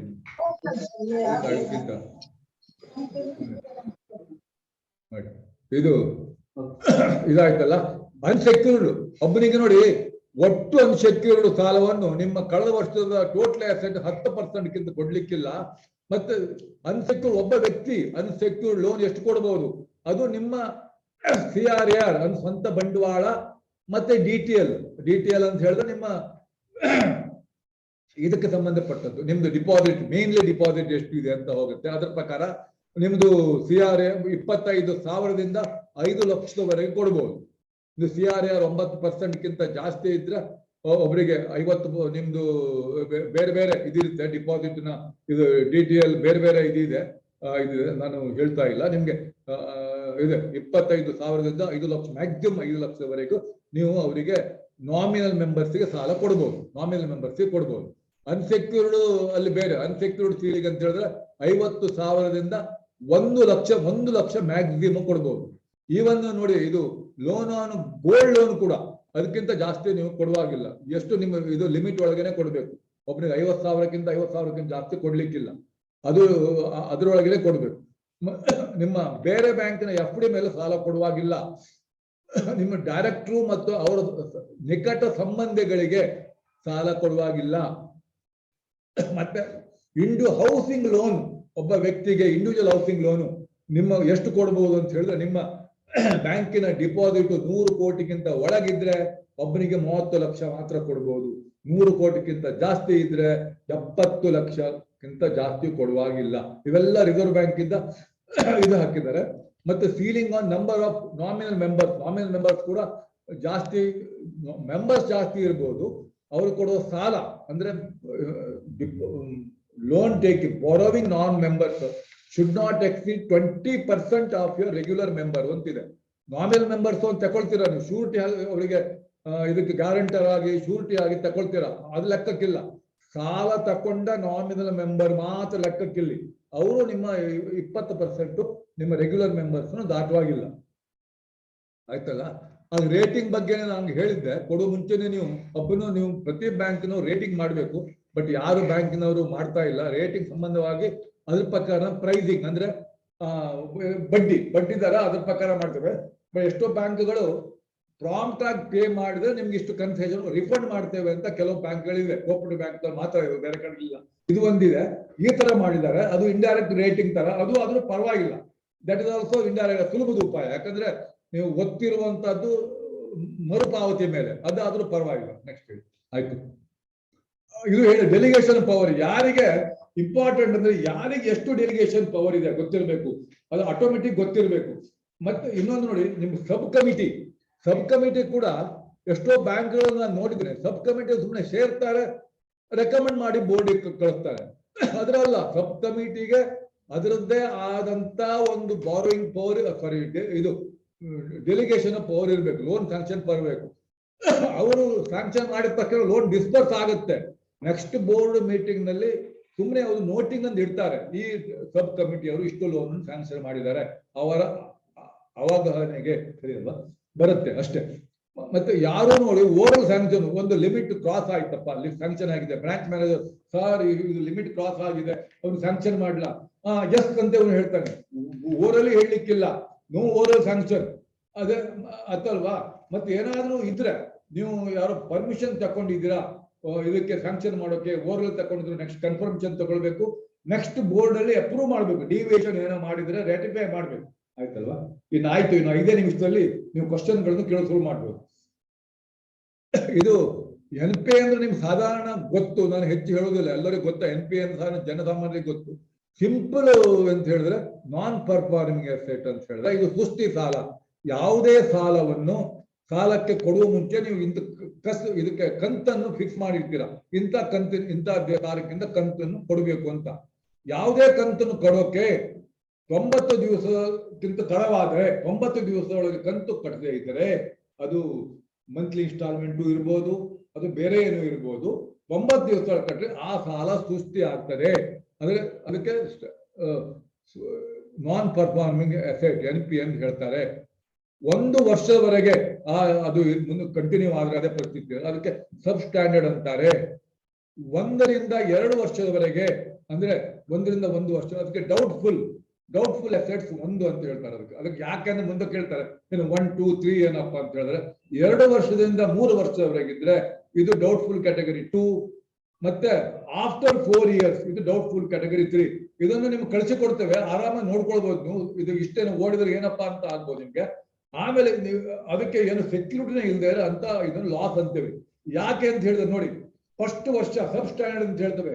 ಯಾವುದೇ ಸಾಲ ಬರೋಲ್ಲ ಅಂದ ತಕ್ಷಣ ಇದು ರಿಕವರಿ ಕಷ್ಟ ಅಂತ, ಆದ್ರಿಂದ ಅದಕ್ಕೆ ನಿಮ್ಮ ಲಾಭದಿಂದ ಪ್ರೊವಿಷನ್ ಮಾಡಿ, ಲಾಭದಿಂದ ಅಂತ ಅಲ್ಲ, ಲಾಭ ಇರ್ಲಿ ಇಲ್ಲದೆ ಇರ್ಲಿ, ಈ ಪ್ರೊವಿಷನ್ ಮಾಡಿದ್ರೆ ಲಾಸ್ ಆದ್ರೂ ಪರವಾಗಿಲ್ಲ, ನೀವು ಇಷ್ಟೇ ನೀವು ಪ್ರೊವಿಷನ್ ಮಾಡಿ ಇಡಬೇಕು. ಸಬ್ ಸ್ಟ್ಯಾಂಡರ್ಡ್ 10%, ಡೌಟ್ಫುಲ್ 2, 3, ಅದಕ್ಕೆ 20, 30 ಮತ್ತು 100%, ಲಾಸ್ ಅಸೆಟ್ ಕೂಡ 100%, ಲಾಭ ಇರಲಿ ಪ್ರೊವಿಷನ್ ಮಾಡ್ಲೇಬೇಕು ನೀವು. ಆಯ್ತಲ್ವಾ? ಇದು ಲಾಸ್ಟ್ ನಿಮಗೆ.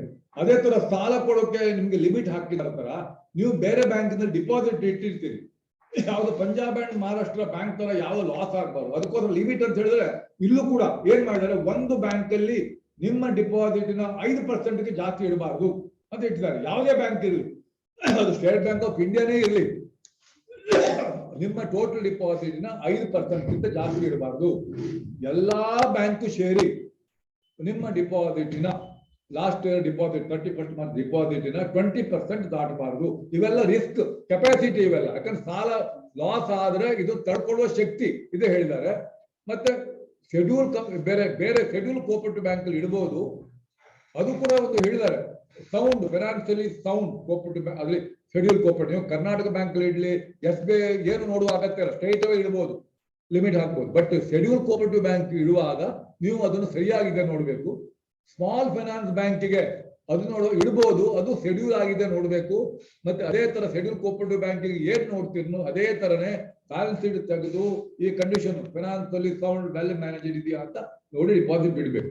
ಈಗ ಇಲ್ಲಿಗೆ ಕರೆಕ್ಟ್ ಆಯ್ತು, ಇದಾಯ್ತು, ಮೇಲೆ ಓಡಿಸಿದ್ದಾಯ್ತು. ನಿಮ್ಗೆ ಎಷ್ಟು ಇದರಲ್ಲಿ ಹೋಗಿತ್ತೋ ಗೊತ್ತಿಲ್ಲ, ಇದು ನೋಡಿ ತಿಳ್ಕೊಳ್ಳಿ. ಸಾಧಾರಣ ಒಂದು ನಿಮ್ಗೆ ಮೇಲಿನ ಮೇಲೆ ಗೊತ್ತಾಯ್ತು ಅಂತ ತಿಳ್ಕೊಂಡಿರ್ತೇನೆ. ನೀವು ಏನಾದ್ರು ಕ್ವಶನ್ ಇದ್ರೆ ಕೇಳಿ, ಇದು ಅಲ್ಲ ಬೇರೆ ಯಾವುದೇ ವಿಷಯದಲ್ಲಾದ್ರೂ ನೀವು ಕ್ವಶನ್ಗಳಿದ್ರೆ ಕೇಳ್ಬೋದು, ಡೌಟ್ ಬಂದಾಗ ಹ್ಯಾಂಡ್ ರೈಸ್ ಮಾಡಿ ಕೇಳಿ.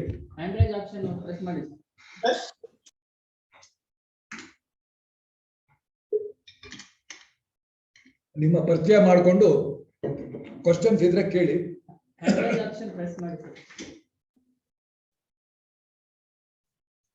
ಇಲ್ವಾ ಯಾರಿಗಾದ್ರು? ಯಾಕಂದ್ರೆ ಅಷ್ಟು ಫಾಸ್ಟ್ ಹೋಯ್ತು, ಯಾರಿಗೆ ಏನ್ ಕ್ವಶನ್ ಎಷ್ಟು ತಲೆಗೆ ಹೋಯ್ತೋ ಗೊತ್ತಾಗ್ಲಿಲ್ಲ. ಒಂಥರ ಇರ್ಲಿ ಸರ್ ಕೇಳಿ ಸರ್, ಚೇರ್ಮನ್ ಏನದು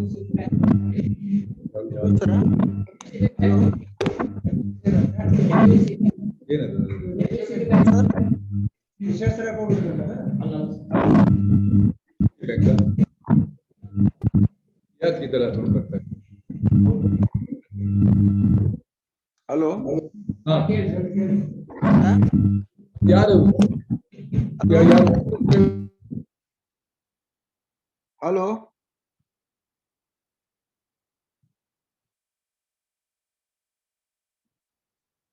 ಹಲೋ ಕೇಳ್ತಾ ಇದೆ ಹಲೋ ಹೇಳ್ತಾ ಇದೆ. ಸರ್ ನಾವು ಇವ್ರಾ? ನೋಡಿ ಮೈಕ್ ನಿಮ್ಗೆ ಸ್ವಲ್ಪ ಪ್ರಾಬ್ಲಮ್ ಆಗ್ತಾ ಇದರಲ್ಲಿ. ನಾವು ಮಲ್ಲಾಪುರ ಬ್ಯಾಂಕ್ ಮಾತಾಡೋದು ಸರ್. ಹೌದು, ನಮ್ಗೆ ಸರಿಯಾಗಿ ವಾಯ್ಸ್ ಬ್ರೇಕ್ ಆಗ್ತಾ ಇದೆ. ವಾಯ್ಸ್ ಬ್ರೇಕ್ ಆಗ್ತಾ ಇದೆ ನೋಡಿ. ಹಲೋ ಈಗ ಸರಿ. ಅದು ಸ್ವಲ್ಪ ಸೌಂಡ್ ಈಗ ಬರ್ತಾ ಇದೆ.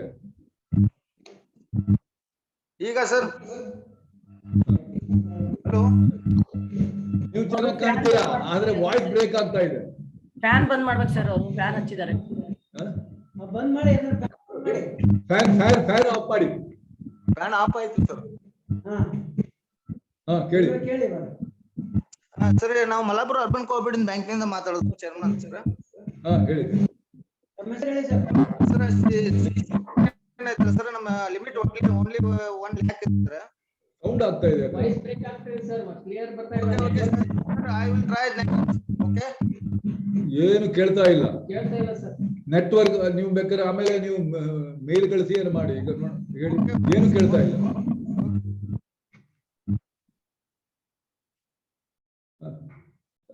ಮಾತಾಡಿ ನೋಡ.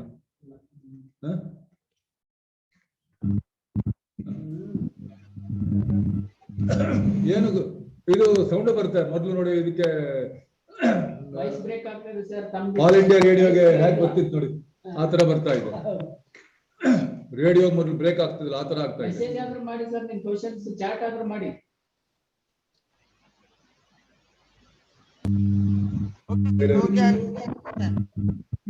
ವಾಯ್ಸ್ ಬ್ರೇಕ್ ಆಗ್ತಾ ಇದೆ, ನೆಟ್ವರ್ಕ್ ಪ್ರಾಬ್ಲಮ್ ಇದೆ. ನಾವು ಚಾಟ್ ಮಾಡಿ, ಏನಾದ್ರು ಪ್ರಶ್ನೆ ಇದ್ರೆ ಚಾಟ್ ಮಾಡಿ ದಯವಿಟ್ಟು. Okay okay. ಪ್ರಶ್ನೆ ಇದೆ, ಆಪ್ಷನ್ ಮಾಡ್ತೀನಿ.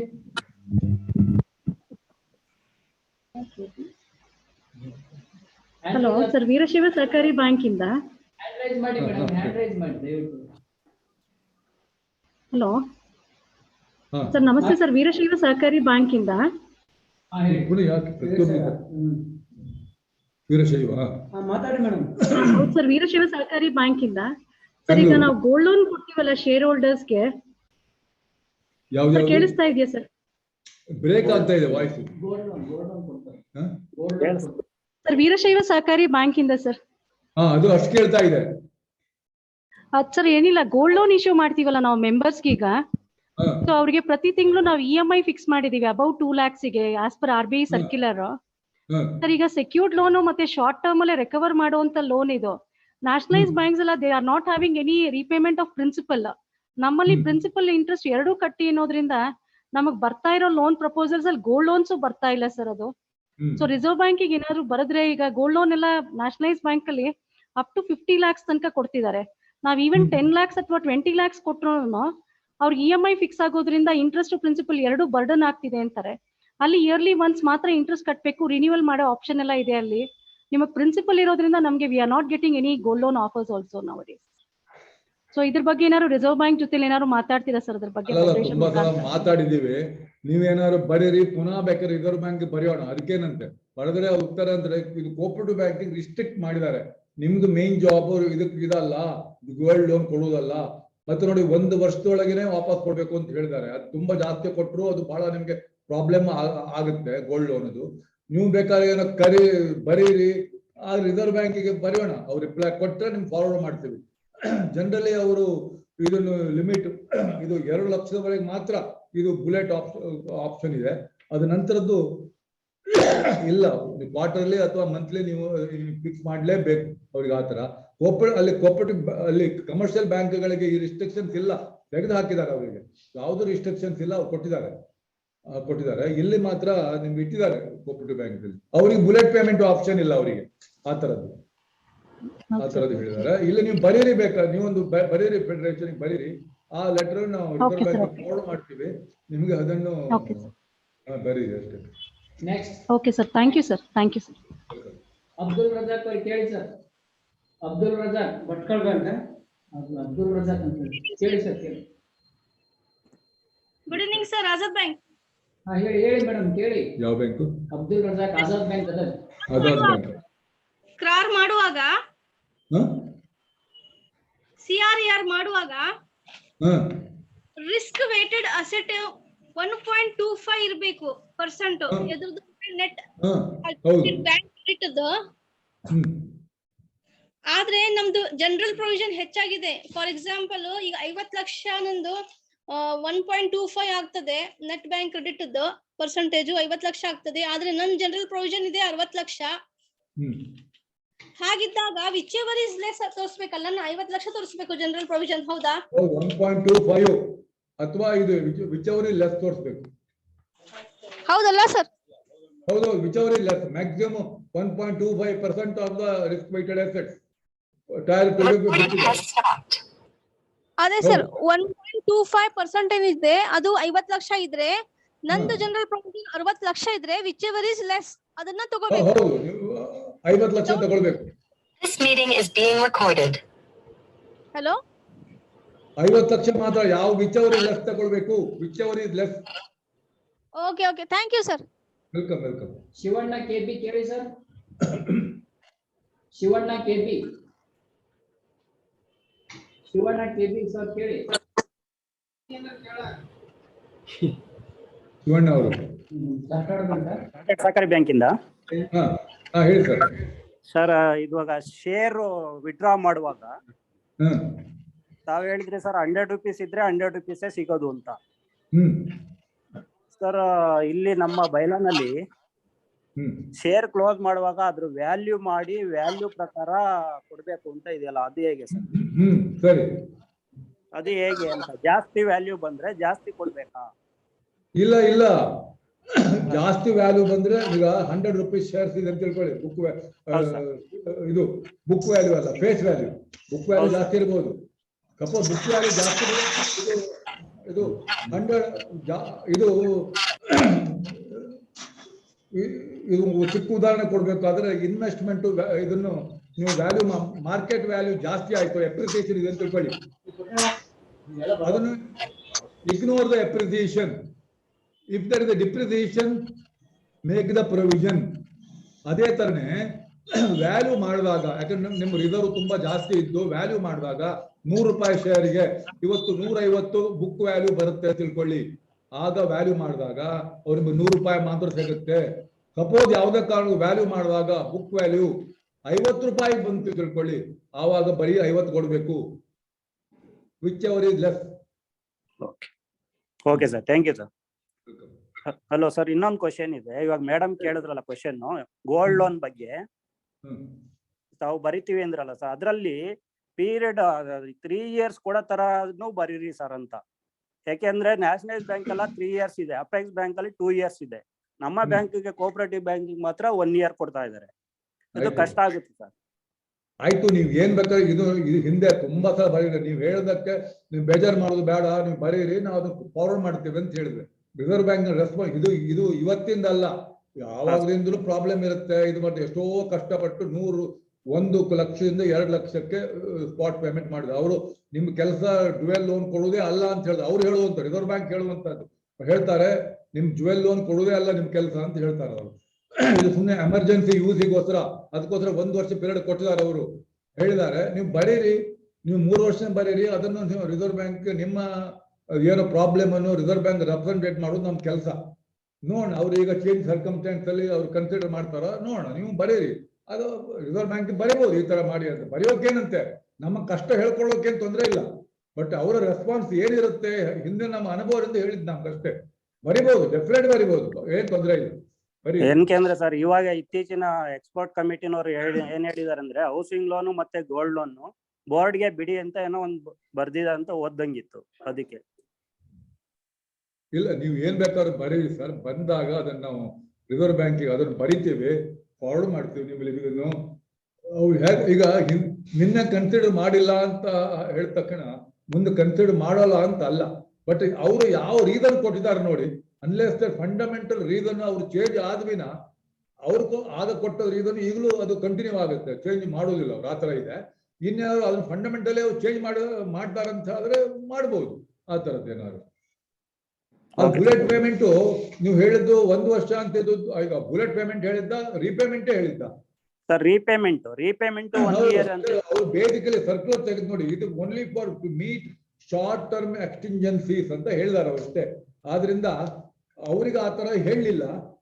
ನೀವು ಬರೀರಿ, ನೀವು ರಿಸರ್ವ್ ಬ್ಯಾಂಕ್ ನೀವು ಬರೀರಿ, ರಿಸರ್ವ್ ಬ್ಯಾಂಕಿಗೆ ಬರೀರಿ ಅಥವಾ ಫೆಡರೇಷನ್ ಬರೀರಿ. ಅದು ರಿಸರ್ವ್ ಬ್ಯಾಂಕ್ ಬರೆದು ಕಾಪಿ ಒಂದು ರಿಸರ್ವ್ ನಮ್ಗೆ ಕಳಿಸಿ, ಅದನ್ನ ಫಾಲೋ ಅಪ್ ಮಾಡಿದ್ರೆ ರಿಸರ್ವ್ ಬ್ಯಾಂಕ್ ಬರೀತೇವೆ, ನೋಡೋಣ ಏನ್ ರಿಪ್ಲೈ ಬರುತ್ತೆ ಅಂತ.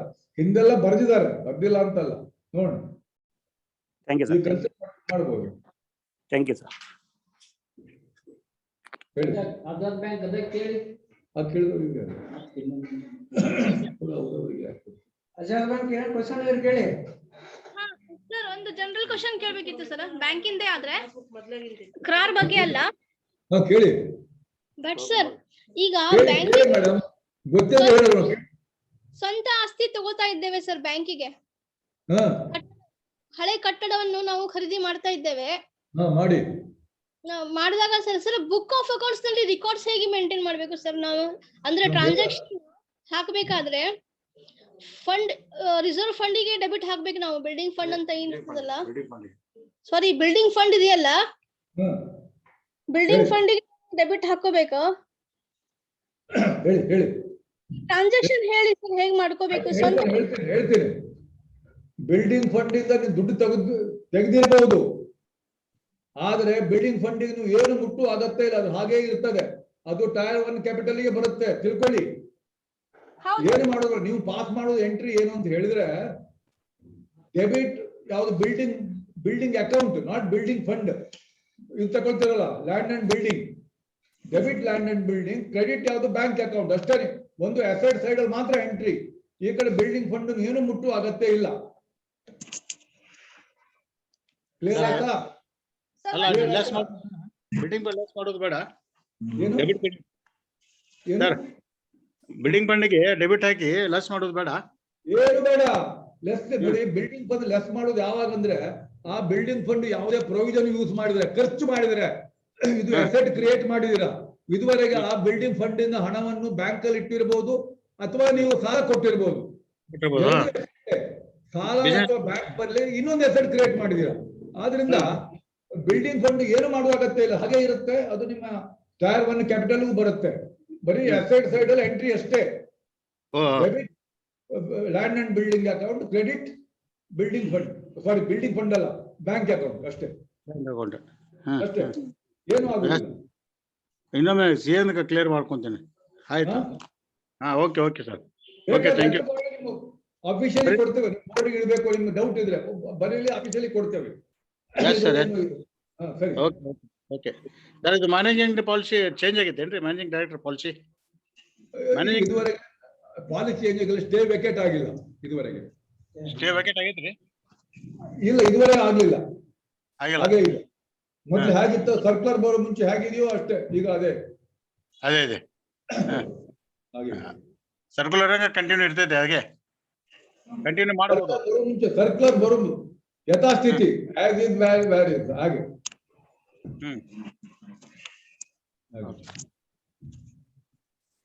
ನೆಕ್ಸ್ಟ್ ಸರ್, ಯಾರು ನೆಕ್ಸ್ಟ್ ಯಾರು ಇದ್ರೆ ಕೇಳಿ ಸರ್. ಕ್ವಶನ್ ಇಲ್ಲ ಕಾಣುತ್ತಲ್ವಾ ಸರ್? ಅದು ಕ್ಲಿಯರ್ ಆಗ್ಲಿಲ್ಲ. ಆಕ್ಚುಲಿ ಅದು ಮ್ಯಾನೇಜಿಂಗ್ ಡೈರೆಕ್ಟರ್ ಪಾಲಿಸಿ ಏನಿದೆ ಚೇಂಜ್ ಆಗಿಲ್ಲ. ಮ್ಯಾನೇಜಿಂಗ್ ಡೈರೆಕ್ಟರ್ ಸರ್ಕ್ಯುಲರ್ ಸ್ಟೇ ಬಂದಿದೆ. ಸರ್ಕ್ಯುಲರ್ ಅದೇ ಕಂಟಿನ್ಯೂ ಈಗ. ಅದೇ ಕಂಟಿನ್ಯೂ ಇದೆ. ಹೌದು ಓಕೆ ಓಕೆ ಸರ್ ಓಕೆ ಸರಿ ಓಕೆ ಥ್ಯಾಂಕ್ ಯು ಸರ್. ಸರಿ ಸರಿ ಮತ್ತೇನಾರ ಕ್ವಶನ್ಸ್ ಇದ್ರೆ ಬೇರೆ ಬೇರೆ ಹೇಳಿ. ಹ್ಯಾಂಡ್ ರೈಸ್ ಮಾಡಿ. ಹ್ಯಾಂಡ್ ರೈಸ್ ಮಾಡಿ ಯಾರು ಇದ್ರೆ. ಆಯ್ತಾ? ಅವು ಯಾರು ಮಾಡ್ತಾ ಇರ್ತಾರೆ ಹ್ಯಾಂಡ್ ಅಲ್ಲಿ ಮಾಡೋದಲ್ಲ. ಆಪ್ಷನ್ ಪ್ರೆಸ್ ಮಾಡಿ ಆ ತರ ಅಲ್ಲ. ನೋಡಿ ಅವ್ರು ಯಾರು ನೋಡಿ ಅವರಿಗೆ ಇದು ಕೊಡಿ. ನೀವು ಮಾಡೋದಲ್ಲ ಅವ್ರೇನಾ? ಅವ್ರೇನಾ? ಮಾತಾಡಿ. ಮಲ್ಲಾಪುರ ಅರ್ಬನ್ ಬ್ಯಾಂಕ್ ಏನಾದ್ರು ಮಾತಾಡಿದ್ರೆ ಮಾತಾಡಿ. ಅವ್ರೇನಾ? ಹಾ ಹೇಳಿ. ಮಲ್ಲಾಪುರ ಅಧ್ಯಕ್ಷರು ಮಾತಾಡಿ.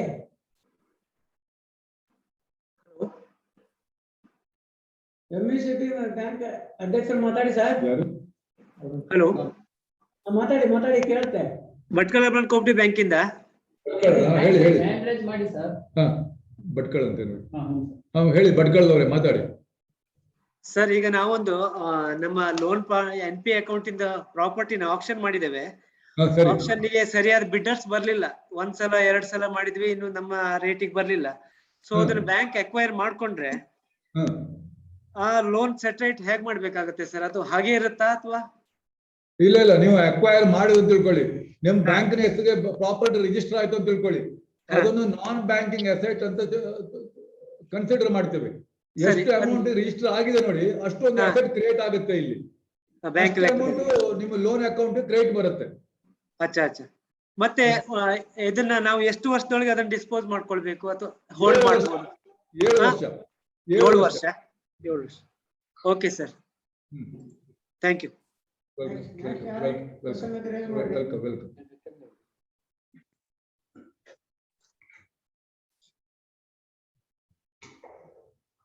ಇಲ್ಲ ಅಂತ ತಿಳ್ಕೊಡಿ ಕ್ವಶನ್ ಅಲ್ಲ. ಅವ್ರು ಕೊಡ್ರಿ, 10 ಕೈ ಎತ್ತಾ ಇದ್ದಾರೆ, ಕೊಡಿ ಅವ್ರಿಗೆ. ಮಲಪುರ. Hello sir. ಮಾತಾಡಿ. Hello sir. ಹೇಳಿ. ಹಲೋ, ಕೇಳ್ತಾ ಇದೆ ಸರ್? ನಾವು ಮಲ್ಲಾಪುರ ಅರ್ಬನ್ ಬ್ಯಾಂಕ್ ನಿಂದ ಮಾತಾಡೋದು ಸರ್, ಚೇರ್ಮನ್ ಅಂತ್ರೆ. ಆಯ್ತು ಹೇಳಿ ಸರ್. ನಮ್ದು ಏನಾಗಿದೆ sir, cash credit loan only 1 lakh rupees ಅಷ್ಟೇ ಇದೆ ಸರ್. ಅದಕ್ಕೆ ನಾವು ಇನ್ನ ಎಕ್ಸ್ಟೆನ್ಷನ್ ಮಾಡ್ಬೇಕಾದ್ರೆ ಏನೇನ್ ಮಾಡ್ಬೇಕಂತ ನಾವು ಕೇಳ್ಬೇಕಾಗಿತ್ತು ಸರ್. ಅಲ್ಲ, ಕ್ಯಾಶ್ ಕ್ರೆಡಿಟ್ ಲೋನ್ ಎಕ್ಸ್ಟೆನ್ಷನ್ ಮಾಡುವಂತದ್ದೇನು? ಪ್ರತಿ ವರ್ಷ ಕ್ಯಾಶ್ ಕ್ರೆಡಿಟ್ ಲೋನ್ ಅಂತ ಹೇಳಿದ್ರೆ ವರ್ಷಕ್ಕೆ ಅಲ್ಲ ಸರ್, ನಮ್ ಲಿಮಿಟ್ ಇರೋದು 1 ಲಕ್ಷ ಇದೆ ಬ್ಯಾಂಕ್ ನಲ್ಲಿ, ಹಿಂದ್ಗಡೆಯಿಂದ ನಾವು ಮಾಡಿದ್ದಾರೆ. ಏನ್ ಮಾಡ್ಬೇಕಂತ ಕೇಳ್ತಾ ಇದೀವಿ ಸರ್. ನೋಡ್ರಿ, ನಿಮ್ಮ ಎಕ್ಸ್ಪೋಜರ್ ನಾರ್ಮ್ಸ್ ಒಳಗೆ ನಿಮ್ಮ ಒಬ್ಬ ವ್ಯಕ್ತಿಗೆ ಎಷ್ಟು ಸಾಲ 1 ಲಕ್ಷಕ್ಕಿಂತ ಜಾಸ್ತಿ ಕೊಡಬಹುದು ಅಂತ ಆದ್ರೆ, ಸಪೋಸ್ ನಿಮ್ಮ ಒಬ್ಬ individual exposure limit suppose 2 lakh. Okay sir, ನಾ ಇಲ್ಲಿ ಕೇಳೋದ್ರಿ, ನಾವು ಈಗ ಆಲ್ರೆಡಿ MT ಲೋನ್ ನಮ್ದು ಏನೈತ್ರಿ, ಅಗ್ರಿಕಲ್ಚರ್ ಲೋನ್ ಜಾಸ್ತಿ ಹೋಗೈತಿ ಸರ್. ಅದಕ್ಕೆ MT ಲೋನ್ ನಮ್ದ 25 ಲಕ್ಷ ರೂಪಾಯಿ ತಕ್ಕ ಪ್ರಾವಿಷನ್ ಇದೆ sir. But CC loan only 1 lakh ಇದೆ. ಅದಕ್ಕೆ ಏನ್ ಮಾಡ್ಬೇಕಂತ ಕೇಳ್ತಾ ಇದ್ವಿ ಸರ್. 1 lakh ನೀವು ಹಾಕೊಂಡದ್ದು ಲಿಮಿಟ್, ಅದು ಜಾಸ್ತಿ ಮಾಡಿ ಸರ್. ಅದ ಈಗ ಎಕ್ಸ್ಟೆನ್ಷನ್ ಮಾಡಿ ಅದು ನಿಮ್ಗೆ ಬಿಟ್ಟದ್ದು. ಅದೇನು ರಿಸರ್ವ್ ಬ್ಯಾಂಕ್ ಲಿಮಿಟ್ ಅಲ್ಲ, ನಿಮ್ಗೆ ಬಿಟ್ಟದ್ದು. ನೀವು ಜಾಸ್ತಿ ಮಾಡ್ಕೊಳ್ಳಿ. Thank you sir. ನಿಮ್ಗೆ ಬಿಟ್ಟದ್ದು, ನೀವು ಅದು ನೋಡಿ, ನಿಮ್ಗೆ ಬಿಟ್ಟದ್ದು. Okay, thank you sir. ಆಗಿ ನೋಡ್ಕೊಳ್ಳಿ. ಅದರಲ್ಲಿ ಕೋಆಪರೇಟಿವ್ ಬ್ಯಾಂಕ್ಗಳಲ್ಲಿ CC ಲಿಮಿಟ್ ಏನೋ ಒಂದು OD ಲಿಮಿಟ್ ಅಂತ ಹೇಳಿದ್ರೆ ನೋಡಿ, ಅದನ್ನ ಕಂತು ಕಟ್ಟೋಲ್ಲ, ಏನೋ ಕಟ್ಟೋಲ್ಲ. ಆ ತರದ್ದು ಸ್ವಲ್ಪ ಕೇರ್ಫುಲ್ ಆಗಿರ್ಬೇಕು. ವ್ಯಾಪಾರಕ್ಕೆ ಪ್ರತಿ ತಿಂಗಳು ಟ್ರಾನ್ಸಾಕ್ಷನ್ ಮಾಡೋ ತರ ನೋಡ್ಕೊಳ್ಳಿ. ಲಿಮಿಟ್ ಅಂದ್ರೆ ಸುಮ್ಮನೆ ಇದನ್ನು ಟರ್ಮ್ ಲೋನ್ ಅಂತ ಕೊಟ್ರೆ ಕಂತು ಕಟ್ಟಬೇಕು, ಅದ್ರ ಬದಲಿಗೆ CC ಅಂತ ಮಾಡಿಬಿಟ್ಟು ಕಂತೆ ಕಟ್ಟೋಲ್ಲ, ವರ್ಷಕ್ಕೊಂದ್ಸರ್ತಿ ಬರ್ತಾರೆ. ಆ ತರ ಮಾಡಕ್ ಹೋಗ್ಬೇಡಿ, ಪ್ರಾಬ್ಲಮ್ ಆಗುತ್ತೆ. Okay sir, thank you sir. ಸರಿ, ಓಕೆ ಸರ್, ಮತ್ತೊಮ್ಮೆ ಭಟ್ಕಳ ಅರ್ಬನ್ ಕೋಆಪರೇಟಿವ್ ಬ್ಯಾಂಕ್ ಇಂದ ಕೇಳಿ ಸರ್. ಸರ್, ನಾವು ಬೋರ್ಡ್ ಆಫ್ ಮ್ಯಾನೇಜ್ಮೆಂಟ್ ಕಾನ್ಸ್ಟಿಟ್ಯೂಟ್ ಮಾಡಿದ್ದೇವೆ. ಯಾವ್ದ್ರಲ್ಲಿ? Board of management. ಸರಿ. RBI ಸರ್ಕಾರ ಪ್ರಕಾರ ನಾವು ಮಾಡಿದ್ದೇವೆ. ಬಟ್ ಇನ್ ಬಿಟ್ವೀನ್ ನಾವು ಲೋನ್ ಸಬ್ ಕಮಿಟಿ ಅಂತ ಮಾಡಿದ್ದೇವೆ. ಲೋನ್ ಅಪ್ಲಿಕೇಶನ್ಸ್ ನಾವೆಲ್ಲ ರಿವ್ಯೂ ಸಬ್ ಕಮಿಟಿಲಿ ರಿವ್ಯೂ ಮಾಡಿಬಿಟ್ಟು ಬೋರ್ಡ್ ಅಲ್ಲಿ ಪ್ಲೇಸ್ ಮಾಡ್ತೇವೆ. ಈಗ ಬೋರ್ಡ್ ಆಫ್ ಮ್ಯಾನೇಜ್ಮೆಂಟ್ ನವರದ್ದು ಮತ್ತೆ ಅಲ್ಲಿ ಬೋರ್ಡ್ ಆಫ್ ಅಲ್ಲಿ ಸಹ ರಿವ್ಯೂ ಮಾಡ್ಬೇಕಾ ಡಬಲ್ ಆಗಿ? ಅದಕ್ಕೇನಾದ್ರು ನೋಡ್ರಿ, ಟೆಕ್ನಿಕಲಿ ಹೇಳ್ತೇನೆ, ಬೋರ್ಡಿಗೆ ಮತ್ತೆ ಲೋನ್ ಸಬ್ ಕಮಿಟಿಗೆ ಎರಡಕ್ಕೂ ಡೆಲಿಗೇಟೆಡ್ ಪವರ್ ಇದೆ. ಬೋರ್ಡ್ಗಂತೂ ಇದೆ, ನಿಮ್ಗೆ ಗೊತ್ತು. ಹೌದು ಸರ್. ಸಬ್ ಕಮಿಟಿಗೂ ಕೂಡ ಡೆಲಿಗೇಟೆಡ್ ಪವರ್ ಸ್ಯಾಂಕ್ಷನ್ ಮಾಡುವಂತದ್ದು. ಸ್ವಲ್ಪ ಬ್ರಾಂಚ್ ಮ್ಯಾನೇಜರ್ಗೆ ಗೋಲ್ಡ್ ಲೋನ್ ಮಾಡೋ ಸ್ಯಾಂಕ್ಷನ್ ಇದೆ ನೋಡಿ, ಅದೇ ತರ ಸಬ್ ಕಮಿಟಿಗೆ ಲೋನ್ ಸ್ಯಾಂಕ್ಷನ್ ಮಾಡುವ ಪವರ್ ಇದೆ. ಇನ್ನು ಈ ಸಬ್ ಕಮಿಟಿ ಹೋಗುವಂತ ಪ್ರಪೋಸಲ್ ಕೂಡ ಬೋರ್ಡ್ ಆಫ್ ಮ್ಯಾನೇಜ್ಮೆಂಟ್ ಮುಖಾಂತರ ಹೋಗ್ಬೇಕು. ಬೋರ್ಡ್ ಆಫ್ ಮ್ಯಾನೇಜ್ಮೆಂಟ್ ರೆಕಮೆಂಡ್ ಮಾಡುತ್ತಷ್ಟೇ, ಸಬ್ ಕಮಿಟಿ ಅದನ್ನು ಸ್ಯಾಂಕ್ಷನ್ ಮಾಡುತ್ತೆ ಹಾಗೆ ಅಷ್ಟೇ. ಫಸ್ಟ್ ಬೋರ್ಡ್ ಆಫ್ ಮ್ಯಾನೇಜ್ಮೆಂಟ್ ಹೋಗಿ ಲೋನ್ ಸಬ್ ಕಮಿಟಿ ಹೋಗ್ಬೇಕಲ್ಲ ಸರ್? ಸಬ್ ಕಮಿಟಿ ಹೋಗ್ಬೇಕು, ಅಲ್ಲಿ ಸ್ಯಾಂಕ್ಷನ್ ಆಗುತ್ತೆ. ಲೋನ್ ಸಬ್ ಕಮಿಟಿ ರೆಕಮೆಂಡ್ ಮಾಡುವುದಲ್ಲ ಬೋರ್ಡಿಗೆ, loan sub committee loan sanction ಮಾಡಬೇಕು, ಮಾಡಬೇಕು. ಸರಿ ಸರಿ ಸರಿ, okay okay sir, thank you. Next ಮತ್ತೆ ಕೇಳಿ, ಯಾರಿದ್ದೀರಿ? ಇಲ್ಲ ಕಾಣುತ್ತೆ, ಕ್ವಶನ್ಗಳು ಸಿಒದೇ ಬರುತ್ತೆ ಇಲ್ಲ ಸರ್. 4:45 ಆಯ್ತು, ಯಾರು ಕ್ವಶನ್ ಇಲ್ಲ ಅಂತ ಕಾಣುತ್ತೆ. ಎಷ್ಟು ಜನ ಇದ್ದಾರೆ? 147. ಇನ್ಯಾವ್ದು ಕ್ವಶನ್ ಇಲ್ಲ ಅಂತ ಕಾಣುತ್ತೆ. ಆಯ್ತು, ಮುಗಿಸೋಣ ಅಂತ ಕಾಣುತ್ತೆ. ಯಾರು ಕ್ವಶನ್ ಇಲ್ಲ? ಇದಾರೆ, ಕೈ ಇದಾರೆ, ಇಲ್ವಲ್ಲ? ಸರಿ, ಹೇಳಿ. ನಮಸ್ಕಾರ. ಹೇಳಿ. ಹ್ಯಾಂಡ್ ರೈಸ್ ಮಾಡಿ ಸರ್. ಯಾರು? ಕ್ಲಿಯರ್ ಆಗ್ಲಿಲ್ಲ ಸರ್. ಅದ ಮೇನ್ ಕಮಿಟಿಗೆ ಅಪ್ರೂವಲ್ ತಗೊಂಡು ಸಬ್ ಕಮಿಟಿ ಪುಟಪ್ ಮಾಡ್ಬೇಕಾ? ಅಲ್ಲ, ಯಾರು ಕ್ವಶನ್ ಕೇಳ್ತಾ ಇರೋದು? ಇದು ಗದಗ. ಗದಗ ಏನ್ ಕ್ವಶನ್ ನಿಮ್ದು? ಸರ್, ಲೋನ್ ಸಬ್ ಕಮಿಟಿಯಲ್ಲಿ ಅಪ್ರೂವಲ್ ತಗೋಬೇಕಂದ್ರೆ ಲೋನ್ ಸ್ಯಾಂಕ್ಷನ್ ಮಾಡೋದು, ಅದನ್ನ ಸಬ್ ಕಮಿಟಿಗೆ ಅಪ್ರೂವಲ್ ತಗೊಂಡು ಮೇನ್ ಕಮಿಟಿಗೆ ತೊಗೊಂತೀವಿ ಯೂಶಲಿ. ಅಲ್ಲ, ನೀವು ನಿಮ್ಮ ಪ್ರಾಕ್ಟೀಸ್ ಇದೆ. ಸಬ್ ಕಮಿಟಿ ಮಾಡುದು ಯಾಕಂತ ಹೇಳಿದ್ರೆ ಬೋರ್ಡ್ ಆವಾಗ ಮೀಟ್ ಮಾಡೋಕ್ ಆಗಲ್ಲ, ದೊಡ್ಡದಿರುತ್ತೆ. ಅದಕ್ಕೋಸ್ಕರ ಅದಕ್ಕಿಂತ ಚಿಕ್ಕ ಬೋರ್ಡ್ಗೆ ಮ್ಯಾಕ್ಸಿಮಮ್ ಲೋನ್ ಬೋರ್ಡ್ ಮಾಡ್ಬೋದು, ಅದಕ್ಕಿಂತ ಕಡಿಮೆ ಒಂದು ಲಿಮಿಟ್. ಸ್ವಲ್ಪ ಬೋರ್ಡಿಗೆ ನಿಮ್ಮದು ಸ್ಯಾಂಕ್ಷನ್ ಲಿಮಿಟ್ ಒಬ್ರಿಗೆ 10 ಕೋಟಿ ಕೊಡ್ಬೋದು. ನಿಮ್ಮ ಎಕ್ಸ್ಪೋಜರ್ ಲಿಮಿಟ್ 10 ಕೋಟಿವರೆಗೆ ಬೋರ್ಡ್ ಕೊಡ್ಬೋದು. ಸಪೋಸ್ ಈಗ 1 ಕೋಟಿವರೆಗೆ ಚಿಕ್ಕ ಲೋನ್ ಬಂತಪ್ಪ, ಬೋರ್ಡಿಗೆ ಹೋಗಕ್ಕಾಗಲ್ಲ, 1 ಕೋಟಿವರೆಗೆ ಸ್ಯಾಂಕ್ಷನ್ ಮಾಡೋಕೆ ಸಬ್ ಕಮಿಟಿ ಫುಲ್ ಪವರ್ ಕೊಡಬೇಕು. ಬ್ರಾಂಚ್ ಮ್ಯಾನೇಜರ್ಗೆ ಗೋಲ್ಡ್ ಲೋನ್ ಸ್ಯಾಂಕ್ಷನ್ ಪವರ್ ಕೊಟ್ಟಿದ್ರೆ ಮಾಡ್ತಾರೆ. ಅದೇ ತರನೇ ನಿಮ್ಮ ಸಿಒಗೂ ಪವರ್ ಕೊಡ್ಬೋದು, ಅಥವಾ ಸಬ್ ಕಮಿಟಿಗೂ ಪವರ್ ಕೊಡ್ಬೋದು. ಸಬ್ ಕಮಿಟಿ ಇರುವುದೇ ಅದಕ್ಕೋಸ್ಕರ, ರೆಕಮೆಂಡೇಶನ್ ಅಲ್ಲ ಅದು ಇರುವಂತದ್ದು. Recommendation board of management recommendation ಇರೋದು. ಈಗ 1 ಕೋಟಿಯಷ್ಟು ಲೋನ್ ಸ್ಯಾಂಕ್ಷನ್ ಮಾಡೋಕೆ ಸಬ್ ಕಮಿಟಿ ಪವರ್ ಕೊಟ್ಟಿದೆ ಅಂತ ತಿಳ್ಕೊಳ್ಳಿ. 1 ಕೋಟಿವರೆಗೆ ಬರುವಂತ ಲೋನ್ಗಳನ್ನು ಇದು ಬೋರ್ಡ್ ಆಫ್ ಮ್ಯಾನೇಜ್ಮೆಂಟ್ ನವರು ನೋಡಿ ಸಬ್ ಕಮಿಟಿ ಕೊಡ್ತಾರೆ. ಜಾಸ್ತಿ ಇರುವ ಪ್ರಪೋಸಲ್ಗಳನ್ನು ಸೀದಾ ಬೋರ್ಡಿಗೆ ಹೋಗುತ್ತೆ. ಹಾಗೆ ಅವರೊಬ್ರು is there any extension for appointment of board of management ಅಂತ ಇದೆ. ಇಲ್ಲ. ಆಮೇಲೆ ಕುಮಾರಸ್ವಾಮಿ ಅನ್ನೋರು in priority sector are comes minority that is Muslim and Christians loans ಅಂತ ಇದೆ. ಕುಮಾರಸ್ವಾಮಿ ಚಾರ್ಟ್ ಕ್ವಶನ್ಸ್ ಅಲ್ಲ, ಅವ್ರಿಗೆ ಅಂತ ಹೇಳ್ತೀನಿ. ಮುಸ್ಲಿಂ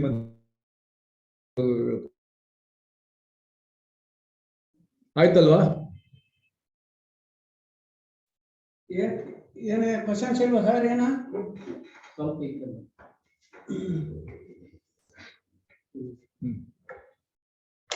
ಮತ್ತೆ ಯಾರೋ ಕ್ವಶನ್ಸ್ ಕೇಳೋರು ಇಲ್ವಾ? ಆಯ್ತು ಬಿಡಿ, ಹಾಗಾದ್ರೆ ಕ್ವಶನ್ಸ್ ಇಲ್ಲ ಅಂತ ಕಾಣುತ್ತೆ. ಅದರಿಂದ